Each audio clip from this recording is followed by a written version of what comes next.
गुरु ब्रह्मा गुरु विष्णु गुरुदेव महेश्वर गुरु साक्षात् परब्रह्म तस्मै श्री गुरुवे नमः।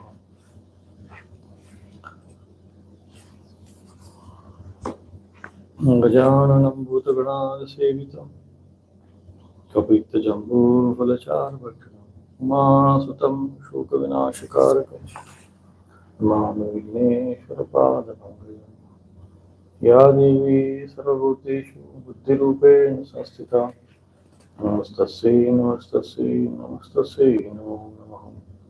व्यासं व्यासकरं वन्दे मुनिं नारायणं स्वयं यत प्राप्तकृपालोका लोकमुक्ताकलेन्द्रः। यस्य तुण्डाच्युतच्युतो राजतेयं रसात्मकः तमच्युतं कथापुञ्जे सुकूजन्तं शुकं भजे। श्रीधरं श्रीधरं वन्दे श्रीधरेकापरायणं यस्यैव श्रीप्रसादेन श्रीधरेयं कृतीकृता। राधा भक्तिर्हरिर्ज्ञानं ताभ्यां या च समन्विता तां श्रीभागवतीं गाथां वन्दे हृदयरूपिणीम्।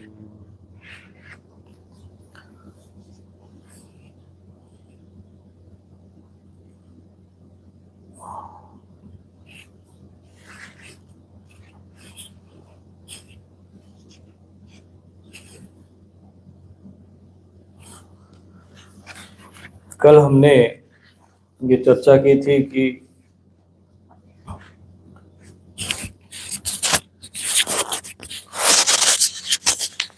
महर्षि व्यास जी के मन में असंतोष हुआ और उस समय वहाँ नारद जी उपस्थित हुए।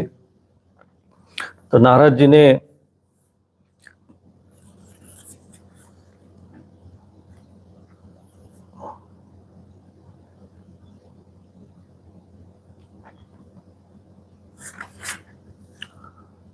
वहाँ जब उनको देखा कि महर्षि व्यास जी जो विद्वान है, ज्ञानी है, पुरुष है, फिर भी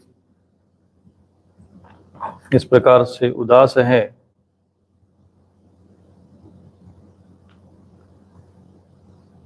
तो उनको प्रश्न किया कि महाभाग व्यास जी, आपके शरीर एवं मन दोनों ही अपने कर्म और चिंतन से संतुष्ट है ना? अवश्य ही आपकी जिज्ञासा भली भांति पूर्ण हो गई है, क्योंकि आपने जो ये महाभारत की रचना की वो बड़ी अद्भुत है।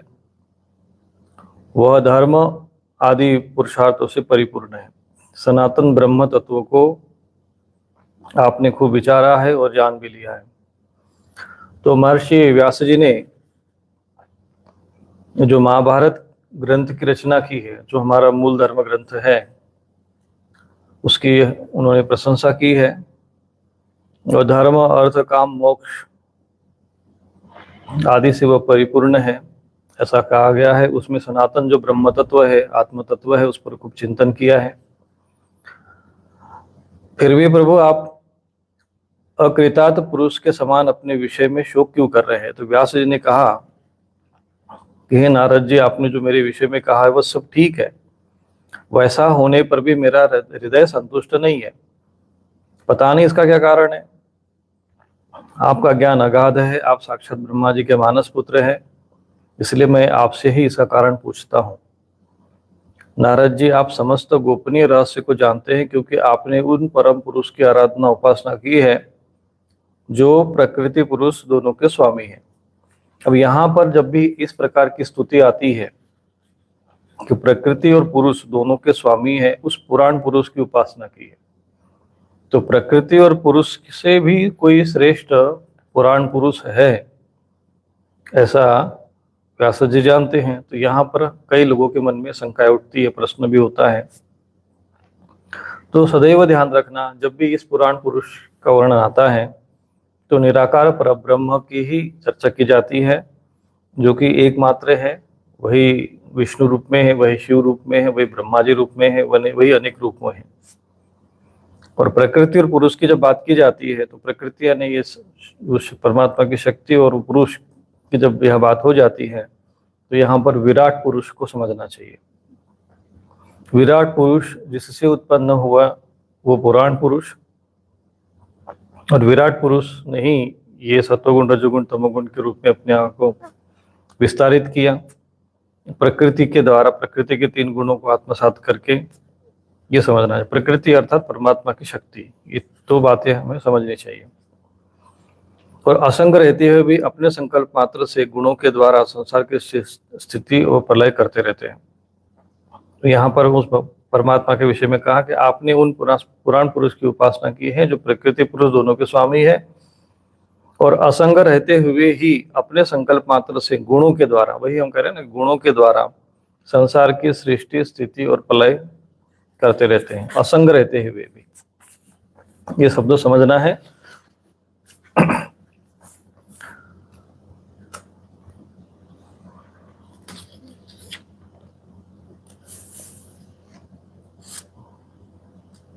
तो योग अनुष्ठान और नियमों द्वारा परब्रह्म और शब्द ब्रह्म दोनों को पूर्ण प्राप्त कर लेने पर भी मुझ में जो बड़ी कमी है उसे आप कृपा करके बताइए। तो नारद जी ने कहा कि देखो कि आत्मज्ञानी ब्रह्मज्ञानी ज्ञानवान होने के उपरांत भी कभी कभी महापुरुषों में जो कमी रह जाती है उसका कारण यहाँ पर दिखता है। संसार में वैसे भी देखा जाए तो जो परमात्मा के जो पूर्ण अवतार है भगवान श्री कृष्ण के अतिरिक्त इस संसार में किसी में पूर्णत्व रहा नहीं है।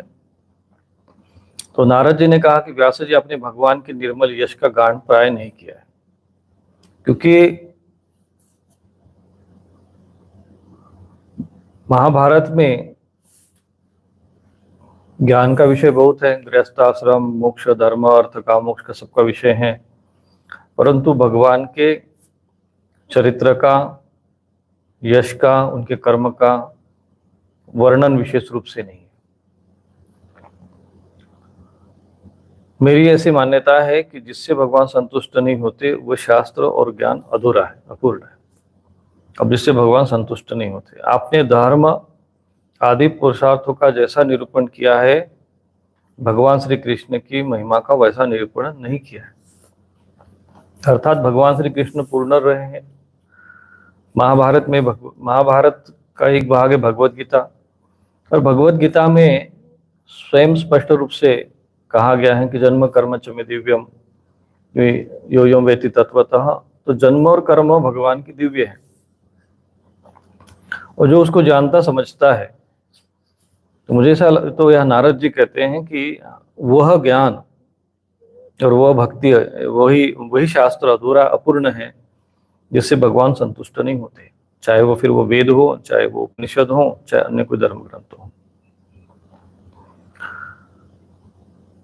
जिस वाणी से चाहे वो रसभाव अलंकार आदि से युक्त हो क्यों न हो, जगत को पवित्र करने वाले भगवान श्री कृष्ण के यश का, अब यहाँ पर वासुदेवस्य महिमा ह्युनुवर्णितः ऐसा शब्द आता है। वासुदेव का अर्थ यहाँ पर भगवान श्री कृष्ण लेना चाहिए। जब भी धर्म ग्रंथों को पढ़ते हैं, शास्त्रों को पढ़ते हैं, तो एक बार सदैव ध्यान रखना चाहिए कि कहाँ पर वासुदेव शब्द का अर्थ भगवान श्री कृष्ण के साथ व्यक्तिगत रूप से जुड़ा है और कहाँ वो निराकार परब्रह्म के लिए है, ये समझना बहुत आवश्यक होता है। कई बार ये भेद हम लोग समझ नहीं पाते हैं, जिसके कारण ये विषय हमें समझ में नहीं आता है।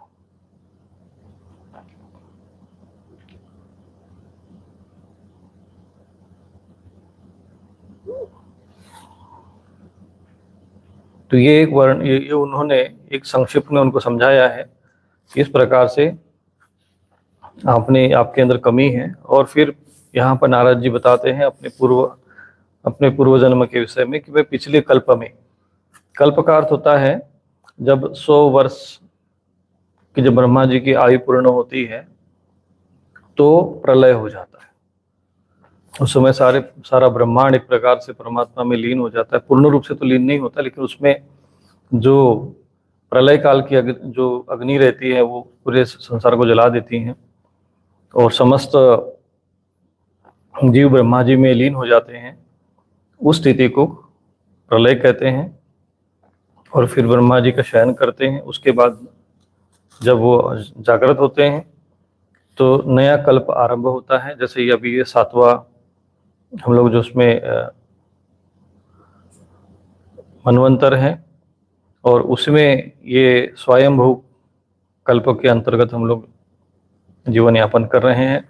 अभी कितने ब्रह्मा जी के कहते हैं, कुछ लोग मान्यताएं अलग अलग होती हैं धारणा के अनुसार। वो कुछ लोग कहते हैं कि भाई 51 वर्ष के हुए, तो अब कितने वर्ष के हुए उतना गणित तो हम लोग सब लोग लगा नहीं सकते हैं, परंतु स्वयंभू कल्प के अंतर्गत हम लोग जी रहे हैं, और जिसके अंतर्गत कई प्रकार के, एक कल्प में 71 मनवंतर आते हैं। मनवंतरों में भी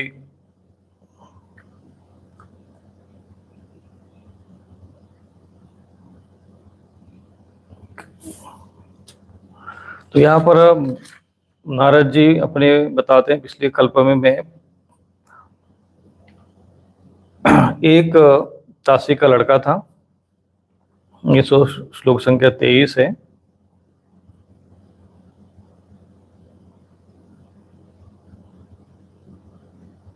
कि कई योगी महापुरुषों, जब वहां पर आता है योगी शब्द आता है, अब यहाँ पर इन्होंने ब्राह्मण कहा गया, क्योंकि लोग जो ब्राह्मण शब्द का जब भी वर्णन आता है तो सिर्फ केवल यह जाति वाली विषयों में आ जाते हैं, क्योंकि हम लोग अभी बहुत अज्ञानता की स्थिति में जी रहे हैं। तो यहाँ पर भागवत में योगी शब्द आया है, निरूपितो बालक एवं योगी नाम, ऐसा शब्द आया है। तो हमें योगी जो महापुरुष होते हैं वे आए वहां पर, और बचपन में मैं उनकी सेवा में नियुक्त कर दिया गया। यद्यपि मैं बालक था, फिर भी किसी प्रकार की चंचलता नहीं करता था, उनकी सेवा करता था।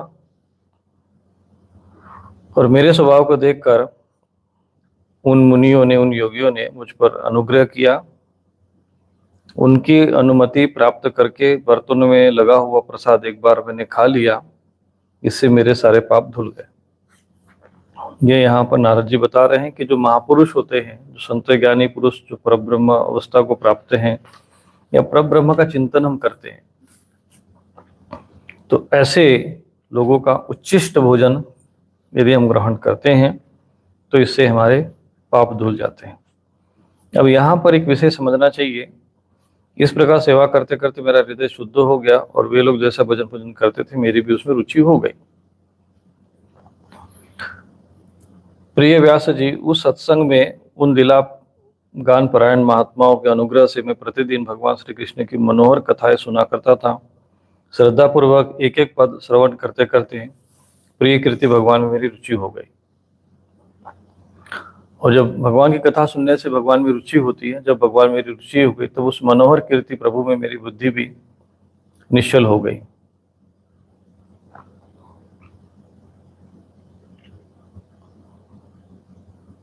उस बुद्धि से मैं इस संपूर्ण सत और असत जगत को अपने परब्रह्म स्वरूप आत्मा में माया के द्वारा कल्पित देखने लगा। यानी उस ये स्थिति में यहाँ पे नारद जी कहते हैं कि उन महापुरुषों की कृपा से, अनुग्रह से, उनके सानिध्य से, सत्संग से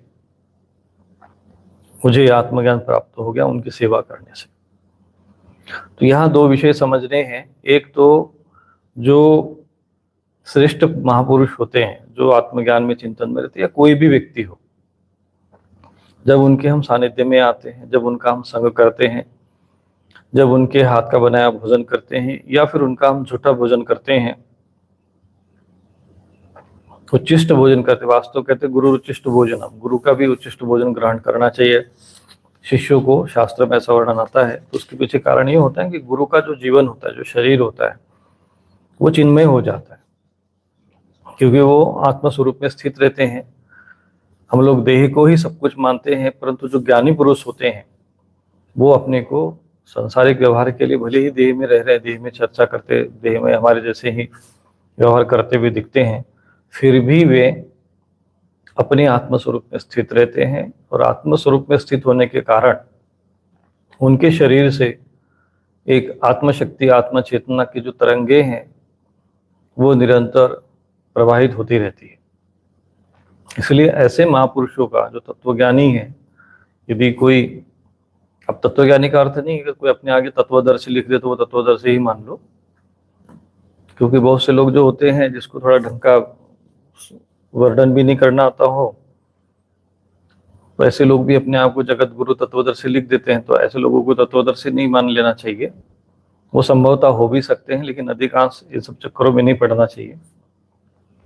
तो तत्वदर्शी महापुरुष कैसे होते हैं? तो शास्त्र में ज्ञात यस्य दर्शन मात्रेण मनस्य प्रसन्नता स्वयं भूयात् धीरतिः शांति स भवेत् परमं गुरु, कि जिनके दर्शन करने मात्र से मन प्रसन्न हो जाए और जिनके सानिध्य से मन शांत होने लग जाए, तो समझ लेना चाहिए कि ये जो महापुरुष है ये साधारण पुरुष नहीं है, और यही उनकी पहचान होती है। लेकिन हम लोगों की पहचान ये है कि कोई हाथ में से कोई चमत्कार दिखा दे, कोई भूतकाल बता दे, कोई भविष्यकाल बता दे, जो हमारी भौतिक कोई कामनाओं को पूर्ति करने के लिए आशीर्वाद दे दे, तो हम ऐसे ही महापुरुष, ऐसे लोगों को महापुरुष मानते हैं। वास्तविक महापुरुषों का लक्षण ये होता है कि जिनके दर्शन करने से मन प्रसन्न हो जाए, आत्मा को शांति मिल जाए, बुद्धि परमात्मा के विषय में चिंतन करने लग जाए, तो वो महापुरुष मान लेना चाहिए।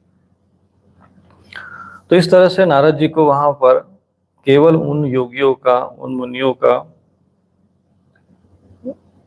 संग प्राप्त करने के कारण आत्मज्ञान हो गया, भगवान में प्रीति हो गई। तो यहाँ पर उन कथा सुनने से नारद जी कह रहे हैं कि मुझे कथा श्रवण करते करते मेरी भगवान में रुचि हो गई। अब एक स्टेज ही हो गया। पहला स्टेज ये हुआ कि आपको सत्संग करना है, जैसा कि हमने पहले भी कहा था, निर्मल तीर्थों का सेवन, फिर सत्संग। सत्संग करोगे, साधु संतों के पास जाओगे तो वो कथा सुनाएंगे भगवान की, उन कथाओं को सुनने से आपकी रुचि हो गई, अगले स्टेज में आप जाओगे। जब रुचि होने लग जाएगी, भगवान की कथा में मन लगने लगेगा, तब भगवान में आपकी बुद्धि निश्चल हो जाएगी, यानी प्रतिष्ठित हो जाएगी। और ऐसी जो बुद्धता में बुद्धि योगम, तो भगवान कहते हैं कि जब मैं प्रसन्न होता हूँ बुद्धि योग प्रदान करता हूँ। तो ऐसी जो बुद्धि होती है उससे संपूर्ण जगत का फिर जो आत्मज्ञान है, आत्मा के अंदर जो हमें वो समझ में आता है कि वास्तव में संसार क्या है, संसार का वास्तविक स्वरूप क्या है। तो नारद जी कहते हैं कि मैंने किस प्रकार से ज्ञान प्राप्त कर लिया। फिर नारद जी के पूर्व चरित्र का शेष भाग वो बताते हैं कि उसके उपरांत में वो महापुरुष चले गए, क्योंकि अपनी माँ का इकलौता लड़का था मैं, और मेरी माँ की किसी कारणवश अकाल मृत्यु हो गई सर्प काटने से। और फिर उन्होंने, नारद जी ने अपना घर छोड़कर साधु की भांति अपना जीवन व्यतीत किया, घूमते रहे। अंत में उनका भी शरीर छूट गया और अगले जन्म में वो, अगले कल्प में वे ब्रह्मा जी के मानस पुत्र के रूप में प्रकट हुए। तो ये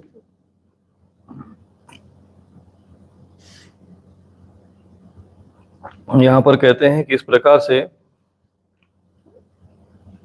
व्यास जी, इस प्रकार भगवान की कृपा से मेरा हृदय शुद्ध हो गया था, आसक्ति मिट गई थी, मैं भगवान श्री कृष्ण में परायण हो गया था। कुछ समय बाद जैसे एकाएक बिजली क्रोंद जाती है, वैसे ही समय पर ये शरीर की मृत्यु आ गई और मुझे शुद्ध भगवत पार्षद शरीर प्राप्त होने का अवसर आने पर प्रारब्ध कर्म समाप्त हो जाने के कारण पंच भौतिक शरीर नष्ट हो गया। यहाँ पर ध्यान रखना है कि जो भक्त भगवान की यथार्थ भक्ति करते हैं, अब यथार्थ भक्ति मतलब ये जो नाचने गाने कूदने वाली भक्ति नहीं है, भगवान की जो वास्तविक कथाएं हैं भागवत महापुराण में, ये जब आप सामान्य रूप से पढ़ोगे, अधिकांश लोग क्या है कि जिस तरह से कथाएं चल रही है आजकल समाज में, भागवत कथा और ये सब प्रवचन, हमको लगता है कि ऐसे ही यही सही कथा है।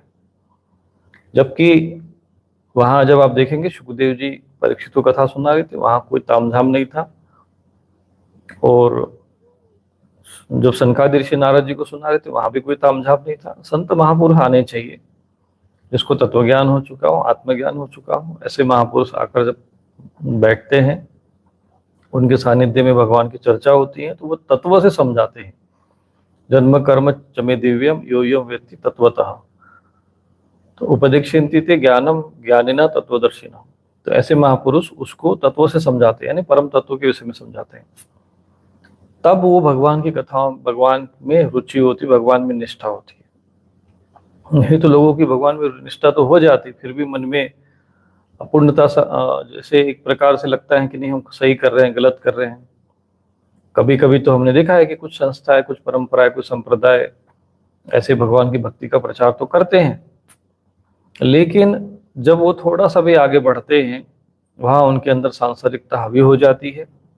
और सांसारिकता हावी होने के कारण वो फिर वो देह में जाके फिर लटक जाते हैं और अटक जाते हैं।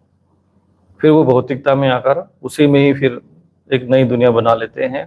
जो आगे बढ़ना चाहिए, आत्मज्ञान को प्राप्त करना चाहिए, उस दिशा में वो आगे आगे नहीं बढ़ते। जहाँ भक्ति आ गई आपके जीवन में तो आत्मज्ञान आएगा, और आत्मज्ञान आएगा तो वैराग्य भी आएगा। संसार में आप रहोगे, संसारी कर्म करोगे, लेकिन संसार में आसक्त होकर नहीं रहोगे। और यदि कुछ सांसारिक इस प्रकार से दुर्घटना घटती भी है तो उसमें थोड़े बहुत, क्योंकि भौतिकता में होने के कारण थोड़ा बहुत व्यवहारिकता के लिए शोक जैसा स्थिति बनेगी, लेकिन आत्मज्ञान होने जिसको हो जाता है, ऐसा व्यक्ति दुखी होकर आत्महत्या नहीं कर सकता। आध्यात्मिक व्यक्ति कितना भी परेशान होगा, कुछ भी होगा, तो त्याग कर भगवान की भक्ति में चला जाएगा, भगवान में लीन हो जाएगा, भगवान को पुकारेगा, कष्ट सहन कर लेगा। लेकिन इसका अर्थ ये नहीं कि वो अकाल मृत्यु मर जाए, कि सुसाइड करके मर जाए, फिर प्रेत योनि में बैठ के, वो ऐसा काम नहीं करेगा।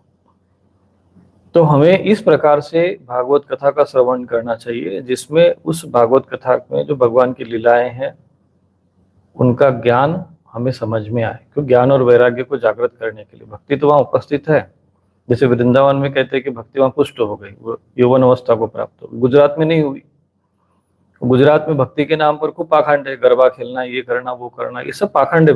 बाहरी चीजें जितनी भी है, हम लोगों ने ये रासलीला, ये सब चीजें जितनी भी है, ये सब धर्म के नाम पर एक फैला हुआ पाखंड है। तो मूल रूप से भगवान की जो कथा है, जो ऋषि मुनियों ने हमें समझाई है, इस सिस्टम से, इस तरीके से समझना बहुत आवश्यक है, तत्वों से समझा सके। लेकिन इन्हीं चीजों को हमने थोड़ा सा कथा सुनाई, भगवान कृष्ण ये हुआ, फिर तब तक फटाक से भजन सुना दिया, फिर कोई वो उसी में नाचने कूदने लग गए, तो लोगों को लगता है कि भक्ति हो रही है, क्योंकि मन जो है हमारा बहिर्मुखी होता है। लेकिन ये वास्तविक भक्ति नहीं कहलाती है, अधिकांश लोग इसी को समझते हैं। तो ऐसी जो तत्वपूर्वक जो भक्ति ग्रहण करते हैं, तो ऐसे लोगों का प्रारब्ध कर्म समाप्त होने पर, शरीर का जब प्रारब्ध कर्म समाप्त होगा, तो भगवत पार्षद शरीर प्राप्त होने का अवसर तब प्राप्त होगा। भगवत पार्षद शरीर प्राप्त होगा किनको? जो आत्मज्ञान में चले जाते, जिनमें भगवान में बुद्धि स्थित हो जाती, तब आपका शरीर छूटने पर आपको एक नया शरीर मिलता है। अब ये आपका प्रेत शरीर हो सकता है, राक्षस शरीर होता है, पिशाच शरीर हो सकता है, देव शरीर हो सकता है, कारण शरीर के रूप में भगवान के पार्षद बन सकते हैं, भगवान के लोक को प्राप्त हो सकते हैं, सालोक के सामीप्य जो आदि जो उनकी मुक्तियां मानी जाती है, भगवान का सामीप्य प्राप्त हो सकता है, भगवान का लोक प्राप्त हो सकता है, आपके इष्ट का लोक आपको प्राप्त हो सकता है।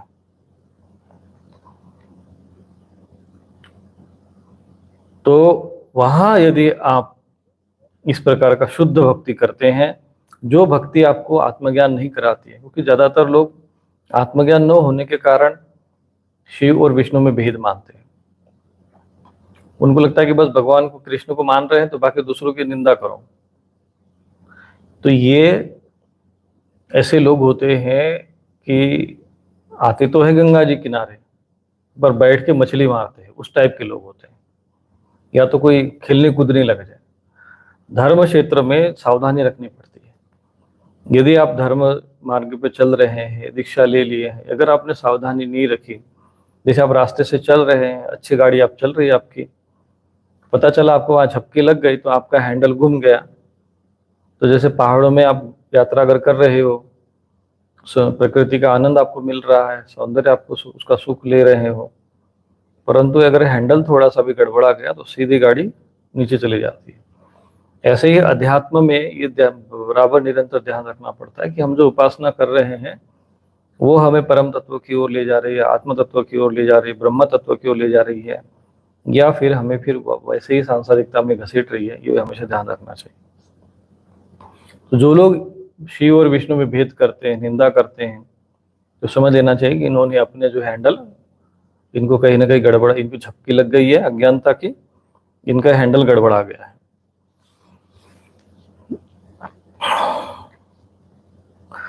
तो कहते हैं मेरा पंचभौतिक शरीर नष्ट हो गया कल्प के अंत में, जिस समय भगवान नारायण एकार्णव प्रलय में शयन करते। प्रलय, यहाँ एकार्णव जल जिसको कहते हैं वो कारण शरीर होता है। उस समय उनके हृदय में शयन करने की इच्छा से इस सारी सृष्टि को, उनके हृदय में शयन करने की इच्छा से सारी सृष्टि को समेट लिया, ब्रह्मा जी ने प्रलय आ गया। जब ब्रह्म सब प्रवेश करने लगे तब उनके श्वास के साथ मैं भी उनके हृदय में प्रवेश कर गया। 1000 चतुर्युगी विद्या, 1000 चतुर्युगी जब बीतती है तब ब्रह्मा जी जागते हैं और उन्होंने फिर सृष्टि करने की इच्छा हुई। तो ऐसे इसको कहते प्रलय। तो हर एक कल्प में ब्रह्मा जी के जो 100 कल्प होते हैं, 100 एक कल्प में ब्रह्मा जी का एक दिन माना जाता है। तो 100 सृष्टियां वो ब्रह्मा जी अपने समय में बना लेते हैं, क्योंकि काल्पनिक है। कथिता वे कल्पयन, पुरुष सूक्त में लिखा कल्पना की गई है। तो इसीलिए जैसे वो निद्रा में चले जाते हैं तो एक नई सृष्टि जैसे हम लोग बना लेते हैं, ऐसे ब्रह्मा जी सृष्टि की रचना करते हैं। और उन्होंने सृष्टि की इच्छा की तब उनकी इंद्रियों में से मरीचि आदि ऋषियों के साथ मैं भी प्रकट हो गया। तो सृष्टि के आदि में हम देखेंगे कि कौन कौन वहां पर प्रकट हुए हैं। तो उसमें जो 10 ऋषि प्रकट होते हैं उसमें नारद जी भी उसमें अवतरित होते हैं, प्रकट होते हैं ब्रह्मा जी के मानस पुत्र में। मरीचि, अत्रि, वशिष्ठ, भृगु आदि जो ऋषि रहते हैं उनके साथ ये भी आते हैं। इसके बाद ये महाभारत की घटना यहाँ पर व्यास जी को समझ में आया। तो सुद जी कहते हैं, सौनक आदि ऋषियों, देवर्षि नारद जी ने व्यास जी से इस प्रकार जाने की अनुमति ली और बिना बजाते हुए सच्चन विचन करे चल पड़े। तो नारद जी चले गए। तो कहते हैं कि जब वो नारद जी चले गए तो व्यास जी ने क्या किया, तो ब्रह्म नदी सरस्वती के पश्चिम तट पर शम्याप्रास नाम का एक आश्रम है। अब ये सरस्वती जी जो है आपको माना गांव में बद्रीनाथ से आगे वहीं पर सरस्वती जी के दर्शन होते हैं। और वहाँ व्यास उसी क्षेत्र में ये आश्रम का वर्णन है। वहाँ ऋषियों के यज्ञ चलते रहते हैं। तो जो ऋषि मुनि होते हैं वहाँ पर यज्ञ करते रहते हैं। वहाँ व्यास जी का अपना आश्रम है, चारों ओर बेर का सुंदर वन है। तो इसलिए बेर का सुंदर वन होने के कारण संस्कृत में बेर को बद्री कहते हैं। बद्री षंड मंडिते तस्मिन स्व आश्रमे व्यासो बद्रीषंड मंडिते। तो ये बद्रीनाथ जी का यहाँ पर वर्णन है। बेर का सुंदर वन है ना, बेर वन है बद्री, और बद्री का आश्रम बद्रिक आश्रम के नाम से वो जगह प्रसिद्ध है। वहां पे भगवान विष्णु का स्थान है। तो बद्री वन होने के कारण भगवान को वहां पर बद्रीनाथ कहा जाता है। वास्तव में वहां पर वो भगवान विष्णु का धाम है और भगवान विष्णु की ही वहां पर उसमें उपासना करनी चाहिए।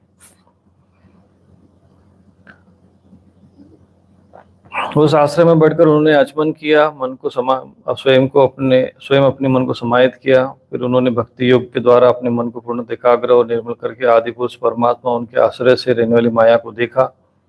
इस माया से मोहित होकर यह जीव तीनों गुणों से अतीत होने पर भी अपने त्रिगुणात्मक मान लेता है और इस मान्यता के कारण अनर्थों को भोगता है।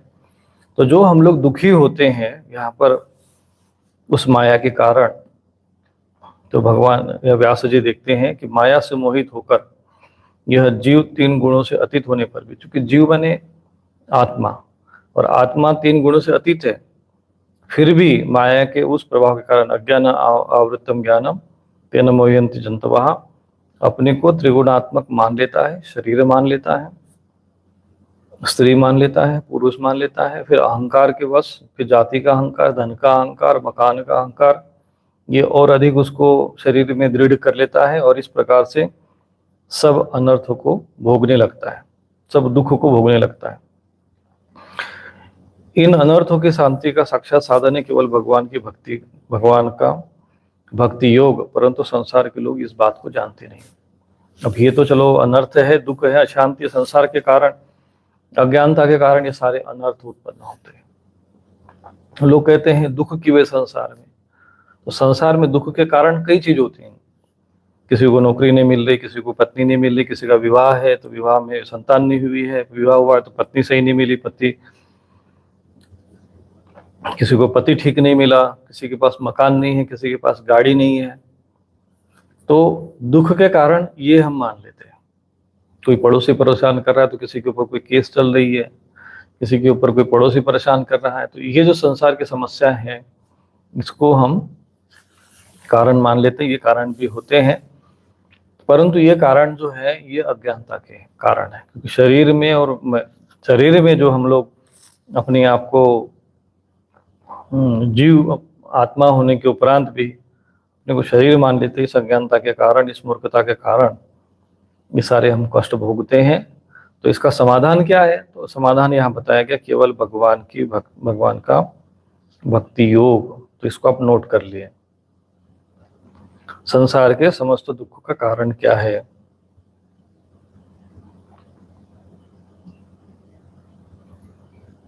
अनर्थ उपशमनम।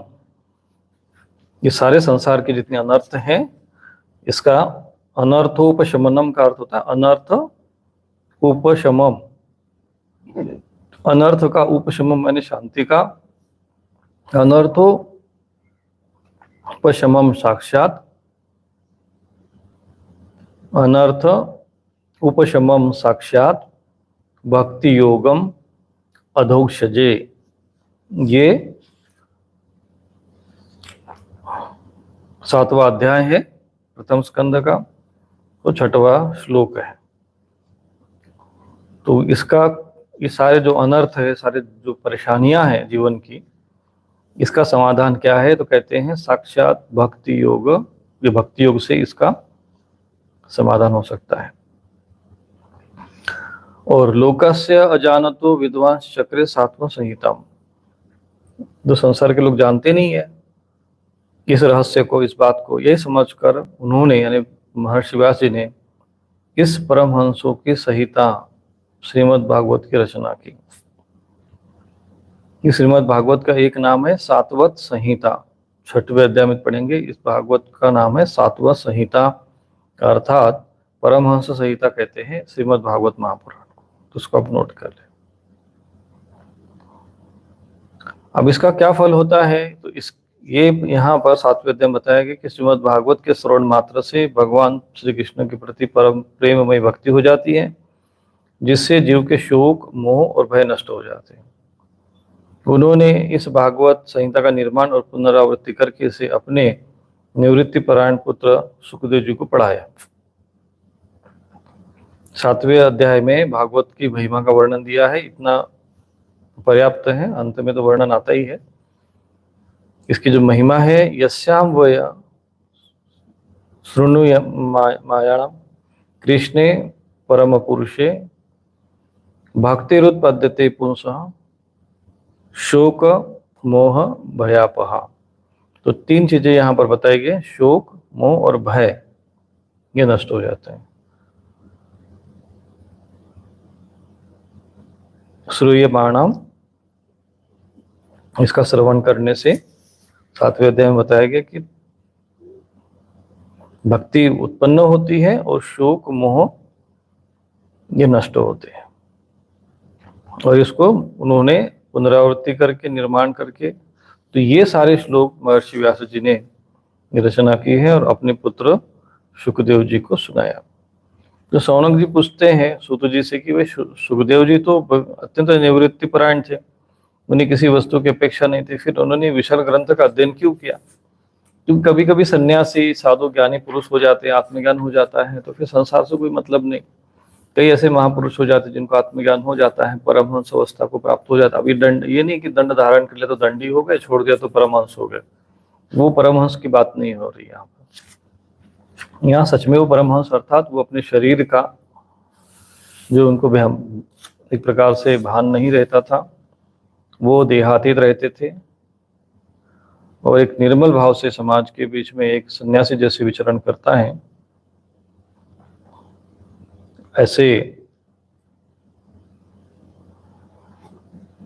विचरण करने वाले सुखदेव जी, जिनको दुनिया जो कहते थे कि एक गौ दोहने में जितना समय लगता है उससे भी कम समय वो किसी गृहस्थी के यहाँ ठहरते थे।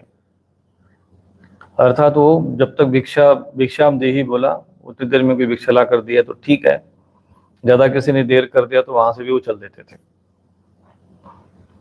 तो ऐसा ही सन्यासी का जीवन होना चाहिए। भारत भूमि में जिस दिन ऐसे सन्यासी होंगे तब ये भारत भूमि पुनः पवित्र होगी। वास्तव में कलयुग के प्रभाव के कारण सन्यास धर्म वर्ण व्यवस्था, आश्रम व्यवस्था सब भंग हो चुकी है। आज जो सन्यास, जो लोग कहते हैं अपने आप को सन्यासी, वो केवल एक जो परंपरा है उसका निर्वहन कर रहे हैं, परंतु वास्तविक सन्यासी का जो आचरण होता है, सन्यास धर्म है, उसका आचरण करने वाले बहुत कम रह गए हैं। जैन परंपरा में जो सन्यासी साधु जीवन जीते हैं वो वास्तव में सन्यास परंपरा का वो आचरण करते हैं। ऐसे आज से कुछ समय पहले परमहंस साधु संत जन समाज में भ्रमण करते रहते थे। तब ये इस प्रकार का समाज में अधर्म फैला हुआ नहीं था और शरीर पर भी वस्त्र धारण नहीं करते थे। जिनको और इनकी जमात चलती थी, संगठित होकर ये गांव गांव में भ्रमण करते थे। ऐसे सन्यासी, तपस्वी सन्यासी हुआ करते थे। वो समय अब रहा नहीं। तो ऐसे जो सुखदेव जी हैं, वो उनके बारे में कहते हैं सूत जी की, जो लोग ज्ञानी हैं, जिनकी अविद्या की गांठ खुल गई है और जो सदा आत्मा में ही रमण करने वाले, वे भी भगवान की हेतु रहित भक्ति क्या करते हैं। ऐसा नहीं कि जो ज्ञानी पुरुष हो गया तो भगवान की भक्ति नहीं करेगा। तो भगवान कहते हैं चतुर्विधा भजन्ति माम जना सुकृति अर्जुन आर्थ अर्थात जिज्ञासु ज्ञानी च भरतर्षभ। तो जो ज्ञानी भी जो है भगवान का भक्त होता है। भगवान की भक्ति जो ज्ञानवान पुरुष होते हैं वो भी करते हैं, जिज्ञासु भी करता है, अर्थार्थी भी करता है, सांसारिक व्यक्ति भी करता है। जो ज्ञानी पुरुष होते हैं वो भी करते हैं। वे भी हेतु रहित भक्ति क्या करते हैं। कोई भक्ति में कोई स्वार्थ नहीं होता है, केवल भगवान से प्रेम, क्योंकि भगवान के गुण ही ऐसे मधुर हैं जो उनको सबको अपनी ओर खींच लेते हैं। फिर सुखदेव जी तो भगवान के भक्तों के अत्यंत प्रिय और स्वयं वेदव्यास जी के पुत्र हैं। भगवान के गुणों ने उनके हृदय को अपने ओर खींच लिया और उन्होंने इससे विवश होकर इस विशाल ग्रंथ का अध्ययन किया। तो भगवान के गुण कर्म ऐसे दिव्य हैं कि जो ज्ञानी को भी जो है खींच लेते हैं, मनमोहित कर लेते हैं। इसलिए सुखदेव जी ने उसका अध्ययन किया। शौनक जी, अब मैं राजर्षि परीक्षित के जन्म, कर्म, मोक्ष तथा पांडवों के स्वर्गारोहण की कथा कहता हूँ, क्योंकि इन्हीं से भगवान श्री कृष्ण की अनेक कथाओं का उदय होता है। अब ये आपको पता ही होगा, महाभारत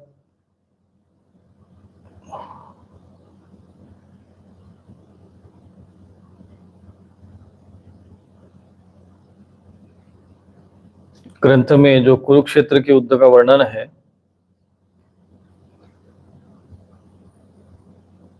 कई लोग यहाँ पर देखो, ये हिंदी अनुवाद करते समय जिन्होंने भी ये संस्कृत का जो ग्रंथ है, जिन्होंने भी इसका हिंदी अनुवाद किया होगा, तो वो अनुवाद करते समय कुछ लोग गलतियां कर देते हैं। जैसे एक जगह पे लिखा था विष्णु यश नाम के रूप में, विष्णु यश के नाम से कल की भगवान का अवतरण होगा, तो उन्होंने ब्राह्मण शब्द जोड़ दिया, जबकि उस श्लोक में ब्राह्मण शब्द था नहीं। ऐसे ही इसमें महाभारत युद्ध शब्द जोड़ दिया। तो महाभारत में केवल कुरुक्षेत्र में जो युद्ध हुआ कौरव पांडवों का, केवल यही युद्ध का वर्णन नहीं है।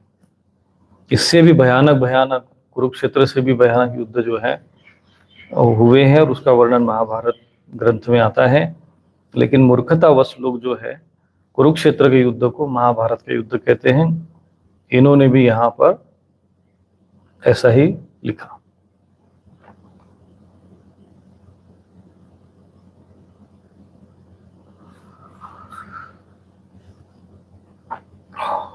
तो यहाँ पर हमें समझना चाहिए, कभी भी महाभारत शब्द का, कोई कहते हैं महाभारत हुआ था युद्ध, महाभारत शब्द कभी भी जो भी अगर युद्ध के लिए कोई प्रयोग करे तो उसको तुरंत ही उनके ऊपर क्लेम करना चाहिए, उनका विरोध करना चाहिए, उनको समझाना चाहिए कि वो कुरुक्षेत्र का युद्ध था। महाभारत में ऐसे कई प्रकार के युद्ध हुए, महाभारत ग्रंथ हैं और महाभारत को, महाभारत के नाम से, कि महाभारत जैसे कि लड़ाई होती है, झगड़ा होता है, कलह होता है, तो कहते हैं वहाँ महाभारत हो रहा है।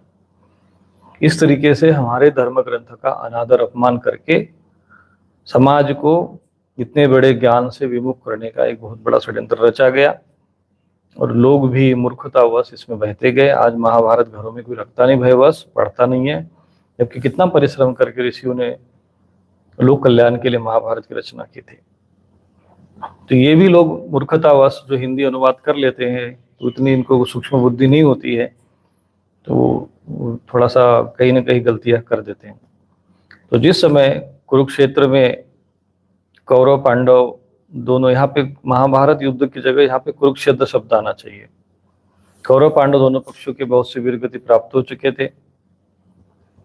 तो दुर्योधन का प्रिय करने के लिए अश्वत्थामा ने पांडवों के वंश का नाश करने के लिए अंतिम ब्रह्मास्त्र चला दिया था।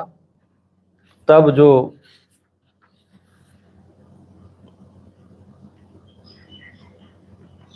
सुभद्रा के गर्भ में जो पांडवों का वंश था, उनकी भगवान श्री कृष्ण ने रक्षा करने के लिए स्वयं भगवान कृष्ण सुभद्रा के गर्भ में प्रवेश करते हैं। और उस समय में राजा परीक्षित को भगवान का दर्शन होता है गर्भ काल में।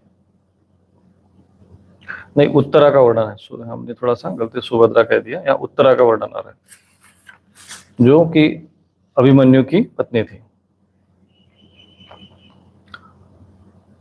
तो उत्तरा जो थी, उसके गर्भ में जो, यानी जो अभिमन्यु की जो पत्नी उत्तरा, चूंकि अभिमन्यु का तो उसमें वीरगति को प्राप्त हो गए थे, तो उत्तरा के गर्भ में जो पांडवों का वंश जीवित था, वहां की रक्षा करने भगवान श्री कृष्ण ने वहां उनको गर्भ में दर्शन दिया है।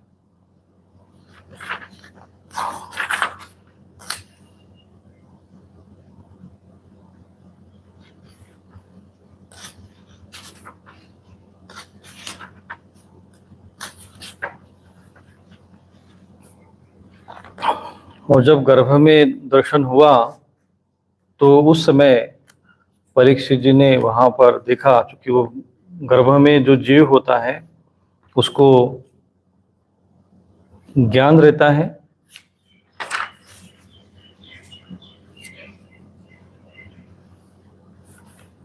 और उस अवस्था में जब राजा परीक्षित को भगवान का दर्शन हुआ गर्भ काल में ही, इसलिए राजा को एक ऋषि की उपाधि थी। राजा जो परीक्षित रहे उनको ऋषि कहा गया, राजर्षि कहा गया।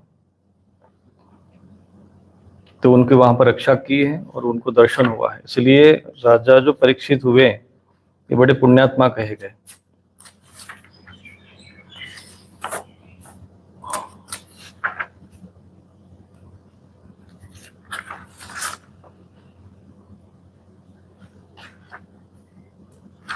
फिर युद्ध समाप्त होने के उपरांत पांडव वन में चले गए। उन्होंने जो उनके अभिमन्यु के पुत्र थे परीक्षित जी को राज्याभिषेक करा दिया और वे सभी लोग वन में चले गए। ये विषय हम लोग महाभारत के अंतर्गत भी पढ़ते हैं।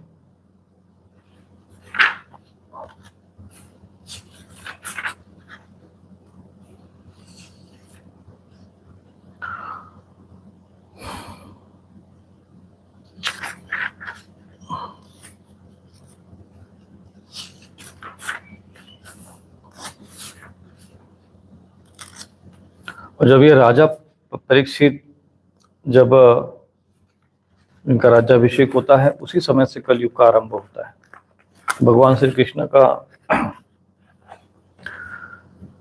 धराधाम त्याग देना, पांडवों का वन में जाना, ये सब द्वापर के अंत में हुआ। और कलयुग के आरंभ में राजा परीक्षित वहाँ आए तो उन्होंने, उनके समय से कलयुग आरंभ होता है।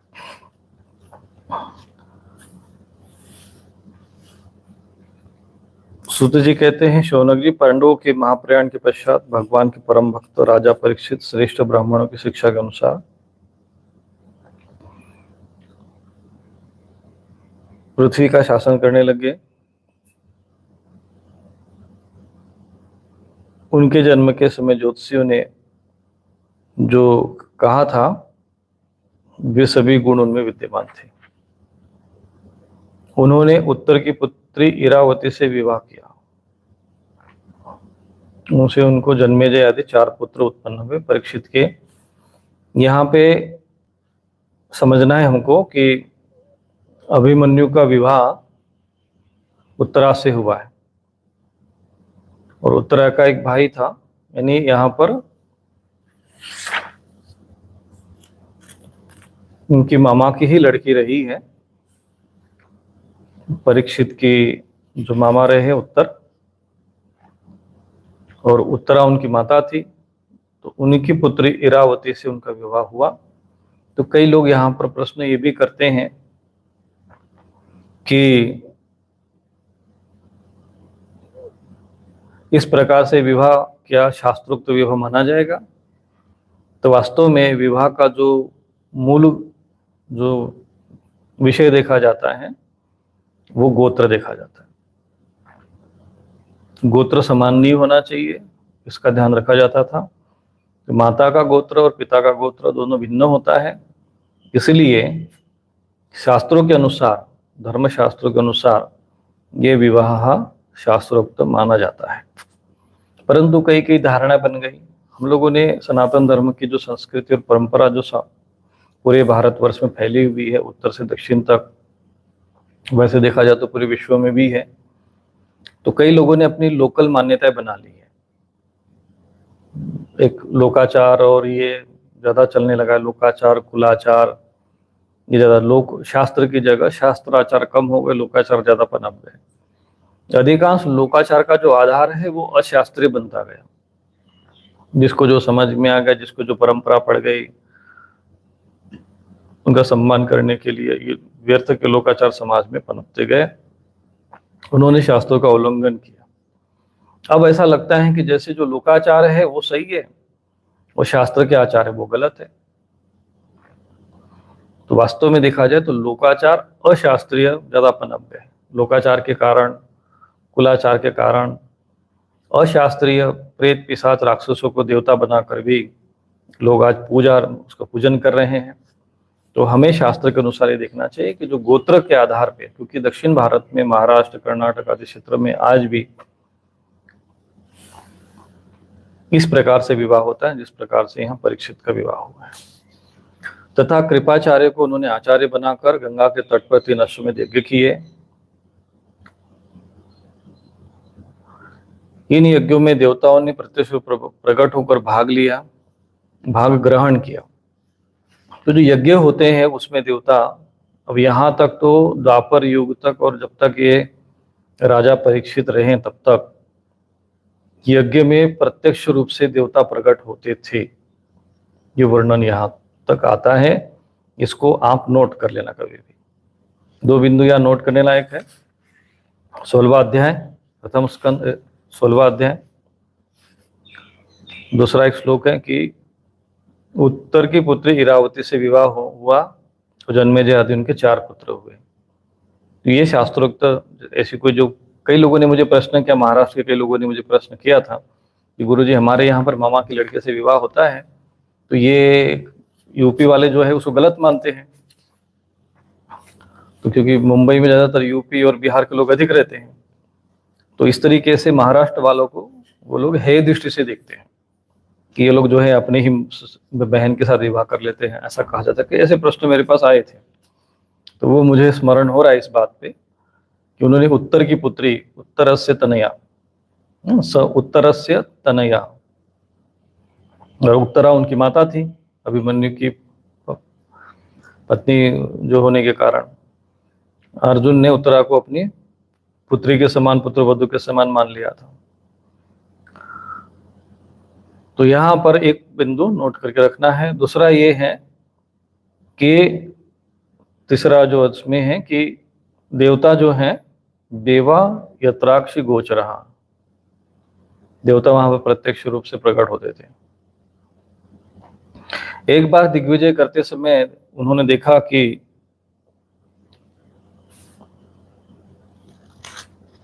शूद्र रूप में कलयुग राजा का वेश धारण करके एक गाय और बैल के जोड़े को ठोकरों से मार रहा है।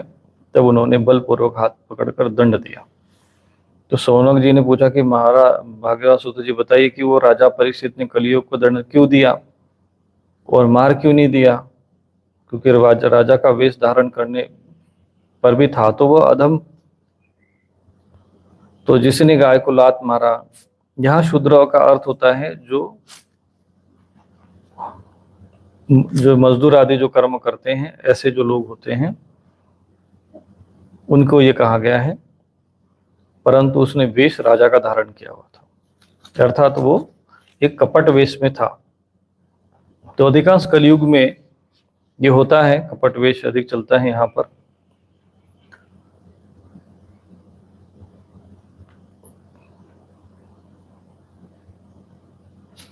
ये यहाँ पर संवाद आता है। तो राजा परीक्षित का यहाँ वर्णन है, और यही से मूल रूप से भागवत कथा का जो एक भूमिका कह सकते हैं वो यहाँ निर्मित हो रही है। तो राजा परीक्षित ने देखा कि वहाँ कलयुग ने एक, अब कलयुग यहाँ पर कहा गया है, परंतु उस समय राजा परीक्षित को पता तो था नहीं कि ये कलयुगी कौन है। उसने देखा कि एक राजा का वस्त्र, शरीर जिसमें वस्त्र धारण किया व्यक्ति एक गाय को और एक बैल को, एक गाय और बैल के जोड़े को ठोकरों से मार रहा है, उसको ठोकरों से मार रहा है। ये दृश्य वहां पर देखा प्रत्यक्ष रूप से।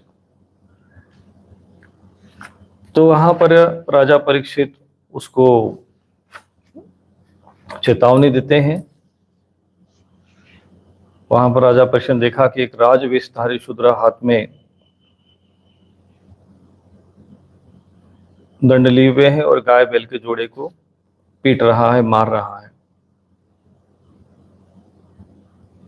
और उस बैल का वर्णन आया है उसमें कि उसका एक पैर से वो कांप रहा था, अर्थात उस बैल का जो है एक ही पैर था। तो इतना दुखी था, इतना कष्ट में था, फिर भी उसको। तो ये एक काल्पनिक जो है एक प्रकार से यहाँ पे वर्णन है, या हो सकता है चूंकि प्रत्यक्ष वर्णन आया तो प्रत्यक्ष भी ऐसी कोई स्थिति वहां पर रही हो। तब राजा परीक्षित ने अपना धनुष चढ़ाकर उसको गंभीर वाणी से ललकारा कि अरे तू कौन है जो बलवान होकर भी मेरे राज्य में, ये राज्य के इन दुर्बल प्राणियों को बलपूर्वक मार रहा है। तूने नटकी भांति वेश तो राजा का बना रखा है, परंतु कर्म से तू नीच जान पड़ता है।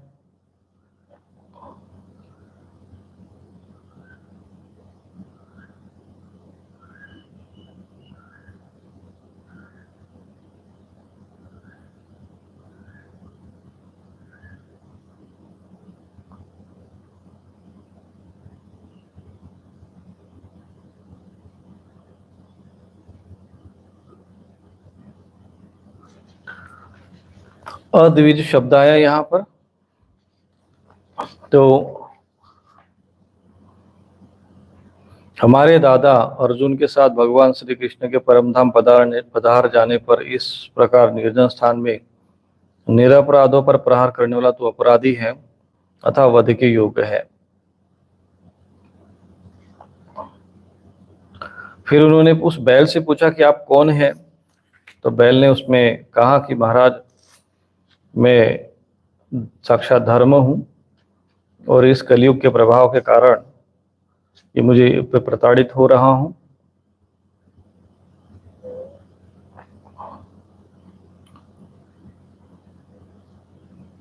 यहाँ पर वर्णन उन्होंने, वहां एक बात आती है। परीक्षित ने कहा कि धर्म का तत्व जानने ऋषभदेव आप धर्म का उपदेश कर रहे, अतः आप धर्म ही है। और सतयुग में आपके 4 चरण थे, तप, पवित्रता, दया और सत्य। इस समय अधर्म के कारण गर्व, आसक्ति और मद के 3 चरण नष्ट हो चुके हैं। इस मद के कारण 3 चरण नष्ट हो चुके हैं। अब आपका 4था चरण क्यों सत्य बचा, इसी से आप जी रहे हैं।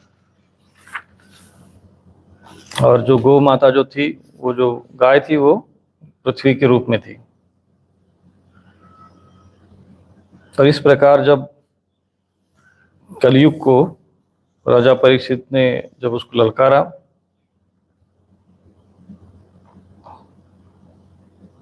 तब वो कलयुग राजा परीक्षित के शरणागत हुआ।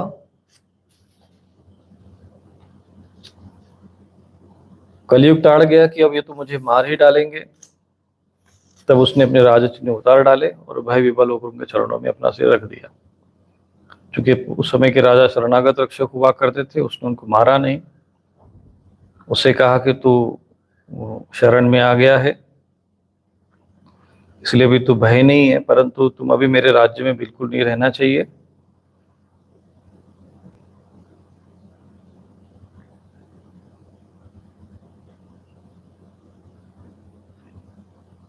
तेरे राजाओं के शरीर में रहने से ही लोभ, झूठ, चोरी, धृष्टता, स्वधर्म त्याग, दरिद्रता, कपट, कलह, दंभ और दूसरे पापों की बढ़ती हो रही है। अतः अधर्म के साथ ही इस ब्रह्मावर्त में तू एक क्षण के लिए भी न ठहरना, क्योंकि यह धर्म और सत्य का निवास स्थान है। इस क्षेत्र में यज्ञ विधि के जानने वाले महात्मा यज्ञ के द्वारा यज्ञ पुरुष भगवान की आराधना करते रहते हैं। एक यहाँ पर वर्णन उस समय की जो वहाँ की परिस्थितियां थी, तो राजा परीक्षित कहते हैं कि इस ब्रह्मावर्त में तुम एक भी क्षण के लिए न ठहरना, क्योंकि यह धर्म और सत्य का निवास स्थान है। उस समय में जो हमारा ये भारतवर्ष है, ब्रह्मावर्त जिसको कहा जाता है, उसमें ब्रह्मावर्त कहा गया है। उस समय भारतवर्ष को आर्यावर्त एक देशांतर्गत, आर्यावर्त या ब्रह्मावर्त जो भी कहो, तो वो धर्म और सत्य का निवास स्थान है। और वहां पर धर्म और सत्य का निवास स्थान होने के कारण इस क्षेत्र में यत्र यजंती यज्ञ यज्ञेश्वर यज्ञ वितान विज्ञाह, ये श्लोक यहाँ पर 33वां आया है कि यज्ञ के माध्यम से, यज्ञ के जानने महापुरुष यज्ञ के द्वारा यज्ञ पुरुष भगवान की आराधना करते रहते हैं। यहाँ तक ये एक सूत्र हमें मिलता है कि द्वापर तक यज्ञ के द्वारा यज्ञ पुरुष भगवान की आराधना की जाती थी। ये 33वां श्लोक है, इसमें समझ में आता है। इस देश में भगवान हरि यज्ञ के रूप में निवास करते हैं। देखो यहाँ पर उस समय में मूर्ति पूजा आदि ये सब चीजें द्वापर के अंत तक ये सब प्रचलन नहीं था। वहां पर कहते हैं कि इस देश में भगवान श्री हरि यज्ञ के रूप में निवास करते हैं, यज्ञ के द्वारा उनकी पूजा होती है और यज्ञ करने वालों का कल्याण करते हैं। वे सर्वात्मा भगवान वायु की भांति समस्त चराचर जीवों के भीतर और बाहर एक रस रहते हुए भी उनकी कामनाओं को पूर्ण करते हैं। और भगवान समस्त चराचर जीवों के भीतर भी रहते हैं और बाहर भी रहते हुए भी उनकी कामनाओं को पूर्ण करते हैं। कामान मोघान स्थिर जंगमाना, ये 34वां श्लोक है। तो इससे एक चीज सिद्ध होती है, दो तीन बातें यहाँ पे हमें समझनी चाहिए, क्योंकि हम पढ़ते समय ये विषय आ जाता है, ये बहुत महत्वपूर्ण विषय होते हैं और हमें ये प्रमाण रहते हैं। ब्रह्मावर्ते यत्र यजंती यज्ञ, ब्रह्मावर्त यज्ञेश्वरम यज्ञ वितान विज्ञा यस्मिन हरिर भगवान निज्यमान इज्जा मूर्ति जताम शम तनोति। तो यहाँ ये 33वां और 34वां श्लोक में कहा गया है, पहला एक बिंदु कि द्वापर के अंत तक यज्ञ के द्वारा भगवान की उपासना हुआ करती थी, यज्ञ के द्वारा उनकी पूजा होती थी, यज्ञ करने वालों का कल्याण करते थे भगवान और उनकी मनोकामना पूर्ण करते थे। अर्थात यज्ञ के माध्यम से भगवान की यदि उपासना करते हैं तो वे हमारी मनोकामनाओं को पूर्ण करते हैं, एक सूत्र हमें मिलता है। और जब भगवान स्वयं हमारी मनोकामनाओं को पूर्ण करते हैं तो हमें भगवान को छोड़कर अन्य भूत प्रेत पिशाच और राक्षसों को पूजने की आवश्यकता नहीं है। यज्ञ के माध्यम से भगवान की उपासना करनी चाहिए, यज्ञ आदि निरंतर करते रहने चाहिए, तो ये हमारी मनोकामनाओं को पूर्ण करते हैं। यहाँ पर स्वयं परीक्षित जी स्वयं कह रहे हैं कि हमारे इस राज्य में धर्म और सत्य का निवास स्थान है और इसलिए वो राज्य सुखमय था। तो ये आपको समझना है। परीक्षित की आज्ञा सुनकर कलयुग सिहर उठा और कली ने कहा कि हे सार्वभौम राजा, आपकी आज्ञा से मैं कहीं भी मैं रहने का विचार करता हूँ, वही देखता हूँ कि आप धनुष पर बाण चढ़ाए खड़े हैं। धार्मिक शिरोमणि, आप मुझे वह स्थान बताएं जहाँ आपकी आज्ञा का पालन करता हूँ मैं स्थित होकर रह सकूं। सूत जी कहते हैं, कलयुग की प्रार्थना स्वीकार करके राजा परीक्षित ने उसे 4 स्थान दिए। द्यूत, मद्यपान, स्त्री संघ का अर्थ यहाँ पर दूसरा अर्थ समझना चाहिए, क्योंकि यहाँ पर द्यूतपानम स्त्रीय सुनाम और हिंसा जहाँ पर जो होता हो, इस प्रकार 4 अधर्म के निवास स्थान माने गए हैं। यह स्त्री संघ का अर्थ होता है वेश्यागमन से संबंध है, क्योंकि जो ये जहां तक आपने देखा होगा, जुआ खेलना, शराब खाना, वेश्यागमन, और जहां पर ये हिंसा आदि होती हो, यानी जो गुंडे बदमाश आपराधिक तत्व जहां रहते हो, ऐसे जो 4 जगह हैं, ये अधर्म के निवास स्थान होते हैं। यहाँ पर अधर्म वास करता है। तो उसने और भी स्थान मांगे, तब समर्थ परीक्षित ने उसको रहने के लिए एक स्थान सुवर्ण भी दे दिया। तो इस प्रकार कलयुग के 5 स्थान हो गए। तनोनृतम मदम, अनृतम तत् अनृतम मदम कामम रजो वैरम च पंचमम। ये 5 है स्थान बन गए। झूठ यानी असत्य, मद यानी अहंकार, काम अर्थात वासना, वैर यानी एक दूसरे के प्रति वैरभाव होना, और रजोगुण। रजोगुण का अर्थ होता है यहाँ पे, तो ये जो 5 स्थान हैं, ये कलयुग के निवास स्थान बन गए। परीक्षित के दिए हुए इन्हीं 5 स्थानों में अधर्म का मूल कारण, तो अधर्म का जो मूल कारण है ये कलयुग है, उसकी आज्ञा का पालन करता हुआ निवास करने लगा। इसीलिए आत्मकल्याणकामी पुरुष को इन 5 स्थानों का सेवन नहीं करना चाहिए। ये 5 स्थान ऐसे होते हैं जहां पर हमें बच कर रहना चाहिए, नहीं तो ये कलयुग का प्रभाव होता है। एक, जहां पर जुआ खेला जाता है। दूसरा, मद्यपान यानी शराब। तीसरा, वेश्याघर, वेश्यालय। चौथा जो है हिंसा माना गया, जहां बहुत सारी आपराधिक गतिविधियां होती हो। और 5वां स्थान यहाँ पर सुवर्ण माना गया, धन।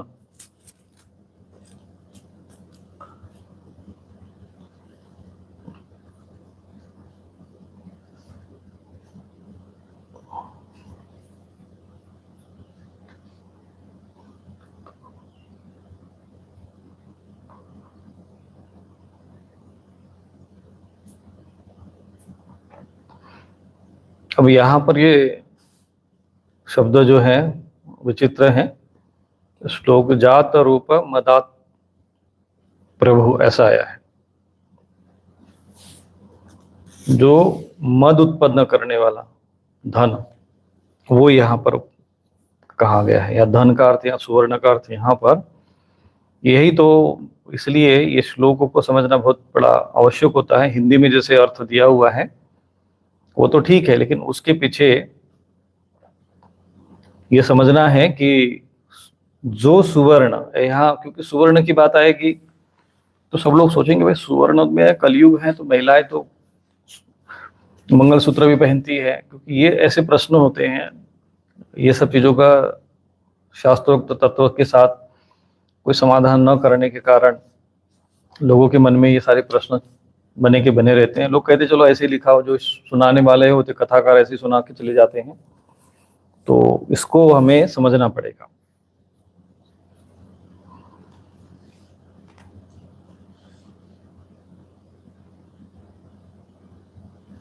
तो यहां पर कहते हैं जात रूप मदात प्रभु, क्योंकि 5 स्थान में जो मद जो स्थान है ये धन के कारण, सुवर्ण के कारण आया है। तो जात रूप मदात प्रभु, जो जिसका स्वरूप, क्योंकि सुवर्ण शब्द नहीं आया है, पहले मैं बता दूं यहाँ पर, पुनश्च याचमानाय जात रूप मदात प्रभु। जात रूपम, जो मद उत्पन्न करता है, तो जाति से ही यानी जो स्वभाव से ही जो मद उत्पन्न करता हूं।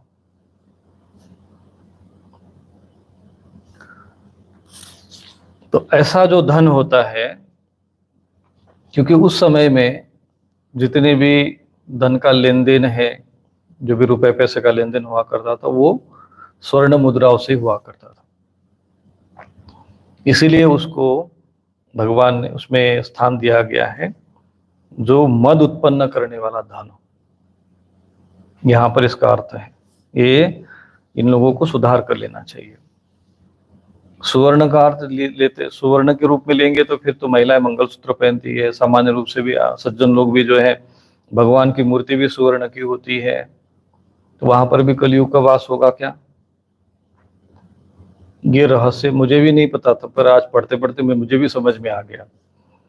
मैं भी इस पे इतना गहराई से पाठ करते, मैंने भी पढ़ा है भागवत वगैरह, लेकिन जब भी भागवत, तो ये रहस्य ज्ञान सागर है, तो मैंने कभी इतना ध्यान नहीं दिया था। आज मुझे भी ये चीज समझ में आ गई, क्योंकि ये श्लोक के कारण समझ में आ गया। श्लोक पढ़ो, मूल श्लोक, इसलिए मैं कहता हूँ हिंदी अनुवाद जैसा भी रहता हो, हिंदी अनुवाद जो बनाने वाले होते हैं वो अपने हिसाब से, शास्त्रों के हिसाब से जितना भी हो सकेगा बनाते, लेकिन फिर भी वो पूर्ण कहीं ना कहीं त्रुटियां कर देते हैं। तो यहाँ पर मुझे ऐसा लगता है कि यहाँ सुवर्ण की बात आती है, क्योंकि हिंदी में लिखा हुआ है, सभी को ध्यान देते नहीं, चलो सुवर्ण लिखा है, हिंदी में पढ़ रही है भाई, इन्होंने गीता प्रेस वालों ने छाप दिया है, तो भाई लिखने वाले, अनुवाद जो करने वाला व्यक्ति तो कोई विद्वान ही हो रहा होगा। लेकिन क्या है कि विद्वान होना और विद्वत, वो सूक्ष्म रहस्य को समझना, ज्ञानिनः तत्वदर्शिनः, या तत्वों को समझने वाले, बहुत जो विद्वान होना और आत्मज्ञानी होना, ऐसा दोनों का जो स्वरूप जिसके अंदर विद्यमान हो, वही इन सब चीजों का रहस्य समझ सकता है। जैसे महर्षि व्यास जी ज्ञानवान तो थे, विद्वान भी थे, लेकिन आत्मज्ञानी भी थे, उन्होंने उसका दर्शन भी किया था। तो अधिकांश लिखने वाले लोग विद्वान तो होते हैं, लेकिन इनको आत्मज्ञान न होने के कारण वो गंभीरता से इन सब बातों को लिख नहीं पाते। तो जात रूप मदात प्रभु, इसलिए 5 स्थान हो गए। झूठ, जैसे जहाँ पे हम लोग द्यूत खेलते हैं वहां झूठ होता है, जहाँ स्त्री संग होता है, नहीं जो वेश्यल हो, तो वहां काम का आ गया। जहाँ हिंसा में वैर हो गया, और मध्य और रजोगुण में जैसे हिंसा हो गई, और वैर जहाँ पे मद्यपान होता है, लड़ाई झगड़ा उसके कारण होता है। तो मद का स्थान कौन सा हुआ? मद का स्थान हुआ ये धन। जात रूप मदात प्रभु, ये शब्द आया हुआ। पुनश्च, जब याचना, पुनश्च याचमानाय, जब पुनः याचना की गई तो जात रूप मदात प्रभु, तब उनको सुवर्ण स्थान दिया गया, ऐसा इसमें हिंदी में लिखा, लेकिन यहाँ पे जात रूप मदात प्रभु है।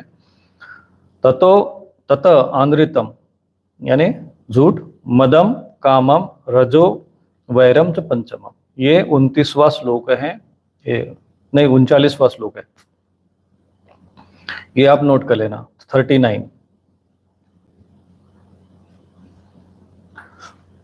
तो जो धन आपके अंदर मद उत्पन्न करता है, अहंकार उत्पन्न करता है ना, विद्या कहते हैं कि धनम मदाय, विद्या विवादाय धनम मदाय, शक्ति परेशान परिपीडनाय। तो जो धन आपके अंदर मद उत्पन्न करे, घमंड, अहंकार, कुछ लोगों का होता है, आपने देखा होगा, गाड़ी किसी के पास आती है तो वो 4 व्हीलर गाड़ी आ गई तो बस वो ऐसे गाड़ी चलाएंगे जैसे इनके पास उसको छोड़कर किसी दूसरे के पास है ही नहीं है। सामान्य लोगों को, जो लोग सड़क पे घूम रहे हो, तो उनको भी वो परेशान करने लग जाते हैं। किसी के पास किसी मकान अच्छा हो गया तो वो दूसरों को हे दृष्टि से देखने लग जाते हैं। कुछ महिलाएं होती हैं, जब किसी, आपने देखा होगा, गहने वगैरह पहन लेते तो स्पेशल गहने पहन के जाते हैं, ताकि भाई वहां जाए और कई जगहों पे जहाँ वो दिखाने के भाव से। तो ये भाव जो है, इसी को मद कहते हैं। और मद का परिणाम क्या होता है? मद का परिणाम होता है फिर ईर्ष्या। जैसे आपने देखा होगा कि कहीं हम लोग कार्यक्रमों में जाते, महिलाएं खूब गहने पहने ले जाती है, तो कहते देखो कितना सोना पहनी हुई है, कितना गहने उसके अंदर है। तो दूसरों के मन में ईर्ष्या उत्पन्न होती है, इसके अंदर अहंकार उत्पन्न होता है, मद उत्पन्न होता है, और देखने वाले के मन में ईर्ष्या उत्पन्न होती है, और यही से एक दूसरे के प्रति द्वेष, एक दूसरे के प्रति दुर्भाव उत्पन्न होता है, और वही से कलयुग और वही से अधर्म आरंभ होता है। तो यहाँ पर सुवर्ण शब्द दिया हुआ है, पर यहाँ पर सुवर्ण ही है उसका अर्थ, क्योंकि उस समय में सुवर्ण ही हुआ करते थे। तो जो स्वाभाविक रूप से, जात रूपम का मतलब होता है जो जाति से ही, स्वभाव से ही जो मद उत्पन्न करता हो, ऐसा धन यहाँ पर कहा गया। और उस समय धन के रूप में सुवर्ण ही हुआ करता था, इसीलिए यहाँ पर सुवर्ण शब्द आया। राजा परीक्षित ने इसके बाद वृषभ रूप धर्म के 3 चरण, तपस्या, शौच और जोड़ दिए, और आश्वासन देकर पृथ्वी का संवर्धन किया। वे ही महाराज परीक्षित इस समय अपने राज सिंहासन पर, जिसे अपने पिता महाराज से वन में जाते समय दिया था, विराजमान है। अभिनंदन अभिमन्यु नंदन राजा परीक्षित वास्तव में ऐसे प्रभावशाली जिन्होंने शासन काल में आप लोग इस यज्ञ के लक्षित हुए हैं।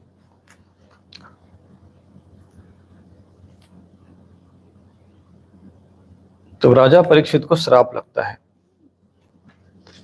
ये वर्णन यहां पर आता है।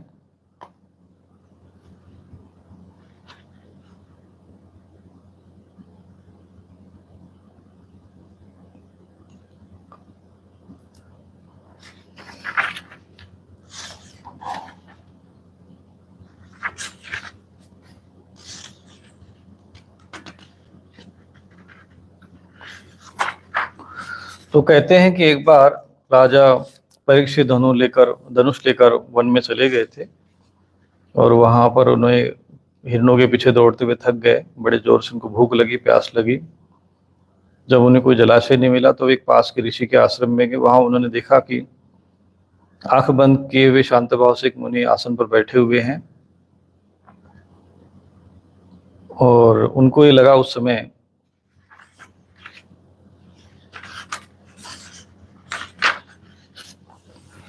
शौनक जी वे भूख प्यास से छटपटा रहे थे, इसलिए एकाएक उनको ब्राह्मण के प्रति क्रोध उत्पन्न हुआ, ईर्ष्या उत्पन्न हुई और उनके जीवन में ये पहला ही अवसर था जब उनके मन में ईर्ष्या उत्पन्न हुई और क्रोध आया।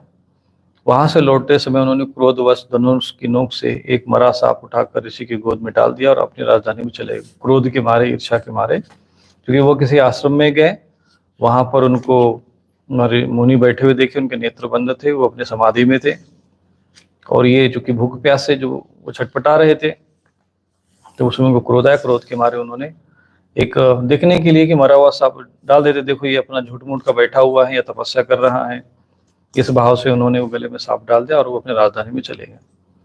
उस समय वहां पर उनके मन में ये बात आई थी कि उन्होंने अपने नेत्र बंद कर रखे हैं, सो क्या वास्तव में इन्होंने अपनी सारी इंद्रियों का निरोध कर लिया है अथवा इन राजाओं से हमारा क्या प्रयोजन, ये सोचकर इन्होंने झूठ मूठ समाधि का ढोंग रचा हुआ। तो उन्होंने वो सांप इसलिए डाल दिया कि ये उनको ये लगा, क्योंकि क्रोध में चूंकि भूख प्यास से छटपटा रहे थे और जब आदमी जब भूखा और प्यासा होता है तो थोड़ी उसके पास बुद्धि की कमी हो जाती है और भूख प्यासा व्यक्ति जो है वो थोड़ा सा क्रोध में आ ही जाता है। तो उन्होंने वो एक मरा हुआ सांप उनके गले में डाल दिया ताकि ये देखने के लिए कि ये झूठ मूठ के समाधि नाटक कर रहा है कि चलो भाई मैं आया हूँ तो मेरा ये सम्मान नहीं कर रहा है, ये वास्तव में समाधि में है। तो ये एक प्रकार से परीक्षण करने के लिए उन्होंने गले में सांप डाल दिया। तो वो जो मुनि थे, उन मुनि का नाम शमीक मुनि था और उनका एक बड़ा तेजस्वी पुत्र था जिसका नाम था श्रृंगी। वह दूसरे ऋषि कुमारों के साथ पास में खेल रहा था। जब उस बालक ने सुना कि राजा ने मेरे पिता के साथ दुर्व्यवहार किया तब वह इस प्रकार कहने लगा कि ये नरपति कहलाने वाले लोग उच्चिष्ट भोजी कौओं के समान कितना अन्याय करने लगे।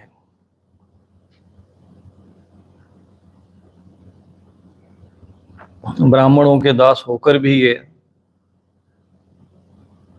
दरवाजे पर पहरा देने वाले कुत्ते के समान अपने स्वामी का ही तिरस्कार करते हैं। ब्राह्मणों ने क्षत्रियों को अपना द्वारपाल बनाया है, उन्हें द्वार पर रहकर रक्षा करनी चाहिए, घर में घुसकर स्वामी के बर्तनों में खाने का उसे अधिकार नहीं है। वो क्रोध में और आवेश में इस तरह से बोलने लगा। अतएव अब चूंकि उस समय के जो ऋषि हुआ करते थे, तपस्वी हुआ करते थे, और जो तपस्वी और जो ऋषि होते थे वही उस समय ब्राह्मण कहलाते थे।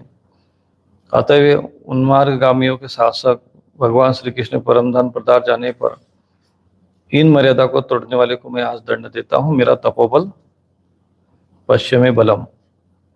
अब वो बालक था, तपस्वी तो था, लेकिन वो वास्तविकता को समझ नहीं पाया। क्रोध में आकर उसने अज्ञानता के वश अपने साथी बालकों से इस प्रकार कहकर क्रोध से लाल लाल आंखें वाले उस ऋषि कुमार ने कौशिकी नदी से जल से आचमन करके अपनी वाणी रूपी वज्र का प्रयोग किया और राजा परीक्षित के लिए अपशब्दों का प्रयोग करते हुए, जिसने राजा परीक्षित ने मेरे पिता का अपमान करके मर्यादा का उल्लंघन किया, इसलिए मेरी प्रेरणा से आज से 7वें दिन तक्षक सर्प उसे डस लेगा। तो उसको 7वें दिन तक्षक सर्प उसको डस लेगा, ऐसा संकल्प कर दिया। इसके बाद वह बालक आश्रम पर आया, अपने पिता के गले में सांप देखकर उसे बड़ा दुख हुआ और रोने लगा। शमीक मुनि ने अपने पुत्र का रोना चिल्लाना सुनकर धीरे धीरे अपनी आंखें खोली, देखा कि उनके गले में एक मरा हुआ सांप पड़ा है। उसे फेंकर उन्होंने पुत्र से पूछा कि बेटा तुम क्यों रो रहे हो और किसने तुम्हारा अपकार किया है। उनके इस प्रकार पूछने पर बालक ने सारा हाल कह दिया। ब्रह्मर्षि शमीक ने राजा के शाप की बात सुनकर अपने पुत्र का अभिनंदन नहीं किया। वो ऋषि थे और ये बालक था अज्ञानी, क्योंकि तप होना चाहिए, किसी के पास ज्ञान होना चाहिए, लेकिन उस तप को, बल को संभालना भी आना चाहिए। अधिकांश लोग कहते हैं गुरुजी आप हम लोगों को मंत्र क्यों नहीं बताते, साधना क्यों नहीं बताते, ये सब सारे कुछ लोग सोचते हैं ऐसा। कई लोगों को हमने भी ऐसा साधना सिखा भी, लेकिन वो मूर्खतावश वो उसका अपना ही नाश कर बैठते और गलत व्यक्ति के प्रति उसका प्रयोग, उन्होंने शक्ति का प्रयोग कर दिया। उनकी दृष्टि में राजा परीक्षित श्राप के योग्य नहीं थे। उन्होंने कहा कि हे मूर्ख बालक, तूने बड़ा पाप किया है, खेद है कि उनकी थोड़ी सी गलती के लिए तूने उनको इतना बड़ा दंड दिया। तेरी बुद्धि भी कच्ची है, तुझे भगवत स्वरूप राजा को साधारण मनुष्य के समान नहीं समझना चाहिए, क्योंकि राजा के दुस्सह तेज से सुरक्षित और निर्भर रहकर ही प्रजा कल्याण का संपादन करती है। क्योंकि राजा जो होता है वो भगवत स्वरूप माना जाता है, भगवान का ही एक अंश माना जाता है, उनको साधारण मनुष्य नहीं समझना चाहिए। लेकिन ये कुछ लोग मूर्खतावश, तपस्या है, ज्ञान है, थोड़ा बहुत क्रोध आ गया तो उसने तुरंत अपने तपस्या का प्रयोग करते हैं। इसलिए पात्रता इसलिए नहीं होती है कि आपको चीज को प्राप्त नहीं कर सकते हो। पात्रता इस बात के लिए चाहिए होती है कि आप उस ज्ञान को पचा सको, धारण कर सको और क्षणिक आवेश में उसका प्रयोग न करें। इसलिए जो लोग ये क्षणिक आवेश में इस प्रकार का प्रयोग करते हैं वे अपने ही नाश का कारण बनते, उनकी तपस्या भी नष्ट हो गई और समाज का भी बहुत बड़ी हानि हो गई। तो जिस समय राजा का रूप धारण करके भगवान पृथ्वी पर नहीं दिखाई देंगे, उस समय चोर बढ़ जाएंगे और अरक्षित भेड़ों के समान एक क्षण में लोगों का नाश हो जाएगा। इसलिए राजा का होना बहुत आवश्यक है। तो वो मुनि समझा रहे उसे कि राजा के साथ इस प्रकार के तुम्हें अपने तपोबल का प्रयोग नहीं करना चाहिए था, ऐसा श्राप नहीं देना चाहिए था। राजा के तेज के कारण, तेज से सुरक्षित ये और निर्भय ये प्रजा रहती है। आज यदि हमारे देश में एक राजा यदि न रहे तो उस समय क्या स्थिति होगी हमारे देश की। आपराधिक, आतंकवादी, आसुर, तामसी और अनैतिक, अराजनीतिक और ऐसे जो अपराधी लोग समाज के बीच में घूमने लगते हैं और समाज को पीड़ित करते हैं, प्रजा को पीड़ित करते हैं। इसलिए राजा का होना, तेजस्वी राजा का होना, तपस्वी राजा का होना बहुत आवश्यक होता है। राजा का रूप धारण करके भगवान पृथ्वी पर नहीं दिखाई देंगे। यानी जो पृथ्वी पर जो राजा होते हैं वो एक प्रकार से ईश्वर के अंश माने जाते हैं। यदि वो नहीं रहेंगे तो एक क्षण में इस लोगों का नाश हो जाएगा। राजा के नष्ट हो जाने पर धन आदि चुराने वाले चोर जो पाप करेंगे उनके साथ हमारा कोई संबंध न होने पर भी वो हम पर भी लागू होगा। लेकिन यदि राजा नष्ट हो गया तो उस समय में चोर, अपराधी, आतंकवादी, आतताई, गुंडे, बदमाश जिनको हम कहते हैं, माफिया, अपराधी, ये लोग बढ़ते हैं और फिर उनसे हमारा कोई संबंध भी नहीं होगा, कोई लेन देन भी नहीं रहेगा। हम तो साधु महात्मा है, हमसे क्या लेना देना। तो ऐसा जो सोचकर जो बहुत से लोग अपने राष्ट्र के प्रति, समाज के प्रति विमुख हो जाते हैं, उनको कहते हैं कि ऐसा न होने पर भी वो हम पर भी लागू होगा, क्योंकि हमें भी तपस्या करनी, हमें भी साधना करनी, वो भी बंद हो जाएगा। क्यों लागू होगा? क्योंकि राजा के न रहने पर लुटेरे बढ़ जाते हैं और वे आपस में मारपीट, गाली गलौज करते, साथ ही पशु, स्त्री और धन संपत्ति भी लूट लेते हैं। उस समय मनुष्यों का वर्णाश्रमाचार युक्त वैदिक आर्य धर्म लुप्त हो जाता है। अर्थ, लोभ और काम वासना के विवश होकर लोग कुत्तों और बंदरों के समान वर्ण संकर हो जाते हैं। तो ये बता रहे हैं कि समाज में इस प्रकार के राजा का होना, एक राजधर्म, राजसा, एक योग्य राजा का होना समाज के लिए कितना आवश्यक होता है ये समझा जाता है।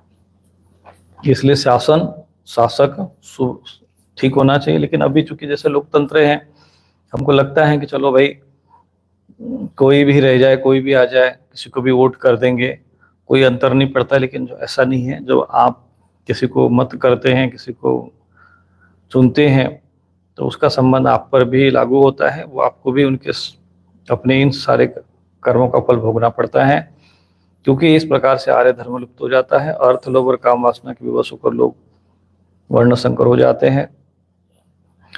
सम्राट परीक्षित तो बड़ी यशस्वी और धर्म धुरंधर है, उन्होंने बहुत से अश्वमेध यज्ञ किए और वे भगवान के परम प्रिय भक्त हैं। वे ही राजर्षि भूख प्यास से व्याकुल होकर हमारे आश्रम पर आए थे, वे शाप के योग्य कदापि नहीं है।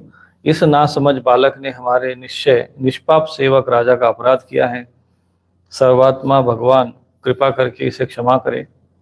तो समझ गया कि बालक से अपराध हुआ। अपराध वास्तव में दोनों तरफ से हुआ है, क्योंकि राजा परीक्षित का अपराध बड़ा अपराध नहीं माना जाएगा, क्योंकि वो भूख और प्यास से व्याकुल थे। ऐसे समय में वहाँ पर उनका दायित्व ये था कि वहाँ पर आकर उनका सम्मान करना चाहिए था। वो राजा भी थे और उनके भोजन आदि की व्यवस्था वहाँ पर उनको करनी चाहिए थी। परंतु इस बालक ने बिना सोचे समझे जो अपराध किया है, उसके लिए भगवान से क्षमा तो मांग रहे। भगवान के भक्तों में भी प्रतिशोध लेने की शक्ति होती है, परंतु वे दूसरों के द्वारा किए हुए अपमान, धोखेबाजी, गाली गलौज, आक्षेप आदि का कोई बदला नहीं लेते। जो संत महापुरुष होते हैं, भक्त होते हैं, उनमें भी ऐसे तपस्या होती है। तिरस्कृता विप्रलब्धा शप्ता क्षिप्ता हतापि, इनमें भी सामर्थ्य होता है। संत महापुरुषों में भी अगर कुछ संकल्प कर दे, परंतु कभी कभी क्या है कि ऐसे वो उसका प्रयोग नहीं करते हैं। तो महामुनि शमीक के पुत्र के अपराध पर बड़ा पश्चाताप हुआ। राजा परीक्षित ने जो उनका अपमान किया उस पर उन्होंने ध्यान नहीं दिया। महात्मा का स्वभाव ही ऐसा होता है कि जगत में जब दूसरे लोग उन्हें सुख दुख द्वंद्व में डाल देते तब वे प्राय हर्षित व्यथित नहीं होते, क्योंकि आत्मा का स्वरूप तो गुणों से सर्वथा परे है। राजधानी में पहुंचने पर राजा परीक्षित को अपने निंदनीय कर्म के लिए बड़ा पश्चाताप हुआ। वे उदास हो गए। उन्होंने सोचने लगा कि मैंने निरपराध और अपना तेज छुपाए हुए एक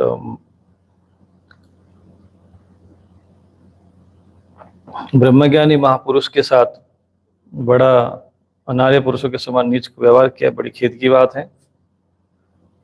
अवश्य ही अब उस महात्मा के अपमान के फलस्वरूप शीघ्र से शीघ्र मुझ पर कोई घोर विपत्ति आएगी, और मैं भी ऐसा चाहता हूं, क्योंकि उससे मेरे सभी पापों का प्रायश्चित। उनको समझ गए कि यह तपस्वी ज्ञानी ब्राह्मण योगी पुरुष, यह ब्राह्मण, यह किसी ब्रह्मणी शब्द आया है, गूढ़ तेजस्वी। ब्रह्मणी अर्थात जो ब्रह्म ज्ञानी, और जो ब्राह्मण है वास्तव में जो ऋषि मुनि तपस्वी होते वही ब्राह्मण होते। लेकिन आजकल ये जो समाज में वर्णाश्रम वस्तु जाति जन्म के आधार पर ये हो गया कि जो जन्म से वही ब्राह्मण है। वास्तव में जो तपस्वी होता है, जो ब्रह्मज्ञानी होता है, जो ऋषि होते हैं, वही ब्राह्मण कहलाते हैं। जो युद्ध करते हैं, जो समाज की रक्षा करते हुए क्षत्रिय हैं, जो व्यापार करते हैं, जो कृषि करते हैं, गौरक्षा का पालन करते हैं, गौरक्षा करते हैं, वे सारे वैश्य माने जाते थे। इस प्रकार से गुण और कर्मों के आधार पर ये चारों वर्णों की रचना हुआ करती थी। तो जो तपस्वी होते हैं, जो ब्रह्मज्ञानी होते हैं, वे वास्तव में ब्राह्मण वही है।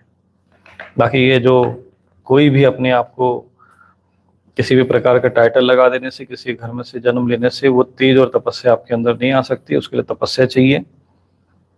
और उनको समझ में आ गया कि गूढ़ तेजस्वी, उन्होंने अपना तेज छुपा के रखा हुआ था। ऐसे ये महापुरुष थे, और जो इनका अपमान मैंने कर दिया तो मुझ पर अभी कोई ना कोई विपत्ति आएगी, और आनी भी चाहिए, क्योंकि मुझे इससे पाप का प्रायश्चित हो गया।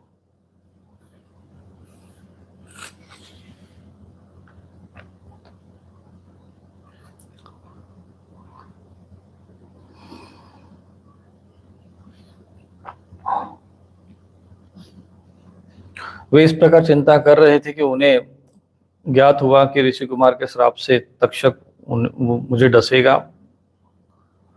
उन्हें वह धधकते हुए आग के समान तक्षक का डसना भला मालूम हुआ। उन्होंने सोचा कि बहुत अच्छी बात है, बहुत दिनों से सोचा कि मैं संसार में आसक्त हो रहा था, अब मुझे शीघ्र वैराग्य होने का अवसर प्राप्त हो गया। वे इस प्रकार पहले से ही भोगों को तुच्छ समझते थे, क्योंकि भगवान का उन्होंने गर्भ में दर्शन कर लिया था और धर्म का उन्होंने यथोचित पालन किया था, तो वैराग्य उनके अंदर पहले से ही था। अब उनका स्वरूपता त्याग करके भगवान श्री कृष्ण चरण कमलों की सेवा को ही सर्वोपरि मानकर उन्होंने आमरण अनशन व्रत लेकर गंगा तट पर बैठ गए। गंगा जी का जल भगवान श्री कृष्ण के चरण कमलों का वह पराग लेकर प्रवाहित होता है, जो श्रीमती तुलसी की दिव्य गंध से मिश्रित है। यही कारण है कि वे लोकपालों के सहित ऊपर नीचे समस्त लोगों को पवित्र करती है। भगवती गंगा का यह वर्णन आया है, ऐसा कौन मरणासन्न पुरुष होगा जो उनका सेवन न करेगा। तो चूंकि उन्होंने देख लिया कि अब मेरा तो आयु समाप्त होने वाली है, 7 दिन का समय है, तो उन्होंने अपना सोच लिया कि वह अंतिम समय है, तो आमरण अनशन ले लिया और गंगा जी के तट पर चले गए, ताकि गंगा जी के तट पर अगर शरीर छूटेगा तो उससे हमें सदगति होगी। और क्योंकि गंगा जी का जो जल है, यहाँ पर गंगा जी की महिमा यह है,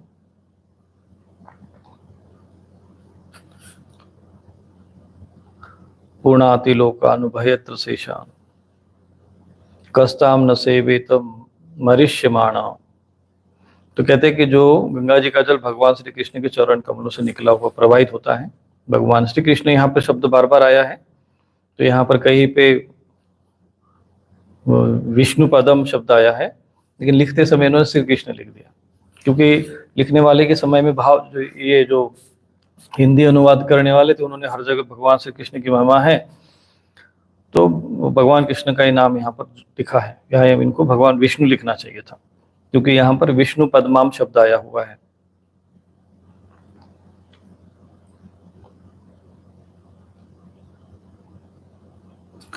तो विष्णु पादाब जो संभूते, यानी भगवान श्री विष्णु के चरण कमलों से निकली हुई है, ऐसा जो जल प्रवाहित हो रहा है वो तीनों लोगों को पवित्र करने वाला है। ऐसे में जो मरणासन्न पुरुष हो, ऐसा कौन होगा जो सेवन नहीं करेगा। तो जो पुण्यात्मा होते हैं, जिनको ज्ञान होता है, वो लोग गंगा जी के तट पर, कई लोग काशी में आकर निवास करते हैं इसीलिए कि गंगा जी के तट पर हमारा शरीर छूटे।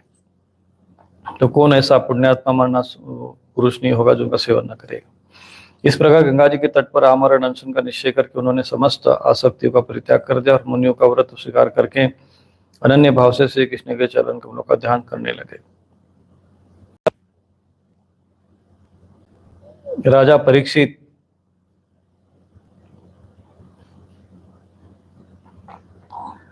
गंगा जी के तट पर अनशन व्रत में बैठे हुए हैं, तो सारे संत महात्मा ऋषि मुनि अपने शिष्यों के साथ वहां पधारे। उस समय वहां ऋषि कौन कौन पधारे हुए थे वो देख लीजिए। वहां पर महर्षि अत्रि, महर्षि वशिष्ठ, चेवन ऋषि, शरद्वानु, अरिष्टनेमि, भृगु, अंगिरा, पराशर। पराशर और पाराशर में थोड़ा अंतर है, समझना चाहिए। पराशर एक ऋषि अलग थे और पाराशर ऋषि अलग थे। पराशर के पुत्र होने के कारण महर्षि व्यास जी को, कृष्ण देवपाल ऋषि को ही पाराशर कहते हैं। विश्वामित्र, श्री परशुराम, उत्यत्थ, इंद्र प्रमद, इद्मवाहन, मेधातिथि, देवल, आश्निशेन, भारद्वाज, गौतम, पिपलाद, मैत्रेय, और्व्य, कवश, अगस्त्य, भगवान व्यास। व्यास जी के आगे यहाँ पर भगवान शब्द जोड़ दिया, भगवान नारद, भगवान द्वैपायन, भगवान ऐसा शब्द आया है, क्योंकि वह भगवान के अवतार माने गए थे। नारद और इनके अतिरिक्त और भी कई श्रेष्ठ देवर्षि, ब्रह्मर्षि वहां पर सुबह आगमन हुआ। इस प्रकार विभिन्न गोत्रों के मुख्य मुख्य ऋषियों को एकत्रित देखकर राजा ने सबका यथा योग्य सत्कार किया, उनके चरणों पर सिर रखकर वंदना की। अब देखो ये कितना बड़ा पुण्यात्मा राजा रहा होगा कि इतने सारे जो देवी ऋषि वहां पर गंगा राजा के लिए, क्योंकि उस समय वास्तव में राजा परीक्षित बहुत ही श्रेष्ठ राजा थे। उनके उस किसी को भी इस प्रकार के राजा का जाना या उनका इस प्रकार से दुखी होना किसी भी ऋषि मुनि साधु संतों के लिए अच्छा नहीं माना जाएगा। तो एक श्रेष्ठ राजा जो है पृथ्वी पर होना चाहिए। ये अनेक ऋषि मुनि वहां पर उपस्थित हुए और फिर सबका सम्मान किया। जब सब लोग आपस आराम से अपने अपने स्थान पर बैठ गए, तब महाराज परीक्षित ने उनसे फिर से प्रणाम किया। उनके सामने खड़े होकर शुद्ध हृदय से अंजलि बांधकर जो कुछ कहना चाहते थे उसे सुनाने लगे। राजा परीक्षित ने कहा कि समस्त राजाओं में हम धन्य है, धन्यता में, क्योंकि आपने अपने शील स्वभाव के कारण हम अपने महापुरुष के कृपा पात्र बन गए। राजवंश के लोग प्राय निंदित कर्म करने के कारण ब्राह्मणों के चरण कमलों से दूर पड़ जाते हैं, इससे हमें खेद की बात है। मैं भी राजा ही हूँ निरंतर देह गेह में आसक्त रहने के कारण मैं भी पाप रूप हो गया हूँ। तो राजा भी होते हैं अधिकांश हो चुके रजोगुण प्रधान होते हैं। राजा में रजोगुण नहीं रहेगा तो वो युद्ध कैसे करेगा, क्रोध नहीं रहेगा तो वो शत्रु का संहार कैसे करेगा। तो रजोगुण का होने के कारण वो देह गेह में आसक्त रहते हैं। तो कहते हैं कि मैं भी पाप रूप में हो गया हूँ। इसी से स्वयं भगवान ही ब्राह्मण श्राप के रूप में मुझ पर कृपा करने के लिए पधारे हैं। ये श्राप वैराग्य उत्पन्न करने वाला है, क्योंकि इस प्रकार के श्राप से संसार आसक्त पुरुष भयभीत होकर विरक्त हो जाया करते हैं। तो अब मैंने अपने चित्त को भगवान के चरणों में समर्पित कर दिया है। आप लोग माँ गंगा जी और शरणागत और मुझ पर अनुग्रह करें, और जो तक्षक मुझे आकर डस लेगा उसकी मुझे परवाह नहीं है। आप लोग कृपा करके भगवान के रसमय लीलाओं का गान करें। और कहा कि मैं प्रार्थना करता हूँ मुझे कर्मवश जिस योनि में जन्म लेना पड़े, भगवान श्री कृष्ण के चरणों में मेरा अनुराग हो, उनके चरण आश्रित महात्माओं से विशेष प्रीति हो, और समस्त प्राणियों के प्रति ऐसी मैत्री बनी रहे, एक से मैत्री बने रहे, ऐसा आशीर्वाद दीजिए। कि उस समय राजा को वैराग्य हो गया था, और इसलिए उसने बस कहा कि भगवान श्री कृष्ण के चरणों में मेरा अनुराग हो, कोई आशीर्वाद इधर उधर का नहीं मांगा कि मेरे बाल बच्चे ठीक रहे, मेरा राज्य जो है संभाले। मेरा उन्होंने न तो राज्य का ध्यान किया, न पत्नी परिवार का कोई आशीर्वाद मांगा, न बस उन्होंने कहा कि मेरे भगवान श्री कृष्ण के चरणों में, क्योंकि ये वास्तव में पूर्व जन्म का बहुत बड़ा पुण्यात्मा रहा है, जिसके भगवान श्री कृष्ण का भक्त रहा है, जो उसके भगवान के प्रति इसका इतना अनुराग था। और कहा कि जो भगवान के चरणों में आश्रित है ऐसे महात्माओं में मेरे प्रेम हो, और जगत के समस्त प्राणियों के प्रति मेरी एक सी मैत्री रहे। वो समस्त प्राणियों के लिए उन्होंने कामना करने लगे। आशीर्वाद दीजिए। राजा परीक्षित परमधीर थे, ऐसा दृढ़ निश्चय करके गंगा जी के तट पर उन्होंने उत्तर मुख होकर बैठ गए। राजकाज का भार उन्होंने पहले ही अपने पुत्र जन्मेजय को सौंप दिया था। और जब एक छत्र सम्राट परीक्षित जब इस समय आमरण गोचर करके बैठ गए, तब आकाश में स्थित देवता लोग बड़े आनंद से उनकी प्रशंसा करने लगे, और वहां पृथ्वी पर पुष्पों की वर्षा करने लगे।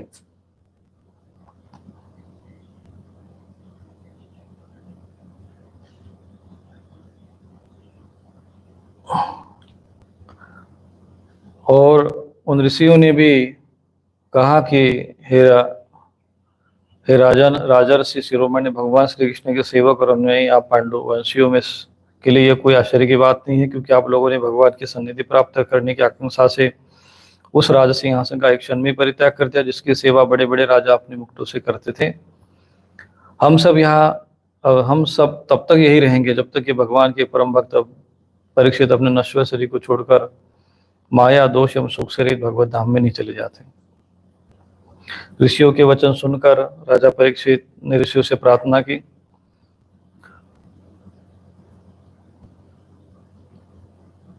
तो कहा कि ठीक है, जब आप यहाँ पे रहेंगे तो मैं विप्रवरों में आपसे एक प्रश्न पूछता हूँ, आप सभी विद्वान परस्पर विचार करके बतलाइए, जो सबके लिए।